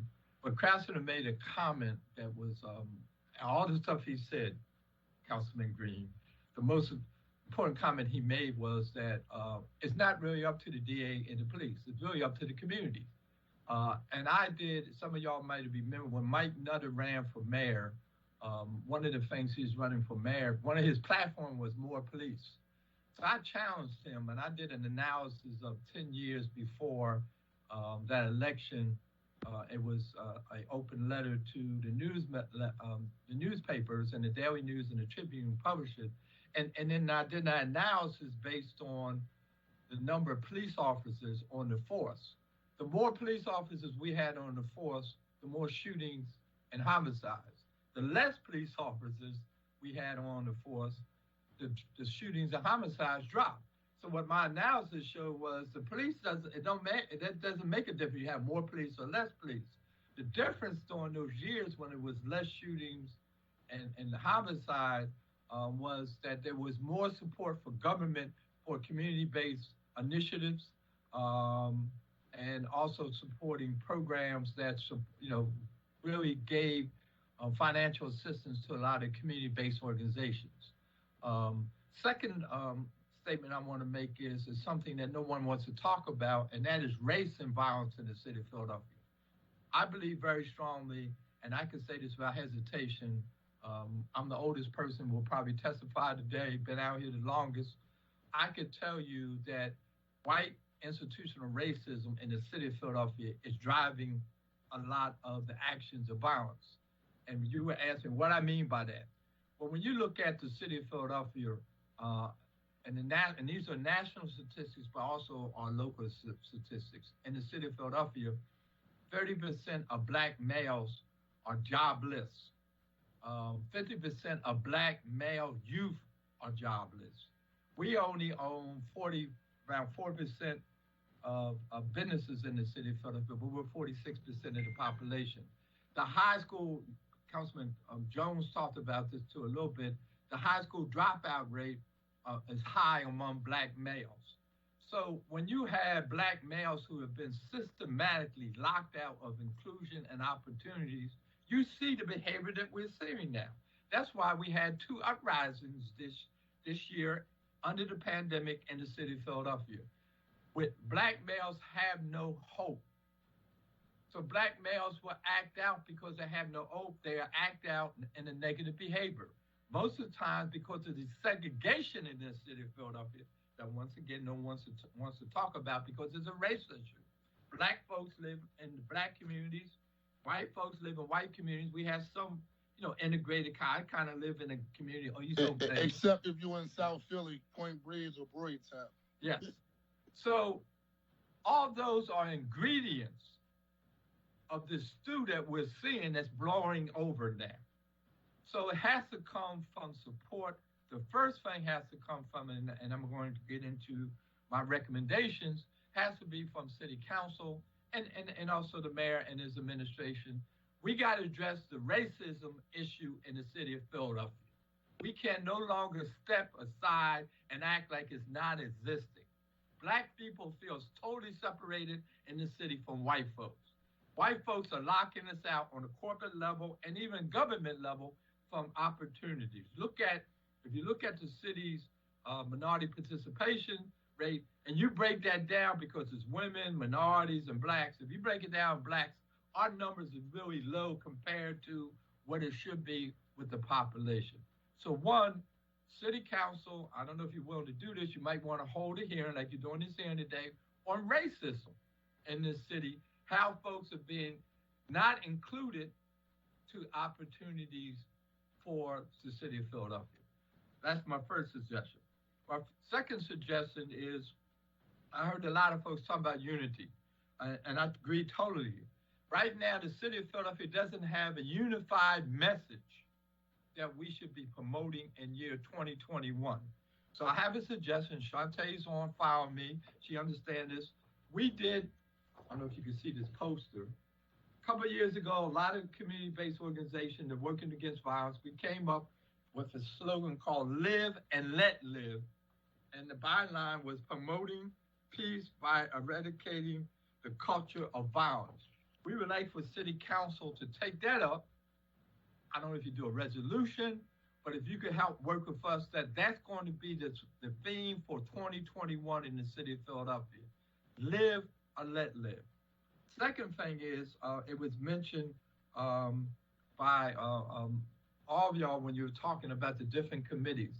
I don't know, and I know it's sensitive information on some of these committees, but there's not community folks sitting in the meetings with the outlaw and the crasheners and other folks. It's all government-related folks. So this big disconnect between the communities and the agencies, the police and the DA.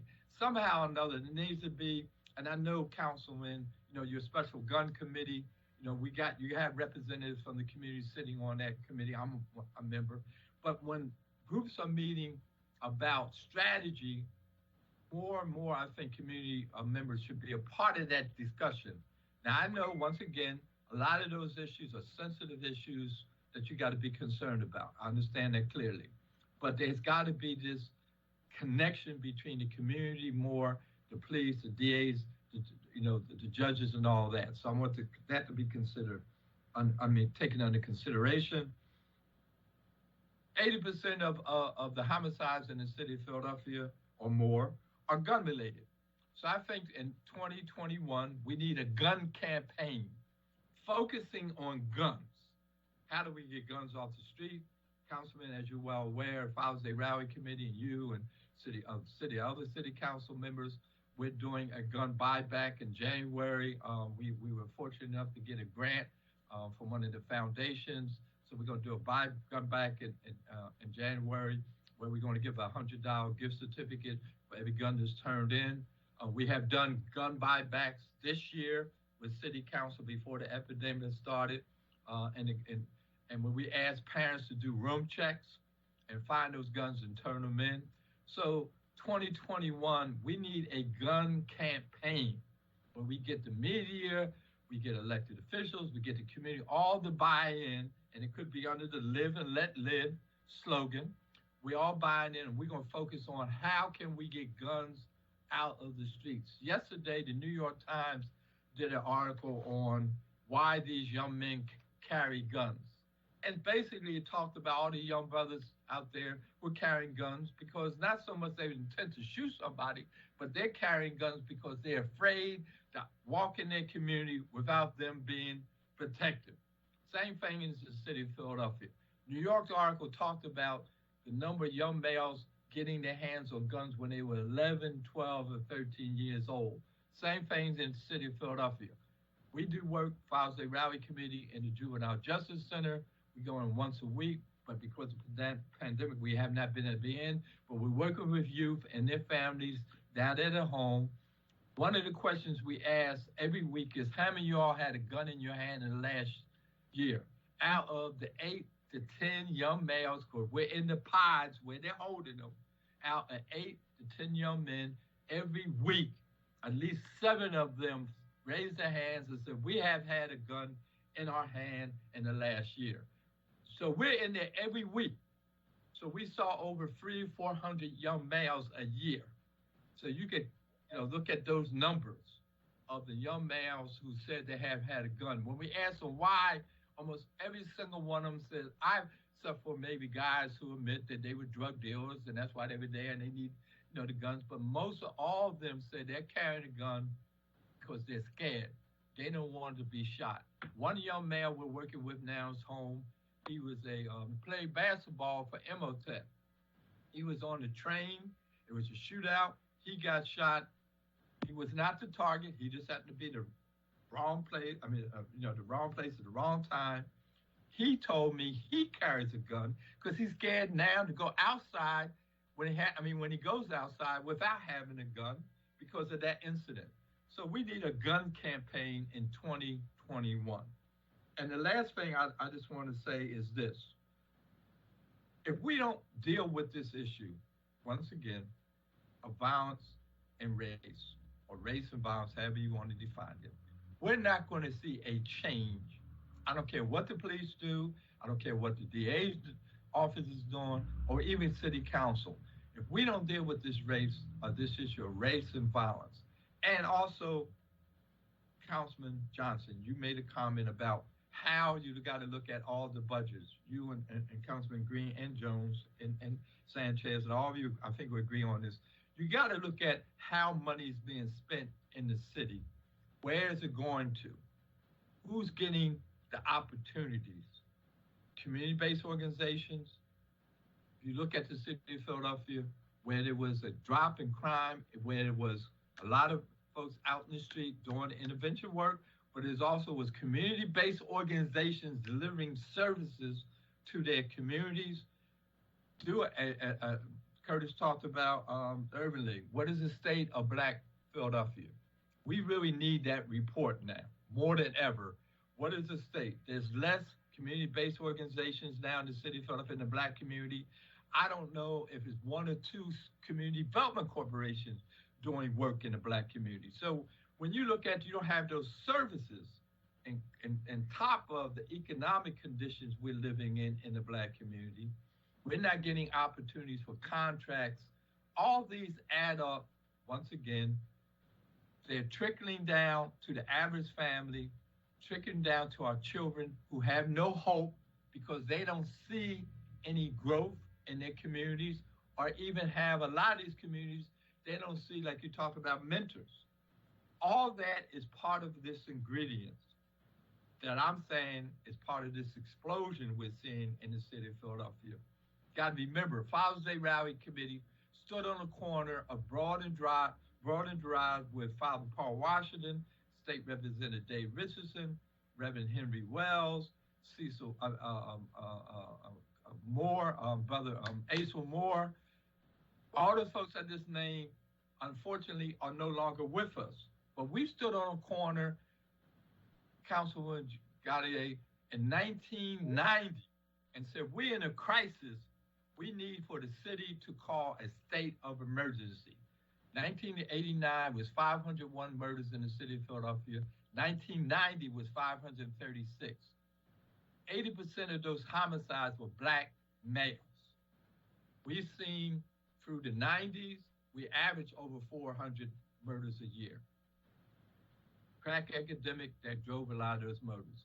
We did see the murders come down in 2000, and if you look at the charts, when we saw the lowest number is when Men United was out in the streets every day, intervention. We saw the numbers drop during those years when it was a lot of intervention work because of a lot of groups. I just mentioned Men United because Brother Malik Aziz, who once again, unfortunately, is not with us, Brother Ray Jones and other folks, we were out.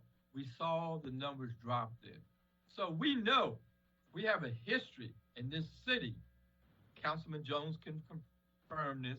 When I was with the House of Motion, And we brought gang deaths from 1970 to 1979, averaging between 80 and 100 gang deaths every year. In 1979, it was 0 because of the intervention work of folks being out in the streets. So we have a history of solving the problems in the city of Philadelphia from the community level. But we need the support of everybody on this Zoom today to all work together. And during those times, we didn't have the support of the police. The police was really the enemy because we had a commissioner named Frank Rizzo. And he was working against all the work we were doing in the communities, but we overcame that. We succeeded. So I know and I believe very strongly that we can solve this problem if we all work together. Thank you for the opportunity to speak today. Thank you very much. Shantae Love. You're on mute. Good afternoon, councilmen, elected officials. I want to thank you for this opportunity to have this discussion about something so important. And also to my colleagues who are in this fight together.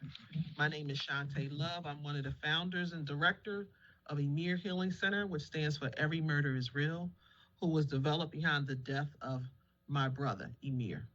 Over 20 years ago, 21 years now, that I've been looking at violence, healing communities, healing families, talking about violence around a trauma-informed approach 21 years ago.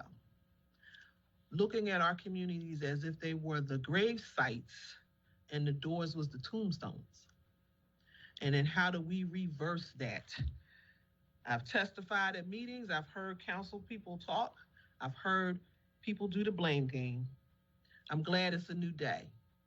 I've heard people say we need to work together, but I also need to tell you is that community members and groups do work together. The disconnection that we're seeing is that elected and government offices having a hard time working with community groups, that the investment of funds is more interested in what you've always done and not instead of taking a chance at what's doing right. And that what we're seeing is, I will tell you, this pandemic ripped holes in our community because we were already in an epidemic of violence. I was unfortunately experienced the loss of 2 people from COVID, but worse, the isolation and the heightened violence took my office to hiring an additional 5 people, 12 counselors to deal with the emotional component of losing a loved one and then staying inside, trying to save your life from bullets and trying to save your life from a virus that's killing us. The importance of what we're doing is extremely, extremely, extremely important. And we need to operate in a public health policy way. Philadelphia, I don't think we have forgotten, is that the violence prevention actions and works came from here. Other cities have taken our model and have adopted it, have invested in it, have groomed it, and are moving forward, saving their communities. We can no longer say that it's either this or that. It must be this. It has to be this. We have to tackle violence in a way that we know works. I'm not going to get to the racism yet because like my brother Bilal states, if we don't tackle that, we're going to keep doing this dance. And unfortunately, some of us aren't going to live long enough. And if we don't do it right, unfortunately, some of us are not going to die from old age. They're going to die from violence. We have been talking about creating an inclusiveness of equality in resources and ideas. Community groups have to be at the table when all of those parties are talking about community. Why?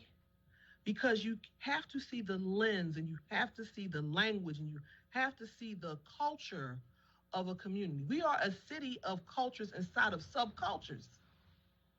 And you can lose sight of that if you do not have yourself placed inside the community. That's why you have community groups.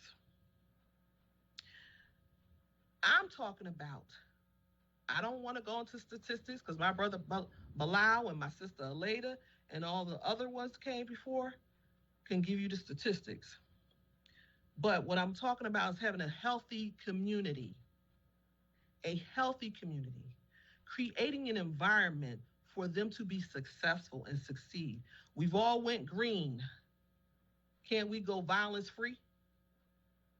We've all taken on tasks and things to improve certain things, but not to improve of the Black and brown community in Philadelphia.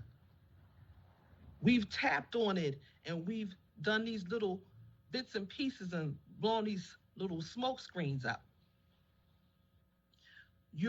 I'm watching my brothers and sisters not only dying, but those that are doing the work at the level of work they're doing is unbelievable and still trying to sustain. What if we talked about a healthy community? Quality education, include safety, healthy homes, adequate employment, nutrition, and mostly quality mental health. We are continually we see that our city has been exposed to levels of violence that's unseen, unheard of, that will not really be measured until all of you are gone. This level of violence that we're seeing is when a mom or a dad calls and says, I don't want to take my child out, where the pandemic is a safety, because they're too afraid of them going to school. This is what we're talking about.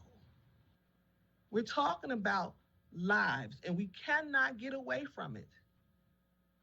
The numbers that my office saw this starting a pandemic, it was unbelievable. We have counseling and alternative wellness, people that can't talk, but they can try to heal through their bodies. I'm talking about having not only a campaign, but creating a healthy community. And this is what I'm saying, is that what if all of us sat around the table, all of the departments of community groups, business, education, public safety, faith-based, healthcare, elected officials, law enforcement, all of those sat around the table to see what it takes to create this healthy community. And we have the goods, but you have to put resources, not resources to help a cancer. You can't just pour peroxide on it. You can't blame anybody because we haven't done enough. We have not done enough. If we have this healthy community, and I'm saying healing a community, healing a neighborhood, and also healing us, that if we can take those components and those dimensions that make that healthy and work on that, then we could be successful. The racism that's in this city and the internalized oppression that we don't want to talk about, those conversations, is ruining us. You cannot be a person of color and not experience racism.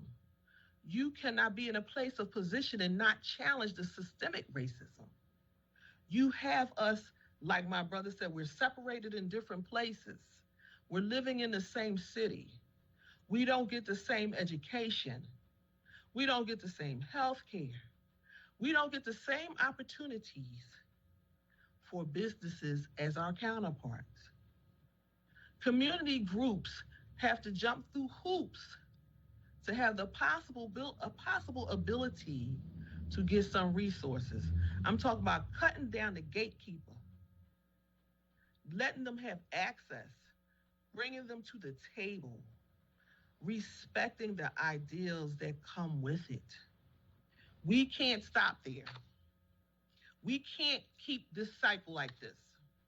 As we heal, intervene, prevent, and then thrive. It can't be one or the other. You cannot have victims and people who have been exposed to violence do not have the necessary things to heal.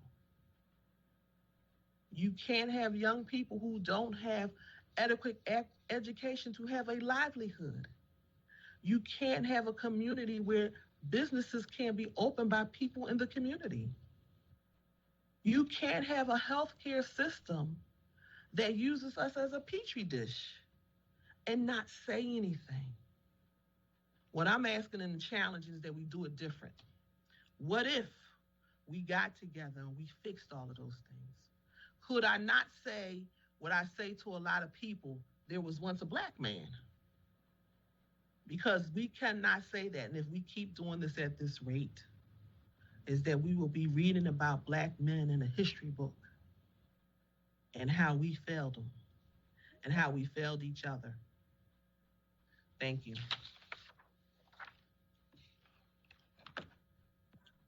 Thank you very much for your presentation. Any comments or questions from members of the committee? Well, first and foremost, Bilal and Shantae, y'all always on the front line speaking truth to power, making sure that the community has a seat at the table. And at the end of the day, we're not going to solve this individually, but if the community is not at the table, then we definitely won't get to the bottom of this issue.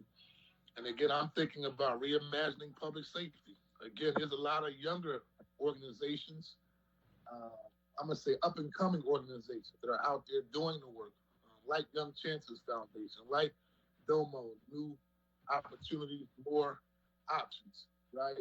On the ground. Another young group that I didn't get a chance to invite, but they're out there every single day. Yeah, Philly, right? Group of young people out there in West Philly, on the ground, trying to be a positive impact. We have to change the dynamics of how we're addressing this issue and begin empowering the people that's out there on the front line.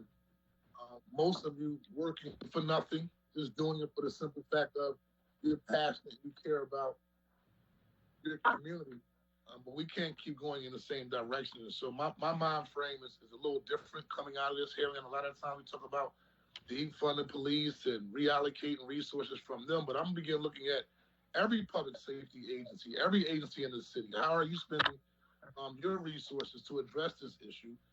Do you have a plan around addressing this issue?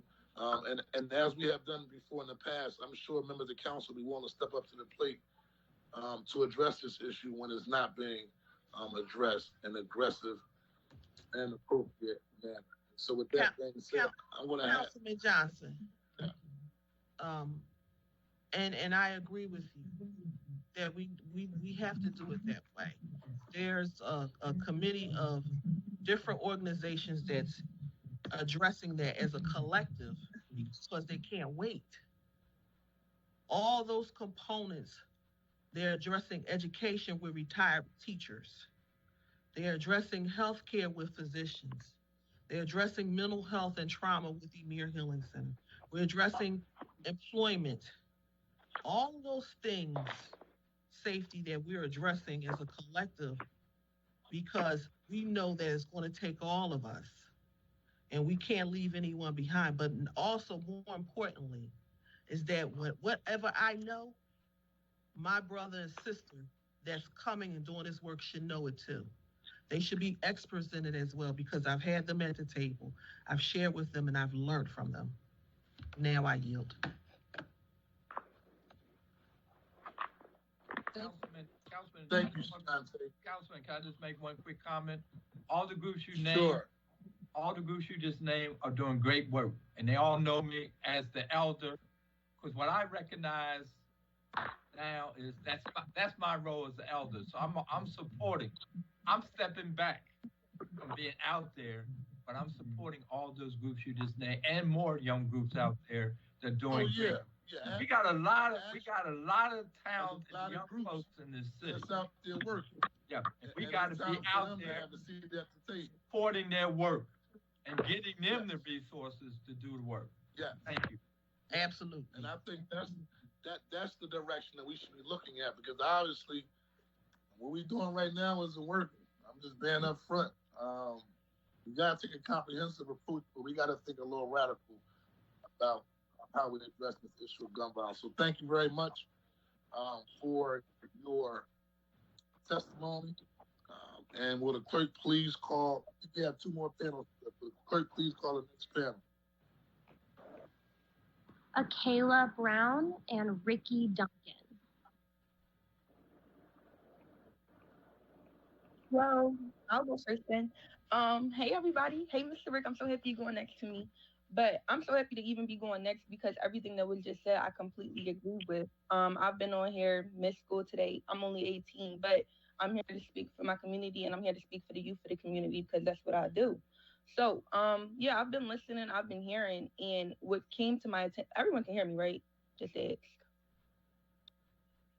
Yes. Okay, cool. So what came to my attention, thank you. What came to my attention is everyone in this call seems to, think that gun violence is a problem that can just be solved, when in reality, problems come with solutions. Gun violence inside of our community is no longer a problem, but it's chaos. So therefore, there are no longer solutions, but there are things that can be stabilized and needs to be stabilized, and that's what we are now turning to. So earlier, I also heard a comment, and it was saying, basically, we're no longer going to keep trying to invest in resources for the community until we see the community change. When in reality, if you keep investing your money on the back end, how do you expect to see those conclusions on the front end? You can't, say that we're not going to invest in the resources when in reality, it's those programs that are saving the youth. It's those programs that are allowing outlets to be there for when things like this happen. In reality, there aren't enough. In reality, they are overlooked. Not everyone, but people are so, focused on, let's put more cops on the street. Let's put more money into that type of thing. When in reality, again, that is the back end.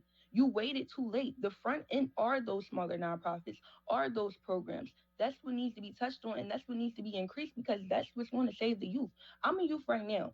I'm 18 years old. I've been doing this type of work since I was 13 with my own nonprofit, Dimples for Days, and I've seen what it is to call out the community and have a fun-filled day with just giving research.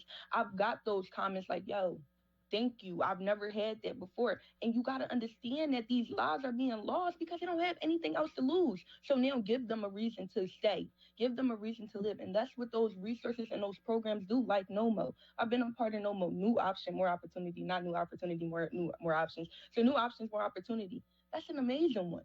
They incentivize you for just showing up, learning, building more knowledge into their brain. That's the front end.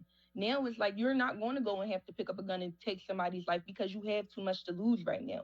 I also know of the affiliate, and they're also amazing just by getting youth to come together and show what the community can do when it comes together. Another thing is that a lot of people don't even talk about is the street codes are being ignored. There are street codes that people don't talk about, and that's another thing that needs to be established because back in the day, that's what saved the lives. You respect the street codes, you respect each other. You respect your community, you respect each other because the community is unity. We move as one, and if we are not on one accord or, moving together, then yeah, this is going to keep happening. You don't want to invest in the front end, but guess what? Fernwood right now are building more grave sites. You know why? Because the rate continues to go up. People continue to die because enough is not being done. And what needs to be done is those smaller nonprofits, those smaller organizations, that's where the money needs to go because that's what's saving the youth. That's what's taking them out of the streets and giving them an outlet to, now fuel that anger. Now understand what they have, where they come from, giving them that family that they might not have. You know how many times people have even DM'd me on Instagram like, I don't have anywhere to go. This is my last resort. I have to turn to the streets because if not, I don't know what else to do. I can't get a job. I'm trying, but everybody is against me. You sit there and you categorize and you stereotype people to act like thugs. What you think they're gonna act like? But now imagine if you create more outlets for them to be those business owners, to be those leaders in the community, then what you think they're gonna act like? You cannot continue to invest on the back end and then expect the results to come from the front end as if that's normal. No, you waited too late, and that's not fine. That's not fine. I think last year I went to a conference and it was about how they're putting more money into the prison system. And I think I asked, like, why are they doing that? Instead of putting it into the education system. They said because the people in prison are still people, and I understand that. But the people in the education system are also still people that still have the rest of their lives to make decisions, who still have, the world corrupting them in their ear, telling them right or wrong with no direction. How can we expect for these numbers to decrease when the money is not where it needs to be? It's not going to where it needs to go. So yeah, we're doing an okay job, but the numbers aren't decreasing. So are we really doing an okay job? Yeah, we're trying. You have your smaller groups, your smaller nonprofits coming together and really doing what they can, but we can only do so much without that money coming in. And that's the reality of I had the nonprofits again since I was 13. And it's been a lot of my own money being invested, but I'll invest whatever when it comes to this community because I'm going to save it. And so will Mr. Rick. That's who's speaking next. So will the guy in charge of Philly because we know what we need to do. We understand what Philadelphia needs to look like. It's so much talent, so much pure raw talent, but these kids don't have any outlet to showcase it, to present it. Therefore, they turn to the streets, they run to the streets. They feel like they're unprotected because they don't feel safe in their own city because they don't have anywhere to go to feel safe. How can we, expect these different results? How can we, how can you all even sit in this, meeting right now and tell me we all want the same thing, but we all not thinking right now the same? That is the front end that's going to save our community. That is the leaders of tomorrow that will save your community. Because if you don't start thinking like that, then this will continue to happen. We're going to continue having these meetings. We're going to continue to have the town halls trying to figure out a solution when, again, this is not a problem. It is chaos, and problems can be solved. Chaos needs to be stabilized, and a way to stabilize it is by giving money to those programs that are doing the work, putting in an effort before they even got the chance to, before y'all gave them the real platform, before we really got to showcase it. That's where you're going to see the change, by investing in the youth, because the youth are the ones that will change the future. You heard the older man. He said, I'm gonna take a step back. I'm letting the younger people, take control. And he even still putting in his work because he understands what his city needs to look like. And shout out to you for that. But like he said, it's time for the younger people to start putting in the work, and they are. But there's only so much work we can put in when we don't have as many resources as we need. Resources are the way to begin stabilizing this problem, and I've been saying it. And I've been working with it.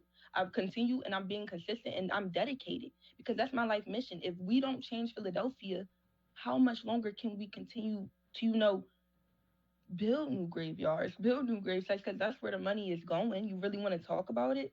Why are they building more grave sites? Because the numbers continue to increase. Why are the gun rates so high? Because people continue to feel unsafe because they don't have anywhere to turn to. That's that. That's my portion. Thank you. Thank you, Akila. Dimples for days. Appreciate your testimony and also your hard work and just being on the front line, being a voice by young people. Ricky Duncan, new options, more opportunities. I got it right, didn't I? You got a new option, more. Got it right this time. New option, more opportunities. I got that. Everybody, that's why I say Nomo. Nomo basically. How you doing, Dewan? How you doing? Thank you, y'all. How you doing, Councilman, for having us? And good afternoon, everyone.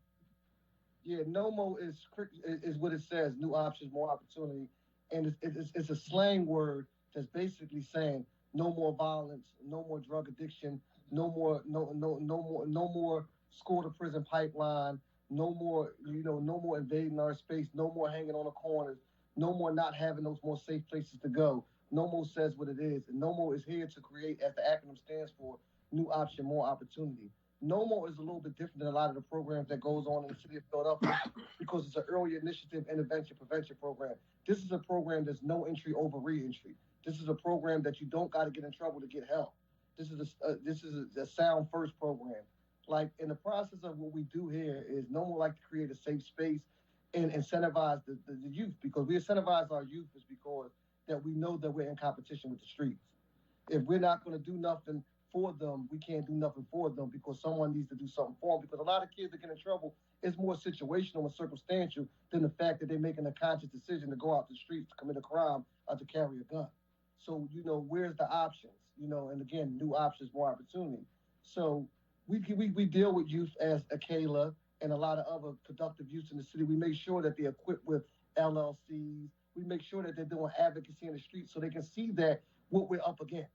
I don't know how, since last year, the gun violence for the the youth that we service for kids under the age of 18 is up 55% since last year. And that's more than half. So it's pretty much, we have a crisis inside of a crisis. And it's our job to do things that can constantly help the youth. But right now, we're in a self-crisis because we're going through the health crisis, whereas though the kids are subject to not being able to go into rec centers, not being able to go to the gym, not even be able to come into Nomo. But we must continue, and the work must continue.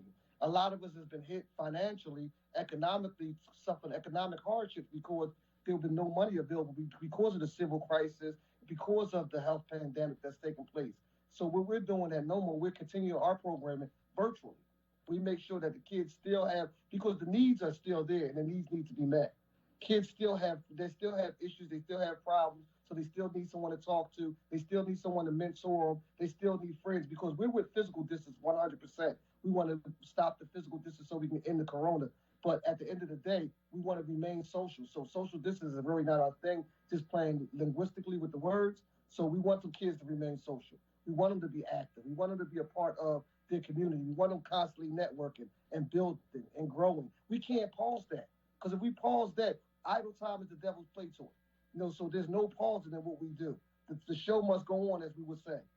So every day we're constantly in battle with the restrictions that's being put upon us, the economic hardship that's being put upon us. But we must fight, because without us, what is the future? Who is there to look up to? We don't have role models at Nomo. We have real models, people that have real lived experience. We got them from all diversified backgrounds, whether it's through education, whether it's through people that then change their life around from the life of crime, gods of redemption, mothers that's affected by homicide, that lost children to homicide. We partner up with great organizations that do great work. And as Akela said, if there's not no unity in the community, we can't move forward. So we're partners up with Dimple for Days. We're partnered up with Unity in the Community. We're partnered up with Yay Philly. These are great organizations that's doing the work. But we need the city to partner up with us.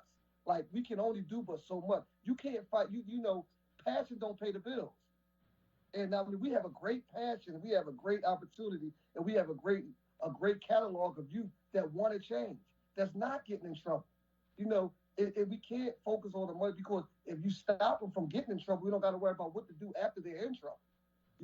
The buck has to stop somewhere.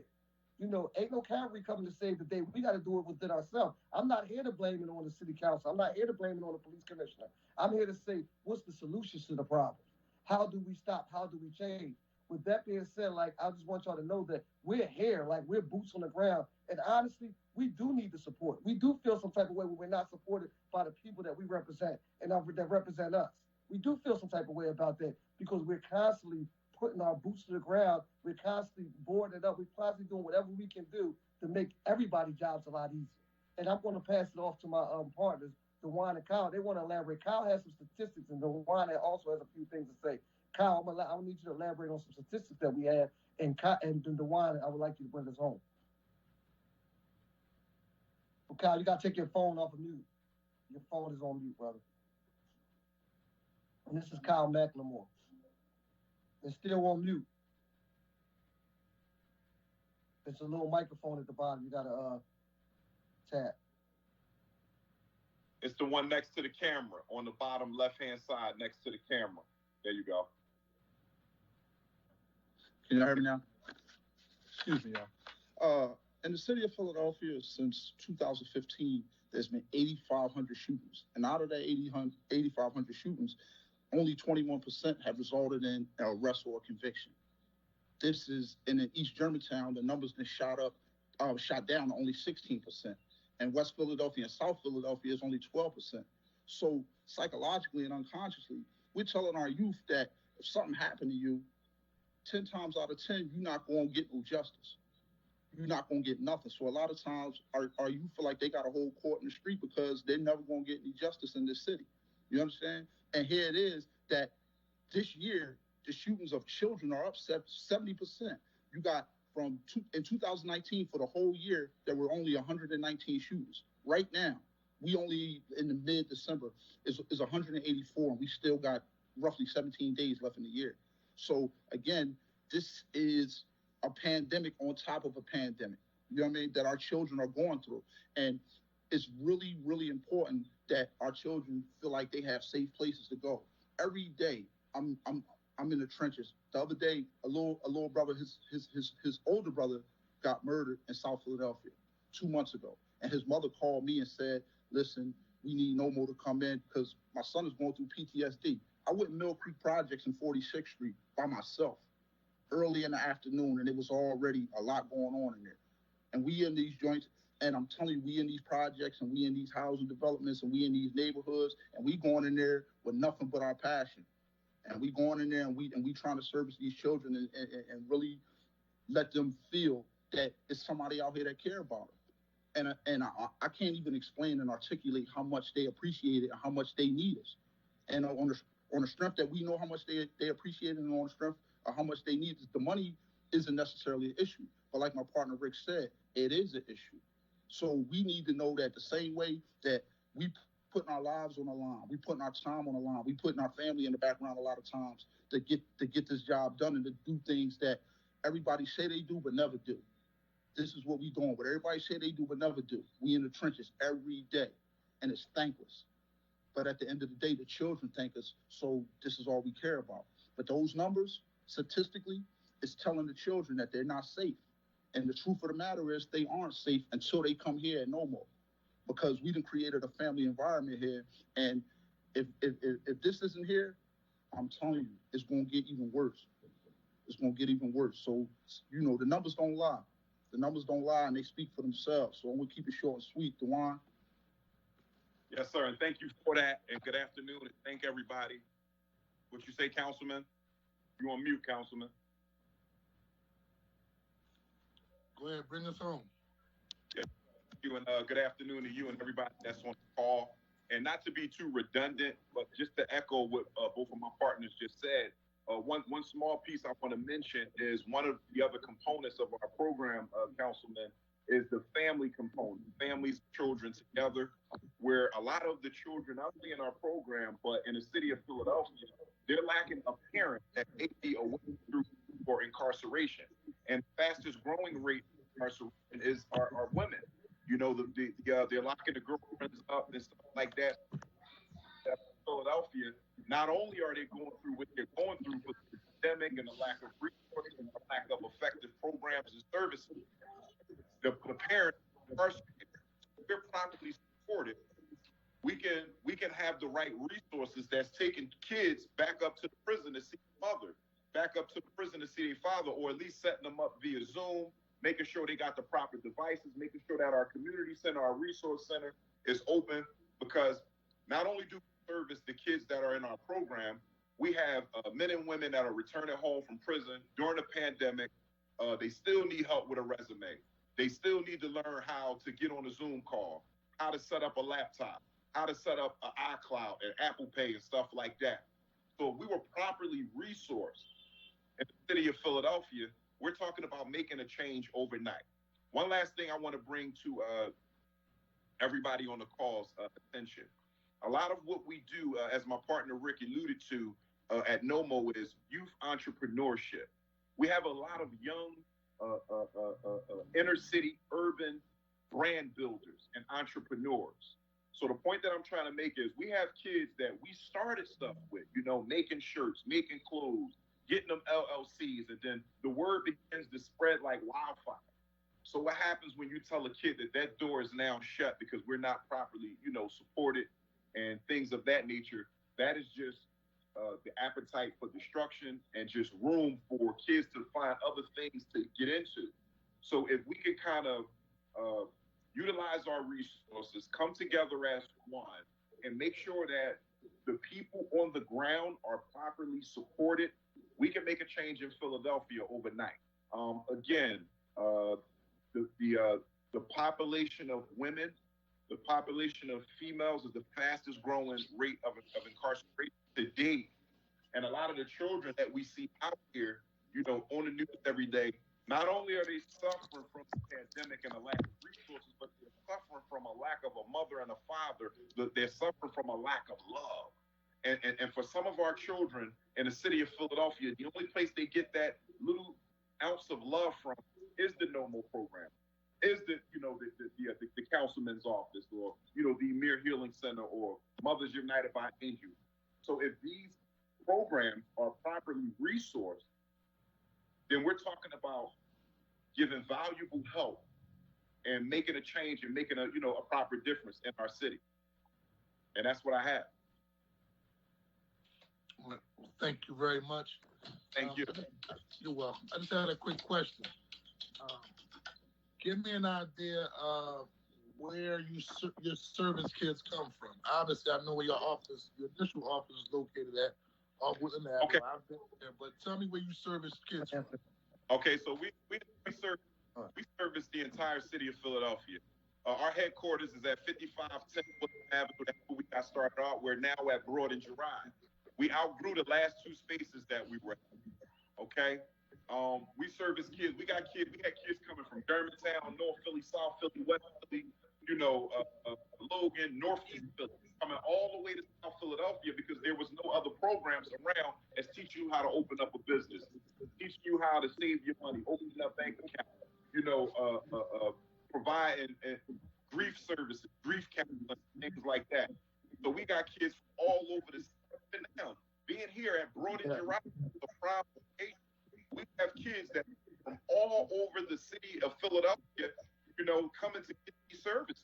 And when we got to look these kids in the eye and say, we got to take food off the plate, or, we might got to leave the doors locked, that look of disappointment can't be explained. Yeah, Kenyatta, just to piggyback on that, we're in a central location now for a reason, because what happens is it's hard to service youth when they're in a situation that they're not even attributed to just because of the block they live on.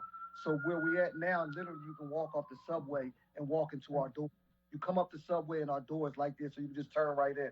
So that gives the opportunity with the central location for us to be able to service kids throughout the city of Philadelphia. And again, we got sub hubs in South Philadelphia as well as Southwest Philadelphia, and now here in Central Philadelphia. So we're able to service basically the city of Philadelphia. Any other questions for members of the committee? Well, look, as always, keep up the good work, fellas. Continue to stay on the front line. Like I said, you always continuously have my support. As we look forward, we want to kind of figure out how we strategize to continue being supportive of what y'all trying to do on the ground, servicing our young people. So thank you for taking time out of your schedule and being on this hearing today. All right, thank you for having us. You're welcome. Clerk, please call the next panel. Vanessa Garrett Harley and Erica Allen.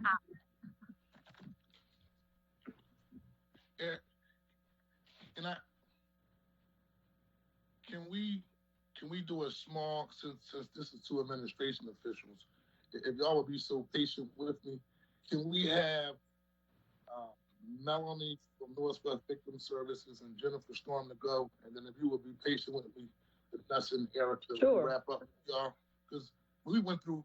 Vanessa, I've had your presentation. Looking forward to Erica's. So let's let the advocates wrap up, and sure, we'll finish with the administration. Okay. So Jennifer Storm and Melanie Nelson. Hey everyone, can everybody hear me? Yes, we hear you. Thank you so much. My name is Jennifer Storm and I'm the acting victim advocate for the Commonwealth of Pennsylvania. And I would like to thank you, Councilman Johnson, for hosting this hearing. This has been an incredible day. And I just have to say that last panel gave me a lot of hope. So it's a good way that was a great panel. Obviously, we're here around the devastating impacts of gun violence in the city of Philadelphia.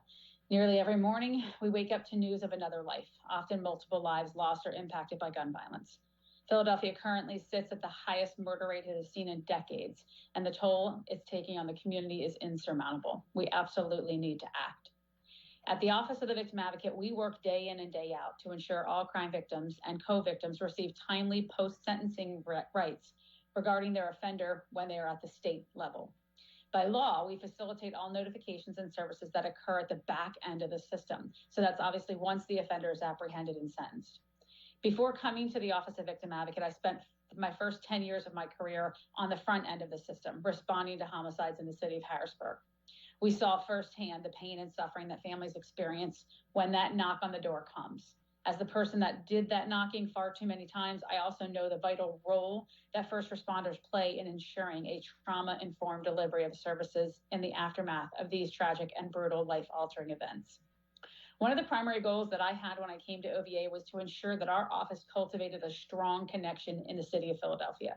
I partnered with former District Attorney Seth Williams to create the first ever OVA satellite office. It's been 20 years in existence with OVA, and we never had a physical presence in the city of Philadelphia. Thankfully, that all changed in 2015 when we did, in fact, hire the first Philadelphia Victim Assistance Coordinator. That person sits in the District Attorney's office with the local victim service staff, really making that seamless transfer for victims and families when their cases come to the state for either supervision or incarceration. In addition, as a result of the request of many co-victims of homicide in the city, including amazing mothers like Alidia Garcia, who you heard today, we spent the past 3 years hosting monthly dialogues with the amazing organizations that provide the frontline response to homicides in your city. We have collaborated, advocated for additional funding, and helped streamline the delivery of trauma-informed services to families in the aftermath of homicides. But regardless of how much planning and coordination that we can do, no one could have planned for a pandemic or, quite frankly, this highest homicide rate in decades. And while I cannot touch on all the ways that Philadelphia needs resources and support, I am here to bring forth two main points today that I think will help facilitate some transition and need immediate attention. First, VOCA, the Victims of Crime Act. This funding is one of the primary sources of money that allows trauma-informed responses to homicides and other crimes. OVA has advocated heavily at the state level for an increase in VOCA funding for programs in Philadelphia. VOCA grants are not taxpayer funded, rather they are paid for out of the Crime Victims Fund, which is comprised of a federal criminal monetary penalty that have unfortunately significantly declined under the Trump administration's DOJ policies. In Philadelphia, we were successfully able to advocate for an additional tens of millions of dollars in VOCA grants to come into the city of Philadelphia. We now have 32 VOCA-funded agencies doing this vital work in the city. They are responding in the first 48 hours, 72 hours, and then the weeks and months beyond. We kept hearing this morning about that response, and one of the council members was bringing that up. These are the agencies, the boots on the ground in the city of Philadelphia. There are 32 of them doing this amazing work. There are organizations like AMIR, like Northwest. You're going to hear from my friend Melanie in a moment. These are these amazing organizations on the ground doing this work. This is the most funding and the most organizations we have ever had in our history of Pennsylvania in the city of Philadelphia, and we're still missing the mark. That funding right now is being threatened. Some of the incredible work that you're hearing about today, that you've just heard about, is going to come to a screeching halt if Congress does not act and act soon. These programs will be at risk, like the Temple Trauma Unit, where each and every single gunshot victim and their families receive immediate trauma-informed VOCA services, or the CARES program out of the DA's office that ensures every single homicide family in Philadelphia receives trauma-informed supportive services. These are only two of the programs, along with all the others that I just mentioned, that are going to be threatened or could potentially end altogether if we don't see something happen with the VOCA funding at the federal level. In fiscal year 2020, the VOCA disbursement, and thus the funding for all crime victims, has decreased by 25%, and victim service providers have been told to expect further catastrophic cuts. Cuts to these programs that are already struggling to meet the overwhelming need would mean that many of these programs could be reducing their outreach, creating wait lists, abolishing programs, and many VOCA grants in Philadelphia are solely for the salaries of these amazing frontline workers. At a time when we are finally recognizing the disproportionate impact on Black lives, we cannot reduce funding or end programs that are providing targeted outreach to these communities. We are asking City Council to join in our national effort to request Congress do the following: redirect monetary penalties from federal deferred prosecution and non-prosecutional agreements that would otherwise be deposited into the general treasury. We want them deposited into the Crime Victims Fund.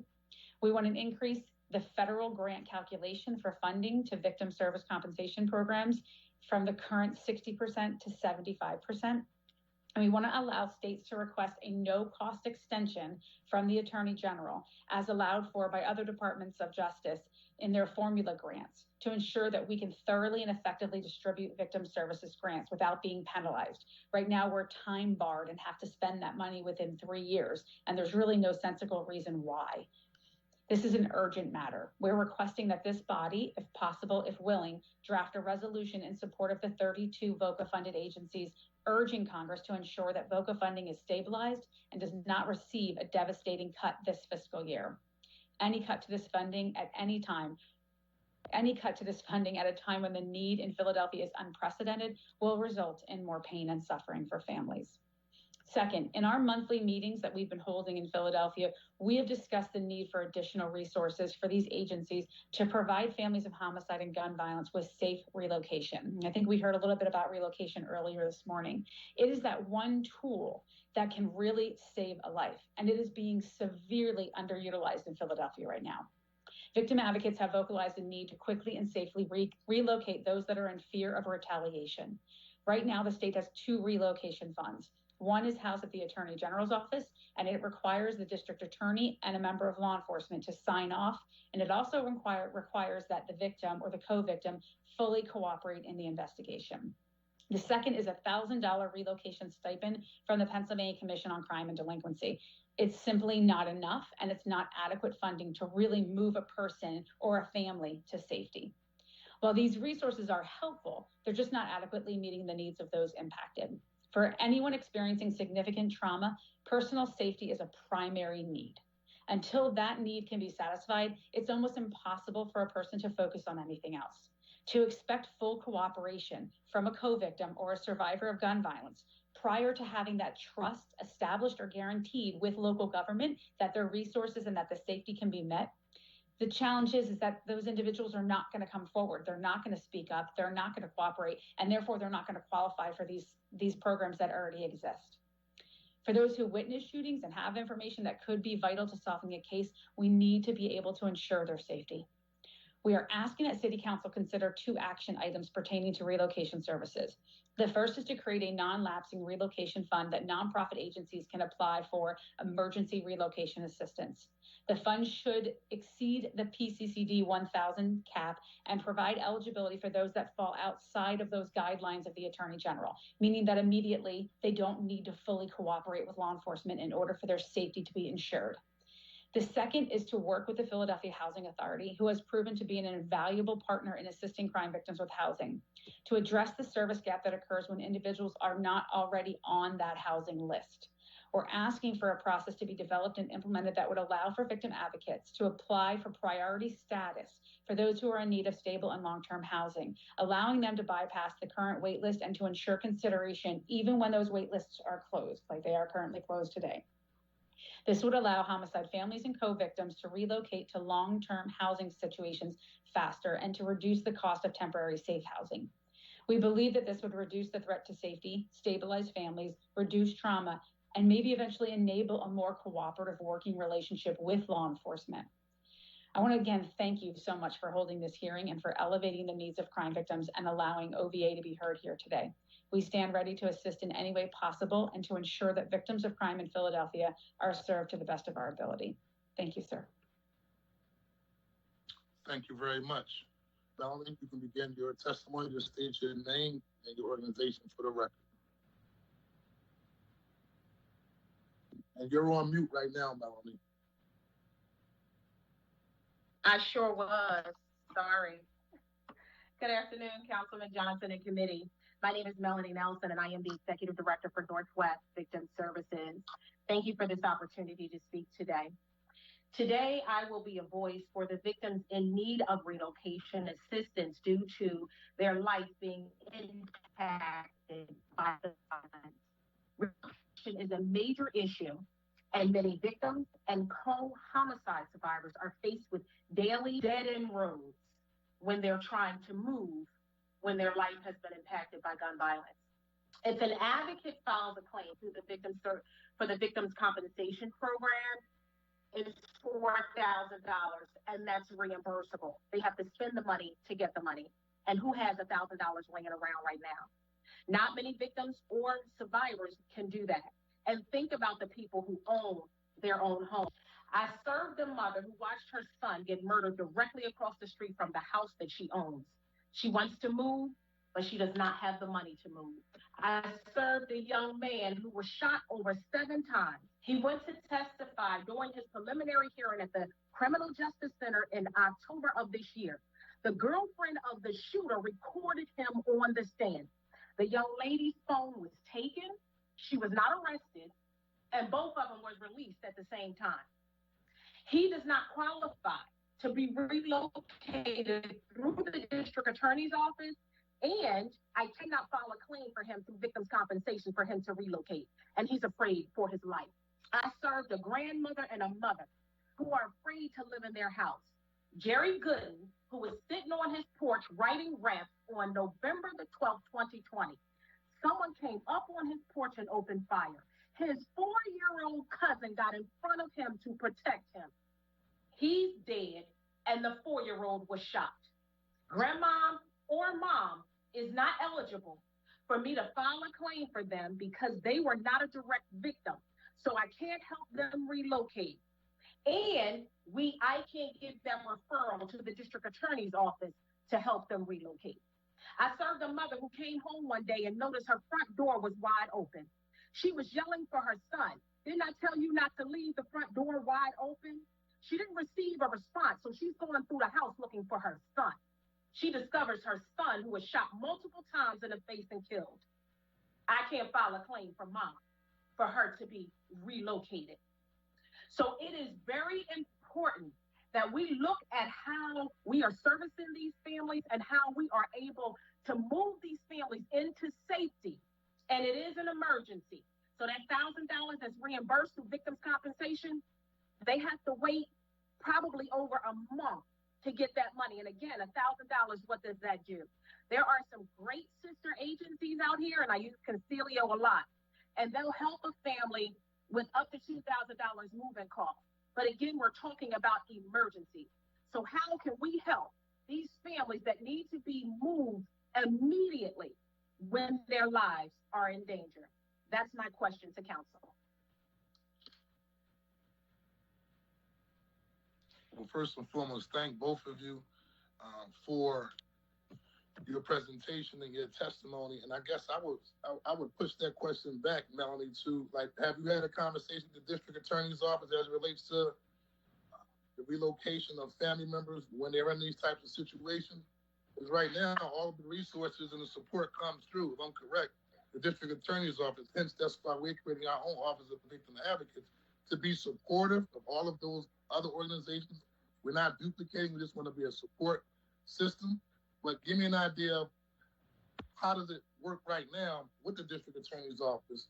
And like my colleague, Councilman Helen Gibbs said, that first 72 hours, and the person is threatened and they have to relocate. Or if he's talking about witnesses not wanting to participate, and as a result, have to withdraw court cases and resulting in non-convictions, how are you working in partnership, or what's the message actually from the district attorney's office around this particular issue? So, to my understanding, the funding is not coming from the district attorney's office. It's coming from the U.S. attorney's office. But yes, they have to meet those requirements. Here's another issue. There has to be an ongoing threat in order for it to be a requirement for the U.S. attorney's office. So take that grandmother and that mother. No, there's no ongoing threat, but how are they to go back in that house with that 4-year-old that's traumatized? So they don't meet that requirement, but it comes through the U.S. attorney's office. So, and then going to the district attorney's office, it has to go through a detective or the ADA. And don't forget, someone has to be apprehended. But this is why our family members are afraid. No one's apprehended. So this is a major issue. The district attorney's office is not going to get involved until someone is apprehended. Absolutely. So here's what I'll ask you to do. Just provide my office those recommendations and those questions that were just posed, and then we'll do a deep dive on it. Jennifer, as relates to our congressional reps, and obviously they all should be at the table around this issue. That's from Pat Toomey, that's from Casey, that's from Brendan Boyle, that's from Dwight Evans, as well as Mary Gay Scanlon. I have a meeting with all of them actually tomorrow regarding the restaurant association issues, but I will bring up this particular issue. I have a meeting with the Biden transition team on Friday to present a Black agenda that was a result of something we call a North Star Convention. And my issues were specifically around violence prevention and gun violence. And so obviously, and the part of the presentation from a young lady named Tiffany Gardner, who represents the Giffords Law Center on gun violence, gave recommendations regarding advocating for additional VOCA funding and also a couple other areas. So we can circle back, and I'm more than willing to have those conversations with those individuals based upon the recommendation that we're giving here. I had another question, and also just for some clarity, and this happens all the time, especially in my district. When a young person is murdered, the amount of money for the funeral resources is only $6,500, right? And a lot of times, you have funeral, just to be upfront with you, you have funeral owners that's like, no, or they don't want to wait, right? Yeah. So I know that funding comes from down, obviously, on the state level. What can we do? One, we want to begin advocating for at least $10,000, and so that will be something definitely on the agenda that we want to push through the Office of Victim Advocate. But I guess my question is, from an advocacy standpoint around increasing that number, and I know you also talked about, Jennifer, how in the past you did some advocacy around individuals. They may be part of a gang, but it's still somebody's kid that got murdered, and Yes. mom was trying the best that she could, but he just wanted to be inside the streets and wound up being murdered, right? But she doesn't have the funding for funeral services. And so you said you advocated for something along those lines before and it didn't pass. So elaborate on those two things, because the relocation funds is something we definitely want to look into. Right. But I'm just talking about what I get calls in my office about. Like, I specifically get calls about, and it's Okay. pretty much every time there's a homicide, somebody get murdered, we can't pay for the funeral. And here's the issues we're dealing with regarding the $6,500. Can you give me an overview on that process, please? Yes. So, Did not want to testify. Thank you. so the $6,500 is available through the Pennsylvania Commission on Crime and Delinquency. It is, as Melanie said, however, a reimbursable expense. And so sometimes it can be really challenging to have funeral homes understand that this is money they are going to get back. But the 32 organizations that you have in Philly can help with those applications, can help with that education. The bill that I worked on with Senator Hughes, which I do believe he's going to be more than willing to reintroduce this because we've introduced it now twice, was to remove what the state calls causal connection, which is offensive, quite frankly. But it's a term that essentially says if you caused in any way, shape, or form your own death by committing a violent act, your kind of payment, if you will, can be reduced and or denied altogether. Now, I will say PCCD does a very good job at doing the best they can to make sure these claims get approved, but it's still in law. And so we advocated to remove altogether this causal connection language because it's quite frankly offensive. It's the families of these loved ones that are having to bury their loved ones without insurance, without access to funds. No one, I don't care what anyone does in the course of their day, no one deserves to get killed, period. End of story. I don't care if you're committing a crime, no one has the right to take a life, period. So we are strongly advocating for that. It was supposed to be a part of the Justice Reinvestment. It was Senate Bill 701 last time. It didn't go through because of some politics at the state level, shockingly. But I do believe that Senator Hughes is willing to put that forth again, and I can get language and all of that to you. When it comes to the relocation, I do want to say real quick, it's actually the Attorney General's office that it flows through. and I will say this, and I'm not pointing any fingers. All I know is I've been around long enough to remember I worked very closely with Leland Kent. When I was in the city of Harrisburg, he was in the city of Philadelphia, and we were relocating people all the time. We were using that fund. It's a decent fund, and we kept it at the AG's office because it is accessible. You can get a check within 24 hours. Now, the DA has to determine that there's a threat, and someone from law enforcement has to kind of co-sign that, right? And there does have to be an agreement of cooperation. I'm just saying, I think that fund should be looked into as to why it's not being utilized in the way that I know we used to utilize it. I mean, I don't know if things have changed that much, but it's a valid resource that really should be utilized more than it is. But it is the AG's. So let me do this, because we're trying to deep dive and address all these issues. I see my good friend G. Lamar Stewart on there. G. Lamar Stewart, do you want to provide some insight as relates to the relocation funds? How much have been used thus far? The process on signing off to actually use them, and then I also want to go back to Melanie, because I know she asked a question about members of council regarding how we can be supportive of this issue, and I just want to get an idea also, Jennifer, in terms of the advocacy on a congressional level. But I'm going to step up to the plate and use the relationships that I have to see how the congressional reps can highlight this issue, since it's such a critical issue, as well as around the housing component. We can follow up on that as well. We work very closely with PHA, but not only PHA, but there's other nonprofit organizations that will be supportive of this initiative as well. And so, G. Lamar Stewart. Thank you so much for the opportunity to speak, and great to see our friend and our stakeholder, Melanie Nelson. Appreciate all the work that she does in Northwest, as well as Jennifer. Great to see you as well.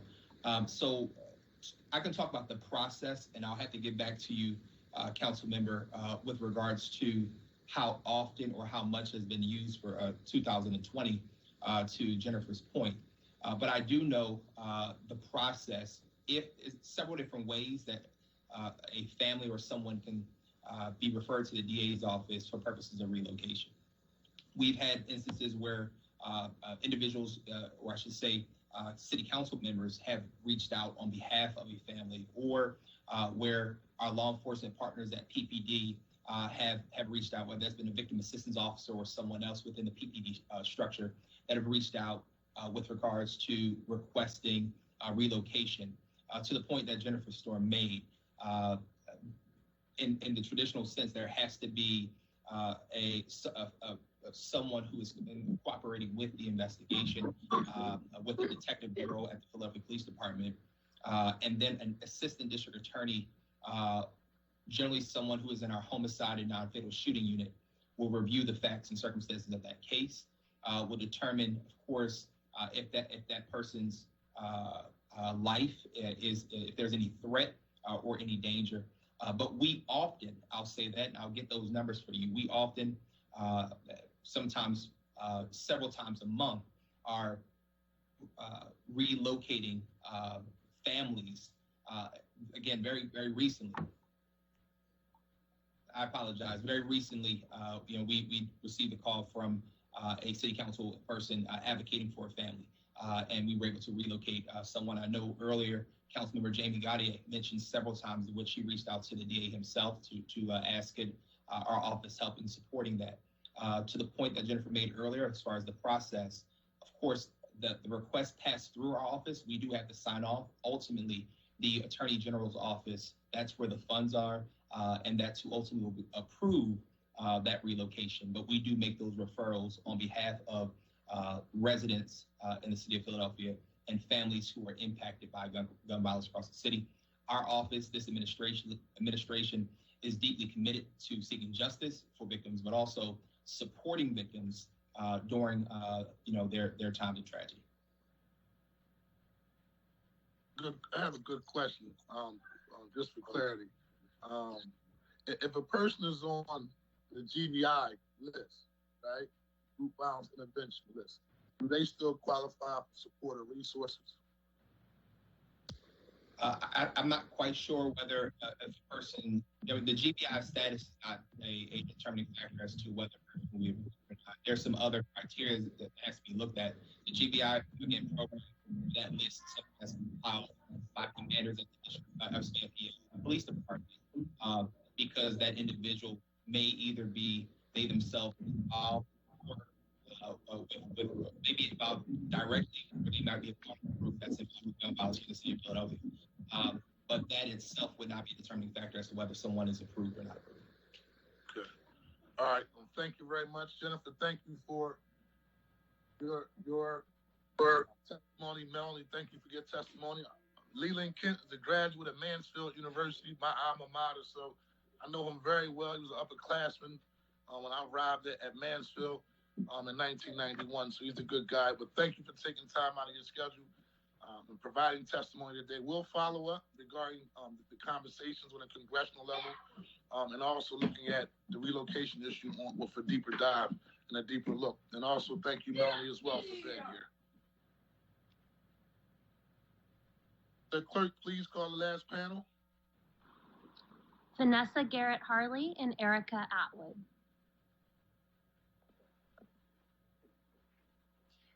Vanessa, hope all is well. I know you just was on this call the other day around group violence and intervention. So we don't want to really be redundant, but we'll let you give your testimony, your presentation. And Erica, welcome to the fold. Always good to see you. I know you more than qualified to handle the task at hand, and so congratulations on your new position. Will the clerk call the panel, and whoever's ready to begin can go ahead and start first. Vanessa, you want to start? Sure. Good afternoon, Chair Johnson and members of the Special Committee on Gun Violence Prevention. I'm Vanessa Garrett Harley, First Deputy Managing Director for the City of Philadelphia. I also have with me today Erica Atwood, Senior Director for the Office of Policy and Strategic Initiatives for Criminal Justice and Public Safety, and you'll be hearing from Erica in a few minutes at the conclusion of my remarks. We also have from the Office of Violence Prevention, Senior Director Theron Pride, Executive Director Shondell Ravel, and Data Manager Ryan Fisher from the Managing Director's Office. They are also available to respond to any questions. I want to thank you for the privilege of returning to this body today to continue to discuss how we're approaching our work towards safer communities in Philadelphia, even at a time when we face unprecedented setbacks and challenges. The last time I testified before this committee, I was serving as Deputy Managing Director for Criminal Justice and Public Safety, where one of my responsibilities was to oversee the implementation of the administration's comprehensive action plan to reduce gun violence, the Philadelphia Roadmap to Safer Communities, and the strategies and programs that support it. A short time ago, I transitioned into a new role as First Deputy Managing Director. However, I am still involved in supporting the roadmap and the administration's top priority of reducing gun violence. As a woman of color and a woman of faith, this comprehensive work of violence reduction has only become more personal to me as we learn of another Black or brown life cut down by gunfire. In a year where we have already surpassed 460 homicides, exceeding numbers that we have not seen in decades, we're losing a generation of young people. There's no replacing the limitless human potential once it's stolen from us by the piercing of a bullet. We know that we have an incredible amount of work ahead of us, not just in reducing the violence, but in addressing the long-standing root causes and trauma after the gun smoke clears. For the victims and family members and the community members who may be watching this hearing, I want you to know that our thoughts and prayers and hearts are with you. We do this work because of you, and we want nothing more than to prevent what happened to you and your family and community from happening to anyone else. We know much of the problem stems from the free-flowing tide of illegal guns into our city, and while we need state lawmakers to enact meaningful gun reforms and allow cities and counties to enact gun regulations, we are not shying away from our responsibilities to protect the safety and health of our residents. In that regard, I'd also like to thank the Philadelphia State Delegation for all of your efforts on this issue. We're moving forward with even more urgency as we approach the new year. We will make changes as needed, including updating the roadmap itself and realigning the agencies dedicated to its work. The first step in this regard has already taken place in a more focused approach with the creation of the Office of Policy and Strategic Initiatives for Criminal Justice and Public Safety and the onboarding of its new leadership, Senior Director Erica Atwood, who will soon address this forum. Erica has served in several other leadership posts across the Kinney and the other administrations, including leading the Police Advisory Commission, the Office of Black Male Engagement, and serving in the Office of the City Rep. In addition, Erica has national experience in the area of violence prevention with such groups as Cities United. I want to thank City Council for your continued support. It's truly a team effort that relies on partnership with all appropriate parts of government, working with every part of the community, most importantly. Thank you for your time today, and now Erica Atwood will provide her testimony. Good afternoon, Chair Johnson and honorable members of the Special Committee on Gun Violence Prevention. I am Erica Atwood, Senior Director for the newly created Office of Policy and Strategic Initiatives for Criminal Justice and Public Safety. While I have been honored to serve in my past roles, I see this new position as an opportunity to bring home the training and experiences I've gained over the years working across the country. This is hard work, and I am focused on the value of our communities and the beauty of the people who make Philadelphia. As you know, the Roadmap to Safer Communities is our comprehensive strategic action plan that guides this work for us. Today, I'd not only like to illustrate this in the form of an update in the middle of these unprecedentedly challenging times, but I'd like to show how we are updating that comprehensive plan as we implement our violence reduction efforts. The Criminal Justice and Public Safety Cluster in the Managing Director's Office was reorganized to better unify our violence reduction efforts across government, pouring in from every angle and perspective for solutions on all aspects of these challenges. The roadmap cannot just belong to the Office of Violence Prevention. We have to democratize our efforts to stop the hemorrhaging and eradicate the root causes of violence in our neighborhoods. Holistic solutions are paramount to our success. The work of OVP cannot be done in the most beneficial way without our communities, without understanding how the city is reforming the criminal justice system, which has contributed to decades of oppression, injustice, and deep-seated mistrust in our Black and Brown neighborhoods. Beyond reforming the system, we must support those who have been trapped in it for years, if not generations. It is why our work also supports returning citizens with the opportunities and resources through our Office of Reentry Partnerships. They are our family members, our neighbors, and our friends. More than a vision I may have for the future, here are some brief highlights on what we've been doing. The Philadelphia Roadmap to Safer Communities was launched in January 2019, following a 100-day call to action by Mayor Kenney to develop a community-driven, evidence-based strategy that would drive down violence in Philadelphia. It was created to take a public health approach to the violence prevention and reduction, and use the science and data to better understand the problem. This approach also allows us to develop strategies to address underlying factors that contribute to the violence in our communities, not the least of which is pervasive poverty. Key strategies supporting the roadmap include the Community Crisis Intervention Program, CCIP, the Targeted Community Investment Grants, and the Group Violence Intervention Strategy, GVI, and the Violence Prevention Partnership. Services for returning citizens, along with progressive criminal justice reform initiatives, are also a part of the roadmap and are supported by our Office of Reentry Partnerships, our Office of Criminal Justice, which spearheads the city's reform efforts. The city's health department, Department of Behavioral Health and Intellectual Disabilities, along with Parks and Recreation, have played pivotal roles in the roadmap's multi-agency violence reduction work. This brings us to the big question. What is new ahead in 2021 after the most challenging and difficult year we've seen in modern history? New initiatives for December 2020, going into 2021, supporting the roadmap, hearing the people. We often hear that those who are closest to the problem are also closest to solutions. We don't need to be saviors of our neighborhoods. We need to be supporters of solutions. To that end, we've begun our listening tour across the city to begin to engage and impact the communities, particularly young Black and Brown people, in a dialogue on strategies that they would like to see to help reduce violence across Philadelphia. The Managing Director's Office, in partnership with the Philadelphia Police Department, are conducting weekly violence reviews by district to assist in deployment of social services and supports in areas plagued by high levels of gun violence. This work is guided by the Operation Pinpoint Crime Reduction Strategy that Commissioner Outlaw spoke of earlier. We're connecting online. Our office will be establishing a multimedia presence to communicate public safety and justice reform work in partnership with youth and community members in our network. We're employing for common sense gun laws. The city filed a sweeping lawsuit against the Commonwealth of Pennsylvania in a push for the right to enact its own gun control laws to protect its citizens from gun violence.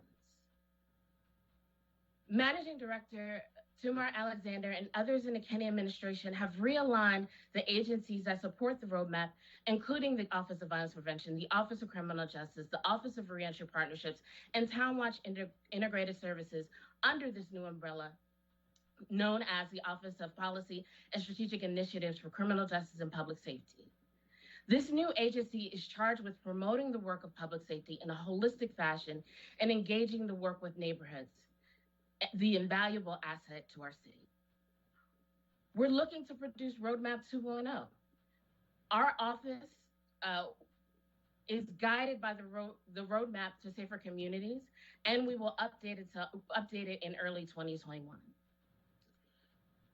With regard to focus intervention, in August of 2020, the city launched the GVI strategy in West and Southwest Philadelphia.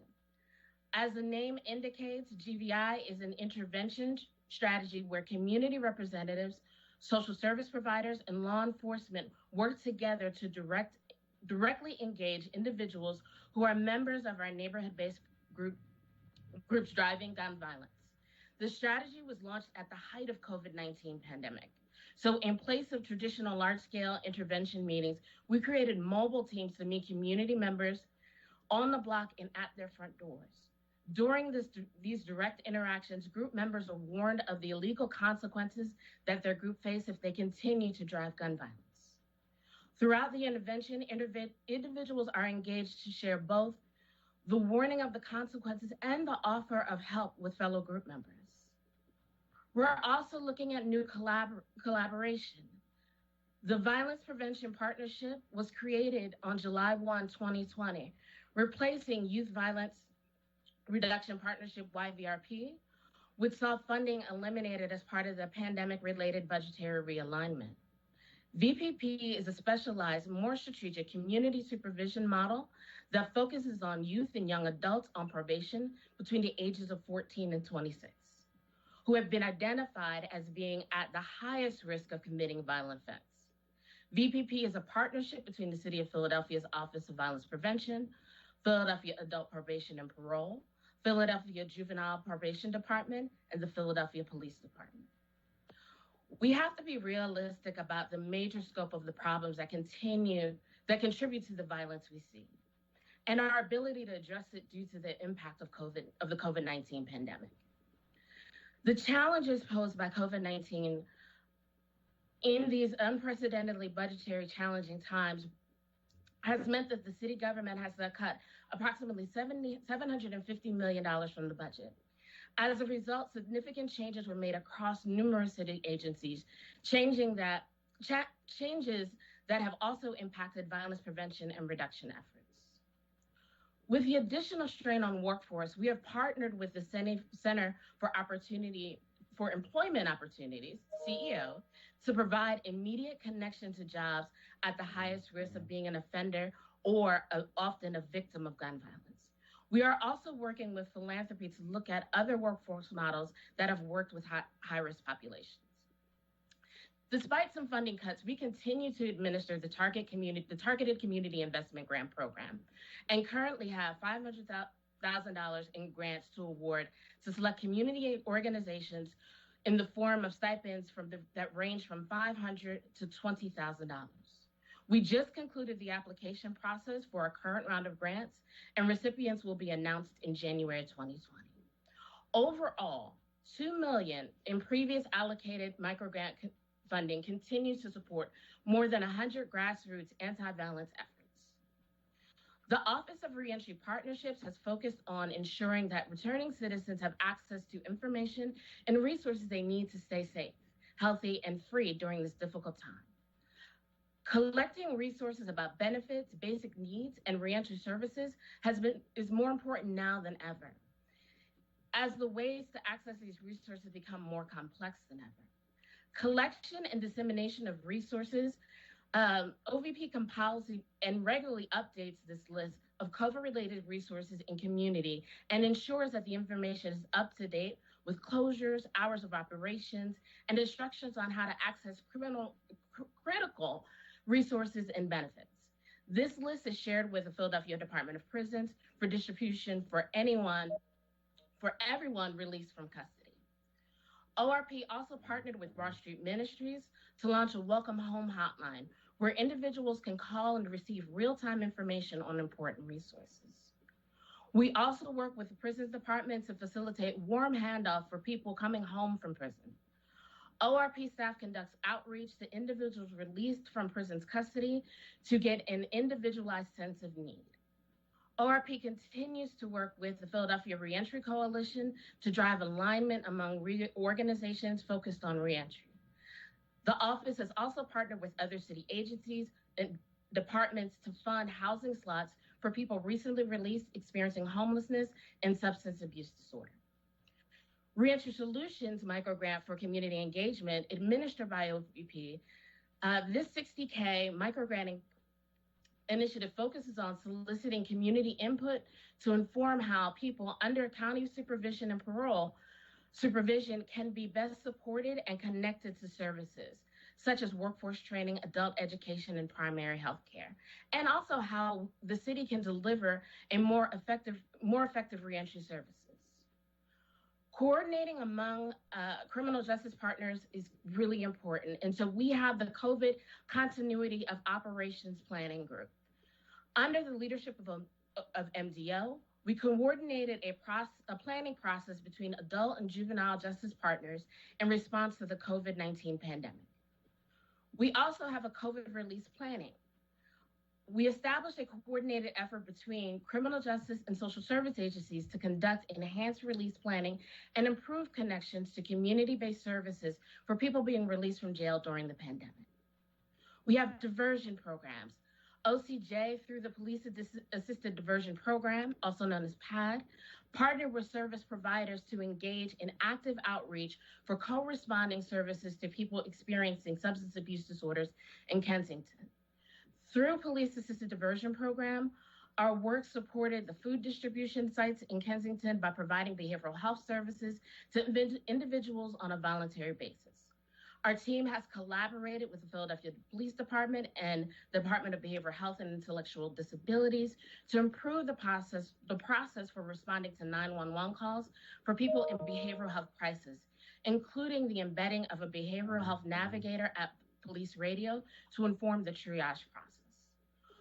We've also begun planning for the implementation of a co-responder pilot in early 2021, where behavioral health clinicians will respond in tandem with CIT-trained officers to calls where an individual is in crisis. With MacArthur, we have worked with the Criminal Justice Advisory Committee to host a series of town halls on topics important to community, including criminal justice system response to COVID-19 and reimagining community safety. The Office of Criminal Justice launched a microgranting opportunity of $200,000 for community-based organizations to seek funding for support efforts that advance the goals of MacArthur Safety and Justice Challenge, reducing racial and ethnic disproportionality in the criminal justice system, and safely reduce the local jail population.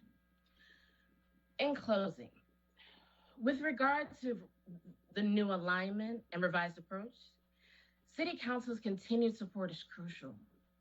The measures we have implemented and are seeking to implement to make our community safer need to be sustained. Our neighborhoods should be filled with hope and promise, not gun casing and unfulfilled dreams. Investing in the safety of all Philadelphians, even in a time of unprecedented crisis, is our priority.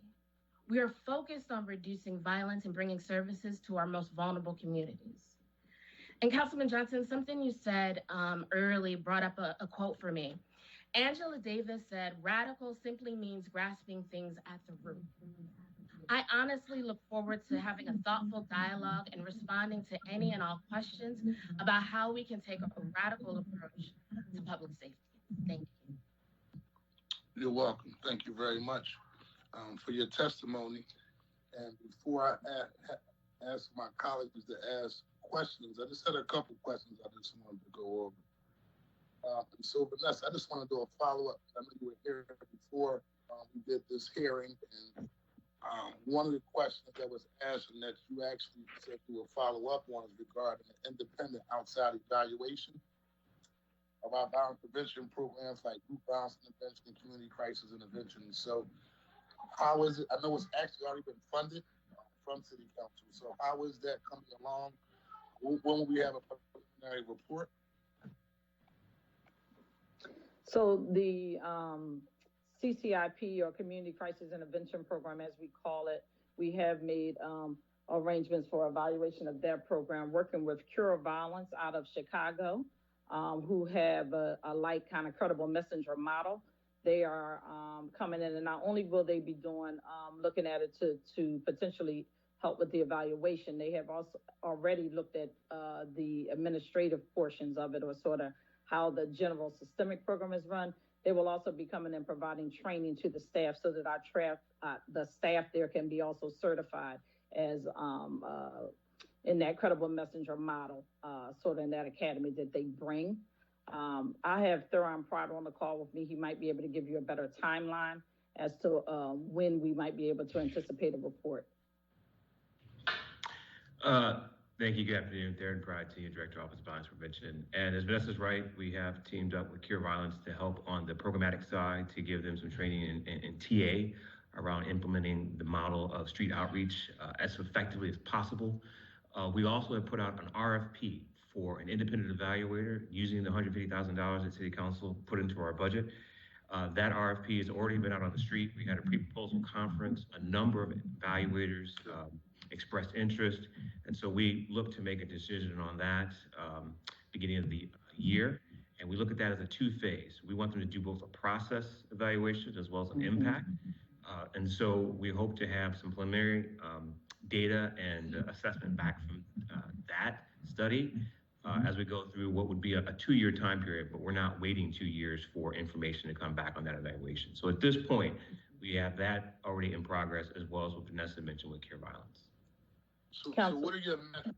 Yes, oh, I'm sorry. I thought you had the second part of the question that you wanted me to talk about the other evaluations. I was just going to ask Theron while he was on, if you could explain the evaluation that's being done with regards to the targeted community investment grants, and also the evaluators that we just contracted with to evaluate the group violence intervention, GVI. So with the Target Community Investment Grant Program, we saw that as another one that we had expressed before, saying we want to know what works. We've only had 2 rounds. Small awards, as Ricky Duncan and folks can tell you, that's not necessarily a lot of money in the average 15 weeks that they have to implement a project. But we know that the research says that collectively, as these organizations locally are focused on this issue, it can have an impact.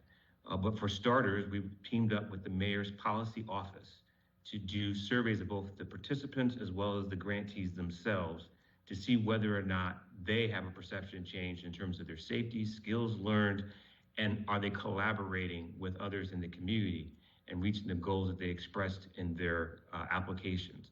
And so I can tell you right now that the Mayor's Policy Office and the review that they've done so far of the almost 500 participant surveys that have come back and the roughly 30 grantee surveys that have come back, they're crunching that information right now to kind of give us an analysis of what are we seeing in terms of people's feelings of whether or not they felt safer having participated in the program. And I can read to you some quick takeaways from the Targeted Community Investment Participant Survey.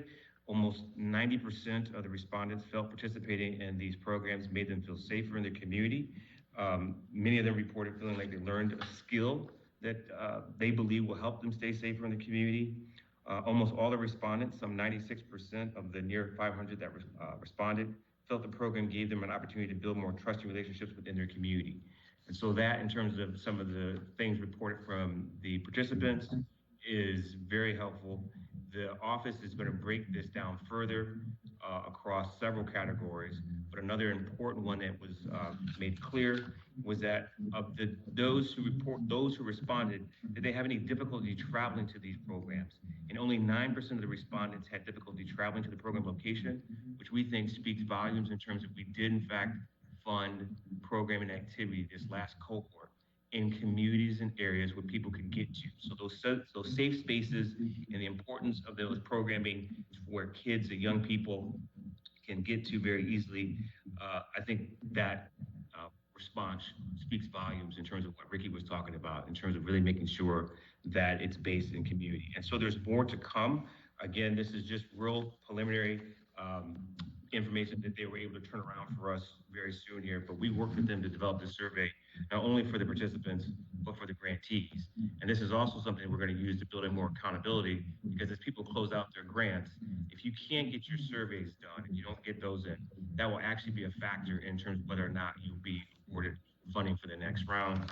The other thing I would highlight too is that we've been working with the state at this point, following their report on gun violence, and talking about the need to invest in local strategies.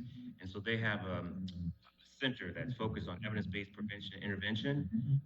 We're looking to help our grantees connect with that center to, again, further build out their skill set to do this work even more effectively. So even before the pandemic, we had been thinking about how can we provide more TA to these local grassroots efforts so as to enhance their capacity to drive change in their community. But even as we've gone through the pandemic, we've been trying to just find out further ways to ramp that up even virtually. And so talking with the state, they said that they've got the center. They can certainly make a workshop available for the next cohort so they can take a look at, again, how do you do this evidence-based prevention and intervention work? So that's also something underway with the grants. As far as the group violence intervention, we're very pleased to say that we've had UPenn accept and we finalized an agreement with them and the Urban Affairs Coalition to, again, support an independent evaluation of the group violence intervention. So the criminology department there, Dr. Greg Ridgway and Dr. Ruth Moyer are the two who will be assisting the city with that. And that's already a relationship that UPenn's had with, like, with the DAs. The DAs also engage UPenn on some other work. And so it's a well-known entity, a highly regarded and respected institution, and individuals will be part of that. And so that's now moving forward. But we had also engaged them even before the agreement was completely finalized. So again, these things haven't necessarily been completely delayed because of the pandemic. We've been finding a way to move forward. Good. Just another question. I know that the Office of Workforce Development was eliminated, and about 1 million was eliminated from Philadelphia Power Court. Has that had an impact on the work that the Office of Violence Prevention is doing? I mean, obviously, a lot of people talked about today being holistic, being preventative, giving young people opportunities. And so can you elaborate on that, please, Erica? Or Vanessa? Sure. I'll take a stab at this. I would say that it has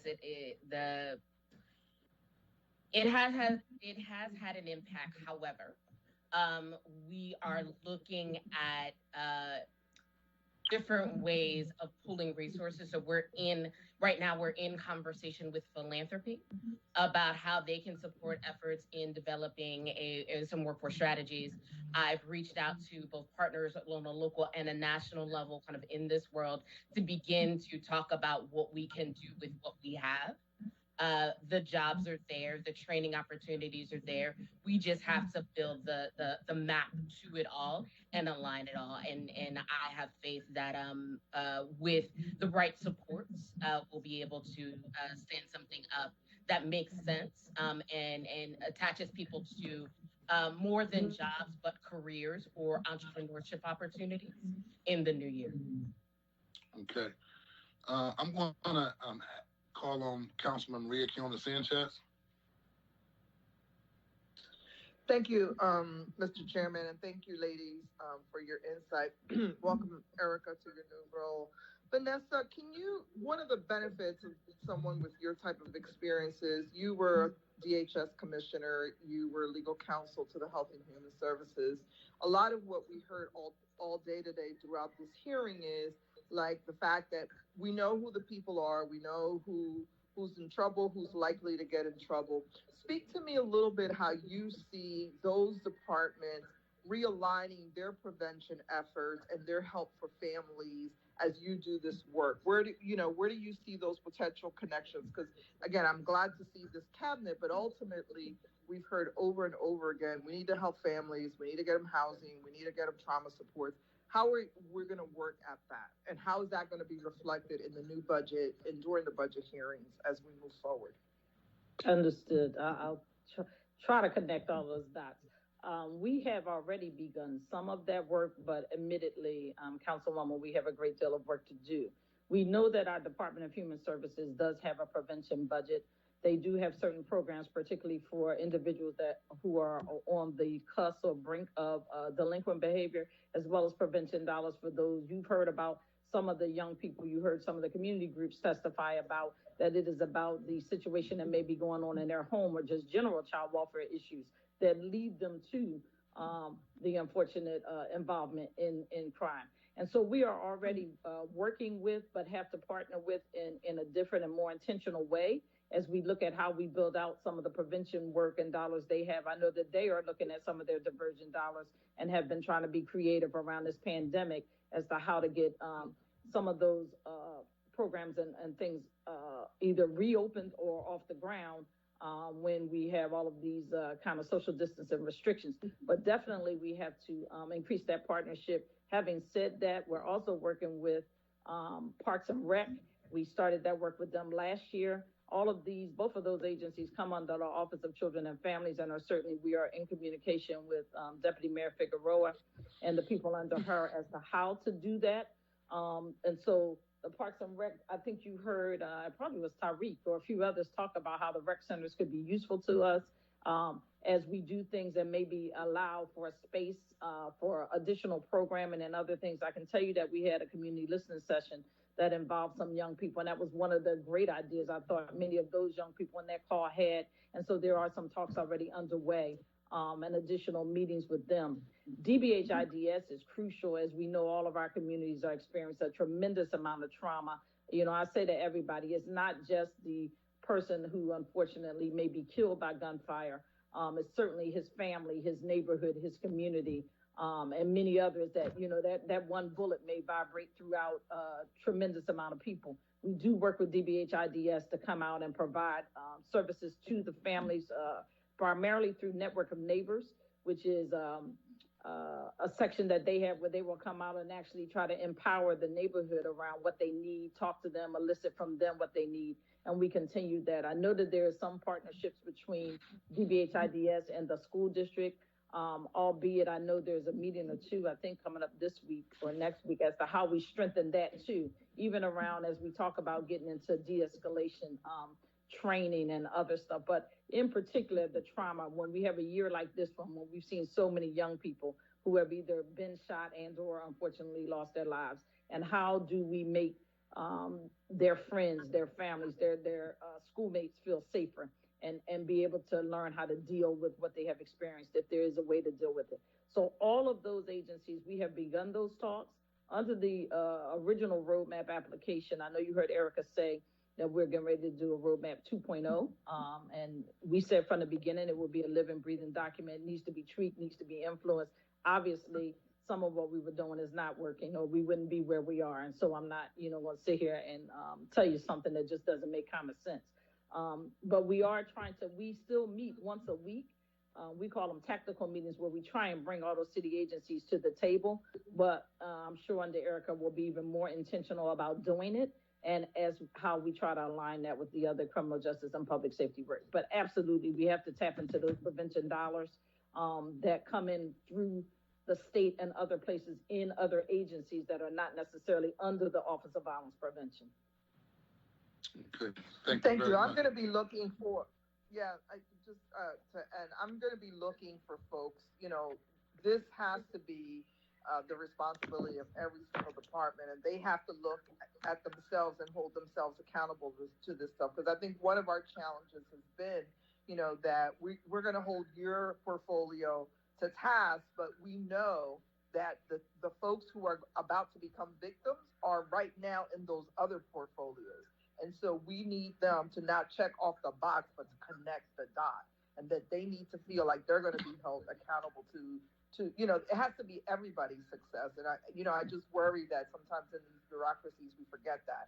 And so I just want to be mindful that we've heard it over and over today, mindful that we hear it from victim families. The next victim is someone we already know. And so we got to strengthen those partnerships. So a lot of what you're doing is after the fact. A lot of what they're doing could be before the fact. And I just want them to feel the pressure. And Mr. Chair, I know that you will make sure that we continue to, force those departments to the table. They can't operate in isolation. I was happy to hear young people say those parks and rec need to be activated. They need to, be available to us in all of those spaces, because that means that they know they have to claim those spaces and that those spaces are not there for them right now.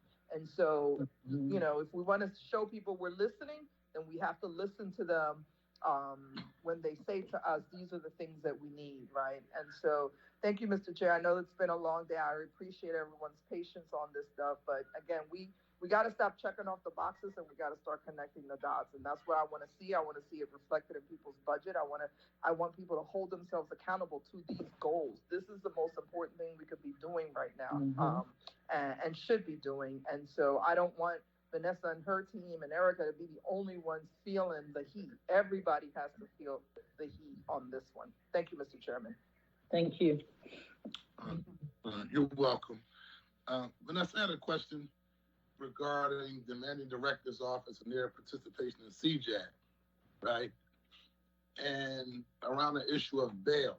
And the district attorney mentioned earlier today that in shootings and gun cases, he's requested pretty much about 90% of the time high bail, $1 million bail, and obviously a significant amount of those requests weren't granted. Has this come up in the CJAD, like in terms of everybody talking to one another and being on the same page? And so if their CJAD meetings, have this come up as an issue that needs to be addressed to be supportive of the district attorney's office as it relates to us keeping repeat offenders off the street?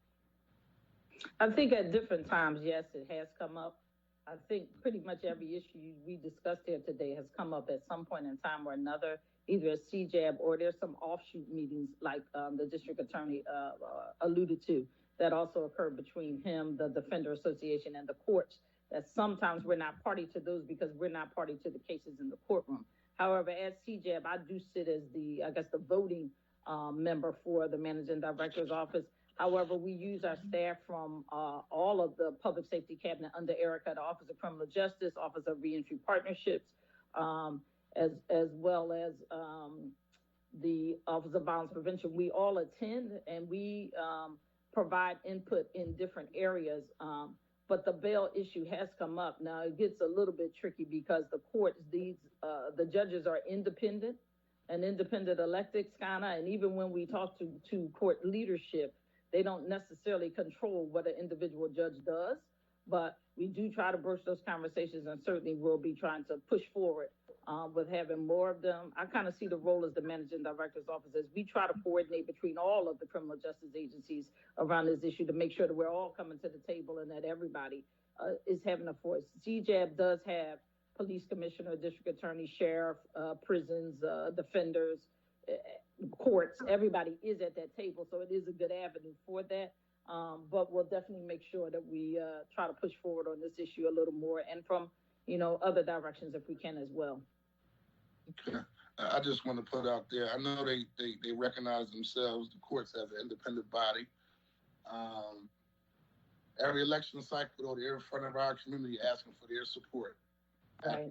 And so if they're not taking this issue seriously, irregardless of them being elected for 10 years, I just think it's a lack of responsibility when it comes to certain nodes that you came and asked for their support for when it was time to run. And so I just wanted to put that out there for the record. But I do hear that this bail issue is a very serious and critical issue when it comes to repeat offenders getting back out on the street. I see repeat offenders, particularly around the issues of those who are carrying guns. Yeah, we want to get them a job and we want to address the trauma, all of the comprehensive and holistic issue that needs to be addressed. I agree with that 110%. Again, when I'm walking down the street and Ms. May's scared to come out the house because they just shut up her block and her car outside our house has bullet holes in them, or that child is traumatized because while they were walking down the street with their mom, they had to take cover because there was a shootout, right? At some point in time, we have to also take into consideration that public safety matters. I mean, at the end of the day, obviously, we know we have to address issues of poverty and, again, be holistic in addressing it. So I agree with that 110%, but also public safety matters in the context of how we're addressing this issue. Because there are some people that can care less. We're on this phone trying to solve this issue. There's some folks that just, this is how it is. This is how it's going to be. And I've been doing this work long enough to be able to say that and stand on that just from me being out in the streets and talking to people in the streets that actually deal with this issue. So just thank you for your feedback regarding the bail issue. I want to ask for Councilman Isaiah Thomas. Thank you, Mr. Chair. And first of all, congratulations to you both for the new positions that you're in. It's exciting to have you in those roles, and I look forward to working with you. I remember getting sworn in January, and I remember Ms. Garrett Harley giving a phenomenal presentation at a hearing similar to this that Councilmember Johnson called. And I remember you talking about the small grant awards. And I remember you saying that the amount was pretty low, but the criteria was pretty light because we had this issue of people giving feedback that, the paperwork was a little too strenuous and, the idea of the outcomes was a little too difficult and we needed to have grassroots folks. But I never remember you saying that being a solution. So I understand that there's a lot of scrutiny on the small grants, but I remember why they were created. Now, I think now we have this situation where, similar to what Councilmember Johnson talked about, we have this fiscal cliff that we're facing because we have these organizations who don't necessarily have all the paperwork and status that they need to get bigger funding, but they've shown to be effective in the work that they're doing in either prevention or intervention. So I'm wondering, and actually I talked to Deputy Mayor Figueroa about this as well too, because we see a similar issue in the world of sports. So I'm wondering if, not just sports actually, in prevention-based initiatives in general. So I'm wondering if there can be some type of system or filter that identifies the organizations that you give the smaller grants to and provide them with the support systems that they need to scale up. So that maybe if they started off with the Office of Gun Violence Prevention, we see that they have a, legit work, legit organization. Now maybe they move into an OST budget, right? Because the OST budget is much bigger and they can get more funding to be able to do the work. I think one of the issues that we have is we've created this perception that the only way you could do this work is to get it from your department, your office, this Office of Gun Violence Prevention. But in all actuality, right, we have an OST budget, we have a huge Department of Behavioral Health budget. Like, these are other ways that we can begin to filter organizations and folks who prove to be effective with the small grants and then help them secure a bigger funding. I don't know about you, Councilmember Johnson, but one of the issues I run into all the time is grassroots organizations, and even in this hearing right now, saying the city doesn't give us the funding, the city doesn't give us the resources. And I think part of it is, right, they are in a space and a place where the entity itself does not have the capability to receive the amount of dollars that they're asking for. Maybe they don't have the years of experience. Maybe they don't have the proper business license and things like that, but they are eligible for your smaller grant. So I'm wondering what support systems can we put in place to get these organizations from this smaller grant to this bigger grant, and they not harass us and tell us, as a city, y'all not giving us money. Y'all not giving the right organizations resources. Y'all give them all this money, but we do all this work and y'all give us nothing. Help me out with that issue. And I'm offering myself to help think through those credible organizations who really do the work. Some will need that support as far as establishing their entity, but others, are established and ready to hit the ground running. I thank you for that question, Councilman. I think you raised a really important issue. And I would agree with you that some of our small, community-based or grassroots or however you want to call them actually do phenomenal work. And they are getting some of the violence prevention grants. Many of the folks that were on the call today, I was happy to see because they are folks who do get that grant. But I get what you're saying. We try to provide technical assistance for them through the Office of Violence Prevention. But I think you raise a bigger issue that I'm willing to go back and try to, convene some folks and talk to in other systems in terms of how do we do that? How do we bridge it? And how do we help? With some of these groups, it's about administrative capacity or a lack thereof, or, some other issues. How do we get them to the point as to where you're talking about, where they would be eligible or able to apply to one of these RFPs so that they would get a more substantial grant and be able to scale up? But I think that's a real issue that you raised that I'll definitely be willing to go back and see how we can help effectuate that. And I think it makes your office very unpopular. It gives the perception that you have all the money, and if your office didn't give somebody a specific grant, then right. you're picking people who aren't qualified. And in reality, your budget is pennies compared to other prevention-based initiatives as right. well as behavioral health budgets. So, I think that we can help the public perception issue as well as the sustainable organization issue if we have some type of filter that will help these organizations just use you as a start and then transition it in somewhere else. So I thank you so much. Oh, I'm sorry. I'm sorry. I see Erica wanted to say something. I apologize. Yeah, really quickly, I'll add, Councilmember Thomas, there's also a number of resources that are available either through our academic institutions, some of our philanthropic partners, and some of our larger nonprofits who do technical assistance on specific topics. There is no comprehensive list of that. And so one of the things that I think we can also work on is it's not only building something that we need internal to the city, but it's also doing an assessment and a distribution of information of things that already exist that we can make sure that Black and brown folk have access to, which they don't typically get invited to. Thank you both. I appreciate your response. Thank you, Mr. Chair. I appreciate you as well too. And I just want to communicate my commitment. I've already committed to Deputy Mayor Figueroa. I want to communicate my commitment as well to you. I know that you have to do the surveys. I know the level of public scrutiny is saying that these organizations should provide evidence. As somebody who has listened to you from the beginning and know that that has forced you to switch up some of your work, I would like to see support more than I would like to see surveys. I would like to see systems in place that require mandatory training and certain amount of budget practices and making sure that folks have their licenses. I would like to see us force those organizations to take those steps so that they can no longer be in a position where all they're asking for is the small grant from your office. They can scale up and apply for bigger and better things so we can bring the next small organization along so keep them in a position. Thank you, Mr. Chair. Thank you, Isaiah, and very good comments, because that's always the talk in terms of the groups that are on the ground that need support. Let us also recognize there's a lot of organizations out there that's doing this work that are certified nonprofit 501c3 organizations, right? Organizations like Young Chances.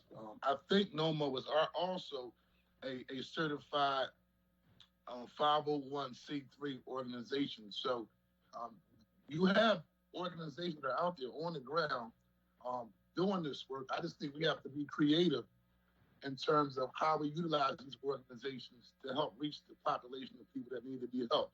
Like, for instance, Councilwoman Helen Gim talked about the issues around juveniles. And I remember when you would send somebody to the Slayton Farm at one time or Glen Mills at one time, and depending on their transition when they came home, the support or lack of support would determine that they became that career criminal, right? And so maybe the organizations that are doing the on the boots, on the ground organizations could contract with the Department of Behavioral Services, right? Would be able to partner with Department of Health, right? In a specialized area in which they're trying to address. And again, at the point, I'm just trying to reimagine public safety, think about some things that we aren't doing, maybe think about it a little differently, because it's probably not encouraging to the groups that they have evidence that they're actually getting the job done, right? Keeping our young people off the street and involved in something that's positive. Surely we should be trying to find ways to try to support them as much as we can on a bigger scale, if they show that they're qualified to receive that type of support. Which leads me to another question.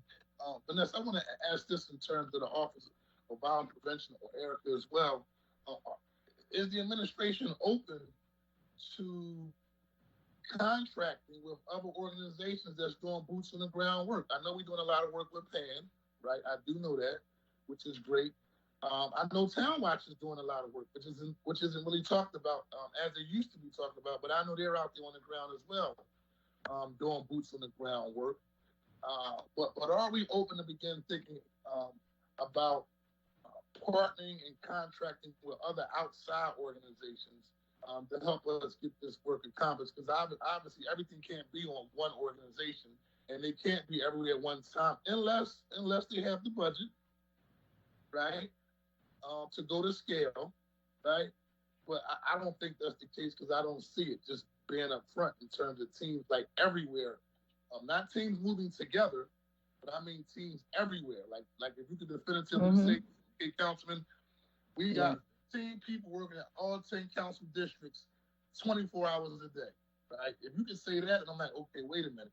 But if we haven't got to that point yet, how do we build partnerships and contract with other outside organizations that can help us do the work that we're doing? And is the administration open to doing something like that?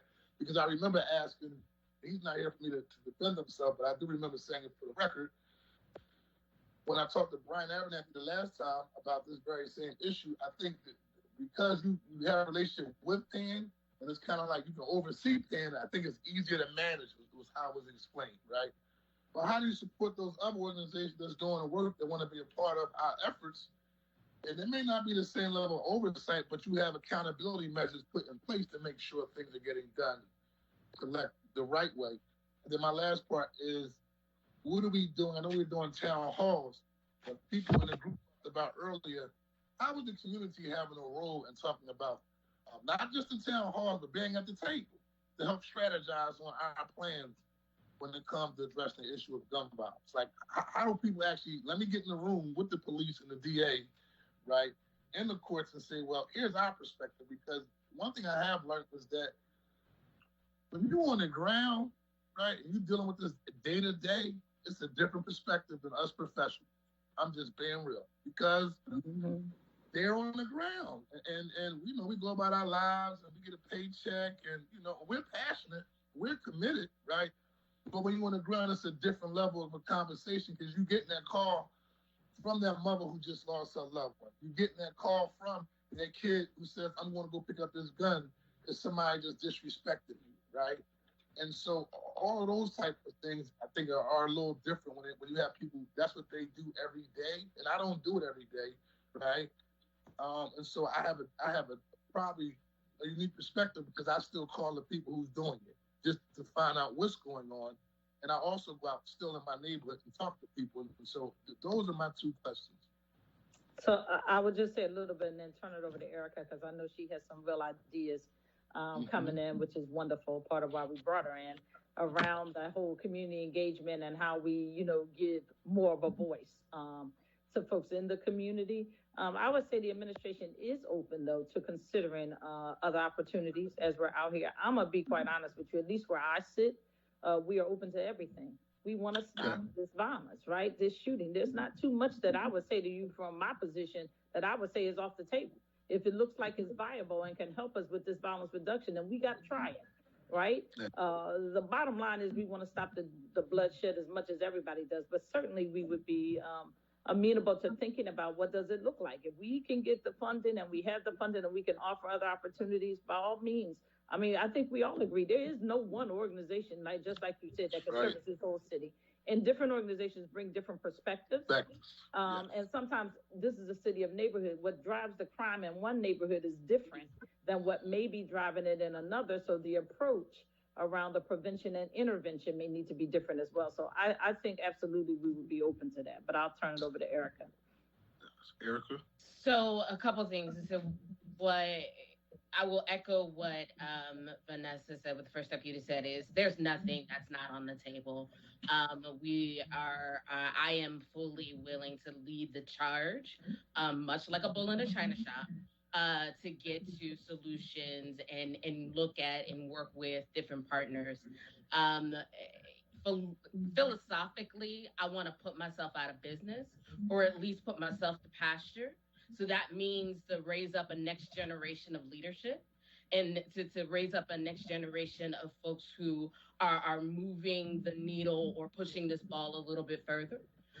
So what that means to me is absolutely we have to have different organizations doing this work. We have to have some folks that aren't a little as battle worn as the rest of us, who have new ideas, who use technology a lot differently than we do. And so I have a keen eye on how we are engaging young organizations and young leaders to develop their capacity and give them positions next to us at the table and make decisions. That also speaks to accountability. We use that word very loosely in city government, but we only use it internally. Dating myself, I have touched the city administrations. I've worked from the Rendell administration through. And so what I've not seen is a continuity of things that work through all of these administrations. And the only way that will happen, if we figure out what the golden ticket is in these next few years, then the next mayor that comes into play is going to need a loud reminder from not only you as council, but some serious accountability from community, because we've embedded the work in multiple ways. So the roots are too deep to yank out in a good way. Well, that was a good response, because I remember Curfew Center. I remember when RP was created. Yes. So. Yeah. Councilman, you and I are close to the same age, so we've seen some stuff in our neighborhood. Yes, we were there. Yeah, we were there. Any other questions and comments? Oh, I'm sorry, Miss Alita Garcia. She has a comment. She's part of the Special Committee on Gun Violence. Yes. The comment that I had was to confirm what Isaiah Thomas was speaking about with the technical help, and I think there are a lot of smaller organizations, including ourselves, that would benefit from that. And I just wanted to say that. I could definitely reaffirm that. And I know other organizations that are doing a lot, but with no funding. Understood. Thank you.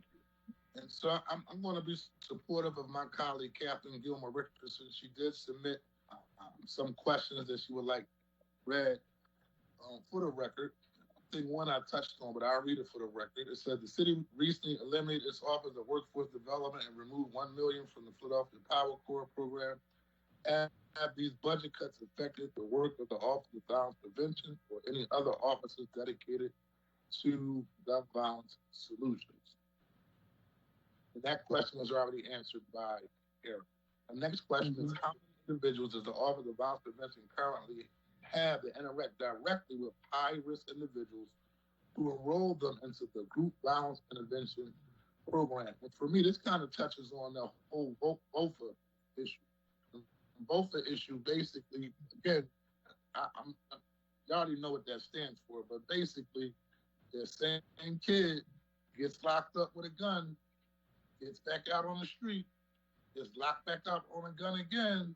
Like, how is that person flagged for wraparound services? Like, yo, this person is on the verge of either killing somebody or being murdered. And so I will follow up with a question regarding that one. But the question is, how many individuals does the Office of Violence Prevention currently have? They interact directly with high-risk individuals to enroll them in the Group Violence Intervention, GVI program. The GVI program, out of violence prevention, is kind of an awkward answer. I would say, okay, directly is 3 positions as a coordinator and 2 case managers that are specifically for GVI. However, our Office of Violence Prevention is small. You know that. It's about 10 people, but to be honest, pretty much at least about 6 to 7 of them are supporting GVI also, just because we have that need. And in terms of directly out on the street, of course, we have our executive director who's on the call, Shondell Reville. Shondell, it may be easier for you to answer because Shondell oversees most of our community engagement, and he oversees that piece of GVI as well as CCIP. Shondell, are you still on? I'm here. Okay. Hey, Vanessa, before you ask Shondell to respond. I do want to say, right, we know, in terms of us trying to get this thing right, there's been a lot of back and forth with the Office of Violence Prevention and the GVI program, and we all just trying to get it right. But this brother's on the community. He's outside on the front line. He shows up. Just want to let you know that. It's not trying to give him props because his boss is on the call. But nevertheless, he does show up. And I'm like, yo, he was down South Philly on a Sunday addressing this very same issue. And so I know his heart is as relates to this issue. So I just want to acknowledge that publicly because a lot of times, I know how these hearings get back and forth. They're always contentious. Us trying to get answers, but I'd be remiss if I don't say that he doesn't come behind that desk and come into the community to at least try his best. And those micro grants, I know he came to community meet in my neighborhood, and those folks got their micro grants. And so it was a big difference because it wasn't like Tyree Glasgow on the phone, he has his. Friends of Stinger Square, they have a park control. They keep the young people safe. They have theirs and several other groups. And so it is a testament to some of the work that y'all are doing. So it's not, for naught. We know that COVID-19 also played a major role. And some of the things we can and can't do, because all of us like to be out in the street, in the neighborhood. But just want to acknowledge Shondell for just showing up and just being there. And I appreciate that. And I have to say, even throughout COVID, Shondell been risking himself just like everybody else because he's still out there in the streets. And I know he's out there because he calls me at midnight and other times of night. But I appreciate it. Shondell, you maybe want to answer the councilman's question in terms of how many folks we got out there. Thank you, Councilman. Appreciate that, First Deputy. Through GVI, as you stated, we only have the coordinator and two case managers, and through my office, there are about 10 people, but the real boots on the ground, the majority is through the Community Crisis Intervention Program, CCIP. Currently, we have 54 individuals, trying to get up to that 62, 64 mark. Difficult, not to belabor it, but we just had another outbreak of COVID with the CCIP workers. So we have several workers out and a few on quarantine as well, but they're still out there 7 days a week. They're still out there, 12, to 8, Monday through Thursday. And then from Thursday to Sunday, you got that, that I call it the killer shift because you're out there from 6 at night to 4 in the morning. That's where we do bulk of our work. I have to give those guys props. I'm out there all times of night. I believe in being hands-on to a certain effect. I think everybody has to be accountable, so I'm making sure the teams are out there interacting with the people, and I'm getting good feedback. They can't do it all, but they do a lot. And I do agree with you, and we've talked about this a few different times, not to get off topic, but we need to involve other organizations because I think that not just getting individuals who are indigenous to those neighborhoods, but getting organizations that are indigenous to those neighborhoods makes a difference.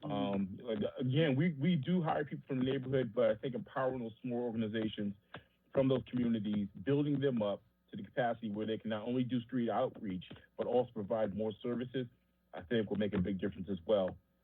We just keep on doing a good fight. You know what I'm saying?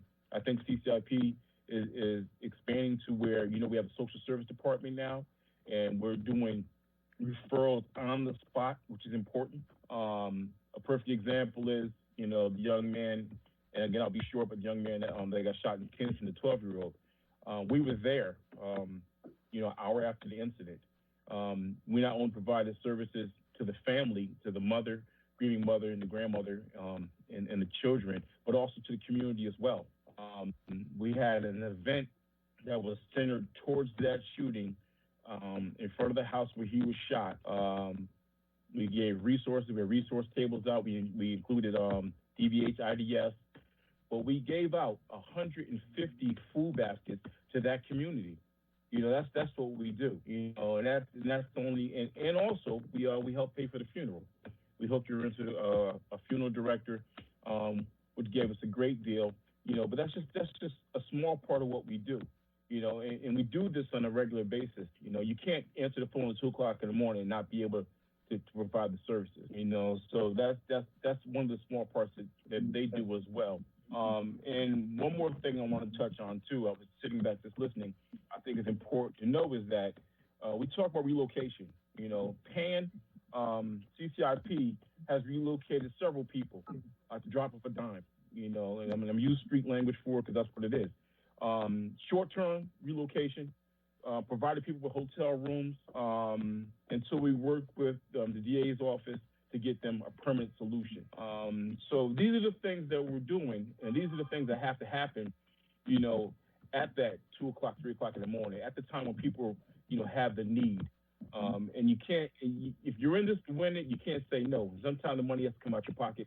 But I think that, you know, where the Office of Violence Prevention is going, you know, we're furthering our partnerships and strengthening within the city. We're working with different organizations around the city, not only the organizations we give small grants to, but organizations as well, and just trying to strengthen, you know, this relationship and trying to stop some of this violence.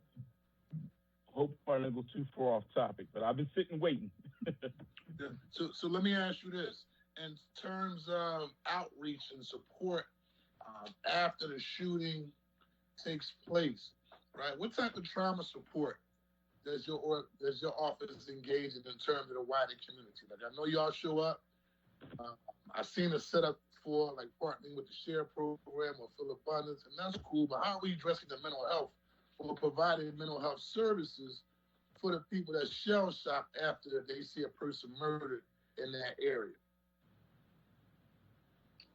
So DBH IDS, we hook them into their first deputy. Yeah, we hook them into their services. I'm familiar with neighborhood networks, right? But I do want to go on a record. Yeah, I hear you. Yes, I do want to go on a record as saying that, at least from my information that we receive, neighborhood networks are severely underfunded. It's like 2 young ladies that's responsible for the whole city of Philadelphia. How that work? We got 470 homicides, and you got 2 people to cover the city of Philadelphia. So, I mean, is there a plan to like expand or partner with another agency, or I don't know, but it sounds like 2. And I met the young ladies. We did a virtual. Yeah. We did a virtual sound call with them, and I'm like, "Well, it's only 2 of y'all for the whole city." They said, "Yes, there's only 2 of us for the whole city." I'm like, "Well, I don't understand, you know, how that works." But depending on, and I'll let Theron touch on this as well, but depending on the area of the city, you know, we use organizations that are based in those areas. You know, we work with Dr. Corbin, Dr. Rich as well, you know, and they do great work, as you know. So it really depends on the case by case and where the area is. But I did touch on that we do have, you know, a small social service department within PAN. And with that component, you know, then we can tailor kind of what services they need and come up with a better plan. So we're not just saying just pass off the DBH IDS and let them take care of it. It's really a collaborative. You know, what organization is in the area that can help us, and then connect that organization to build that service out. And I'll ask this in terms of strategy, just so you can go to scale. What's your recruitment strategy and your recruitment plan to fill the rest of your slots for the you know the crisis and intervention teams? Well, it all depends on, you know, the need. Like right now, you know, we're good in South Philly. Yes, absolutely. We're good there. Absolutely. Yeah, we're good, but it depends on where the need is. You know, so you know, a lot's word of mouth, but then also with social media. You know, if we're targeting, say, North Philadelphia, you know, we're matching with an organization, you know, such as Pastor Carl Day, you know, and get some referrals. I like to make direct referrals. I'm not going to sugarcoat it. I want people in the street that I know who are doing the work or that somebody vouches for, you know, so I don't have to worry about going behind them. You know, so direct referrals are good, but then also somebody might walk in off the street and just have the will and, you know, to do it, and you give that person a chance. So it's a wide strategy, you know. Now I think a lot has to do with the change in time. Social media does have a play in it, you know, but it's really just, you know, people wanting to change the community and you giving them a chance. And, you know, the old PAN way, you're giving them a chance to work. And if it works out, you know, you build them up, you give them the training, you give them the support, and see how it works. Good. Thank you for that feedback. Any other questions and comments from members of the committee? Well, I want to Mr. Chairman. Yes, thank you. I have one last question related. Again, thank you to the entire team. Again, going around cross connection and interdepartmental work. We heard earlier this morning from Commissioner Outlaw around the 24th district and the increase, particularly as it relates to the opioid challenge. What, if anything, how are you coordinating in that service area? You know, I've often said, you know, in these hearings, how we've trapped and traumatized an entire generation. I don't know what's going to happen with all those young people in Kensington with what they're seeing. How do you see, particularly around the wraparound services, how do you see your work in that extension of the police operations and hopefully what will be an increased narcotics presence and effective strategy?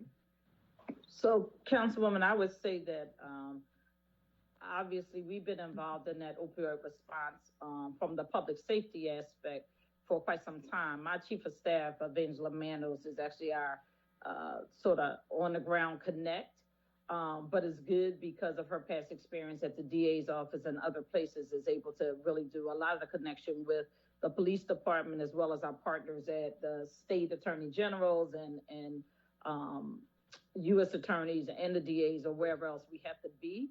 So we are definitely out there. We definitely have a connection also with Town Watch, which is one of the organizations, is one of our city agencies now under Erica, but Town Watch has been doing the Safe Corridors program. They are out there trying to help this community build themselves up with everything from trying to develop, you know, Town Watch organizations to making sure that the kids get to school safely, to participating in, you know, food drives and everything else. But we also work with all of the agencies, because we are a part of sort of that collaborative that's coming out of the NDO's office in terms of bringing all of the agencies to the table to try and figure out how we're going to help that area. We all know, you know better than me, just how much help that area really needs. And so really trying to leverage all of the agencies at the table, but very much work particularly closely with the police department around what they're doing. And then under the Office of Criminal Justice, which is now formerly under me, now under Erica, same thing. That's where our police assisted diversion, you know, we have that out there. We also have the co-responder. We started out in that area. We have some folks who are really dedicated to doing that work that's coming out of that Office of Criminal Justice. So we're very much wrapped into what's happening there. So we should be at the table pretty much for just about most of the strategies that will come out of that office, but definitely in terms of the police strategy. Good. Councilman Sanchez? No, thank you, Mr. Chair. I look forward to working with the team. As all of you know, we had a hearing last week. Kensington is in dire trouble, and right. You know, shootings are up, and you know, a lot of the youth shootings that you've seen have been a direct result of that strategy. So again, you know, we're hoping that narcotics and this police strategy is going to work, but we're going to need a lot of the human services wrapped around that. For a community that, you know, has been living in trauma for 3 years. Thank you, Mr. Chair. Absolutely. And I'll wrap up with my last question. Erica, you talked about the Office of Reentry. Just being up front, I haven't heard that office name in a while. There's probably a lot going on over there, but I haven't heard it in a while. So can you give me an update of, do you have any stats regarding the number of people serviced, what type of service they're receiving, and the overall status of the actual department? I heard you mention the department in the context of also working with other organizations, right? So give me an overview, because that plays a major role. Person comes home, want to get their life together. If they can't find a job, they're probably going back to the streets. If they can't get involved in something positive, probably going back to the streets. Right. So with regard to specific numbers, I will get that to you. What I will say is under this new alignment, we are going to help elevate the profile and make the connections There's an obvious and clear connection to OVP and reentry partnerships. But what we are doing with reentry partnerships is shifting away from being necessarily the program provider, but being kind of the hub of the wheel when it comes to reentry and working with folks who be released, doing programs kind of behind the walls. Also, when folks are on their way out, making sure there's a smooth transition to our partners who are in this work. So we are making sure that they're okay along the process and not just throwing them out there to be out in the wilderness on their own. Bianca and Aviva, who is on maternity leave, will be back kind of at the top of the year. We'll be able to kind of put together kind of a comprehensive plan as it relates to our violence reduction efforts for our community members, our family who are returning from incarceration and on to. Okay. All right. Well, thank you very much for your testimony. Is there any other questions from members of the committee? Okay, hearing none. This meeting is now adjourned. And thank you, everybody, for your time, your dedications, and most importantly, your patience. Mr. We started this hearing at 10 a.m. So it's 5 p.m. Mr. Chairman, we actually have two individuals. I'm sorry, we had public comment. I'm sorry, but it's necessary. Thank you for your testimony, Erica and Vanessa. Thank you. So, council support, would you please call the two signed up for public comment?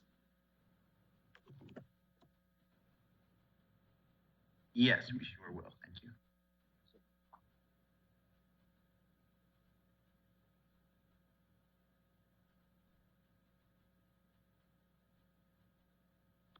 Hello. Hello, how you Hello. doing? Hello. Hi. Hello, how are you? Hello. How you I'm doing? good. This is Councilman Okay. Johnson. Can you state your How you name doing, for the record? Councilman? Can you state My your name name? is Terry Jenkins. Okay, how you doing, My name Terry? is Terry Jenkins. I'm good. Go ahead and start your testimony, Terry, your public comment. Good afternoon to the members of this panel or this board. My name is Terry Jenkins. I'm the mother of Tazion Jenkins. I'd like to thank you all for having me, Councilman Johnson. I want to testify because my son, Tazion, lost his life to gun violence this summer here in Philadelphia. In a community that I lived in for over 40 years, and I was on that particular block for 29 years. And the community and the city, I'm sure you guys have talked about this all day, is just plagued with drugs and guns. And the teenagers in the community are selling guns. And how are they able to get their hands on guns to sell? Teenagers selling guns to other teenagers. This was unheard of, of course, when I was a teenager, and maybe some of you as well. But I wanted to speak on that. It seems as if the city is out of control, and it seems like it's now become a lawless society. And I've spoke to some of the young people since my son's murder, and they tell me that these crimes are being committed because they know that they're not going to get solved. They know that they're not going to get solved, and the citizens, including myself, have been terrorized for years. And I was terrorized to the point where I was forced to move off my block because the individuals that were rumored to be suspects came to my house more than 4 times after my son was murdered on a block or a house that I own and pay taxes on. And no one has done anything about it to help me, protect me, or my daughter who's disabled.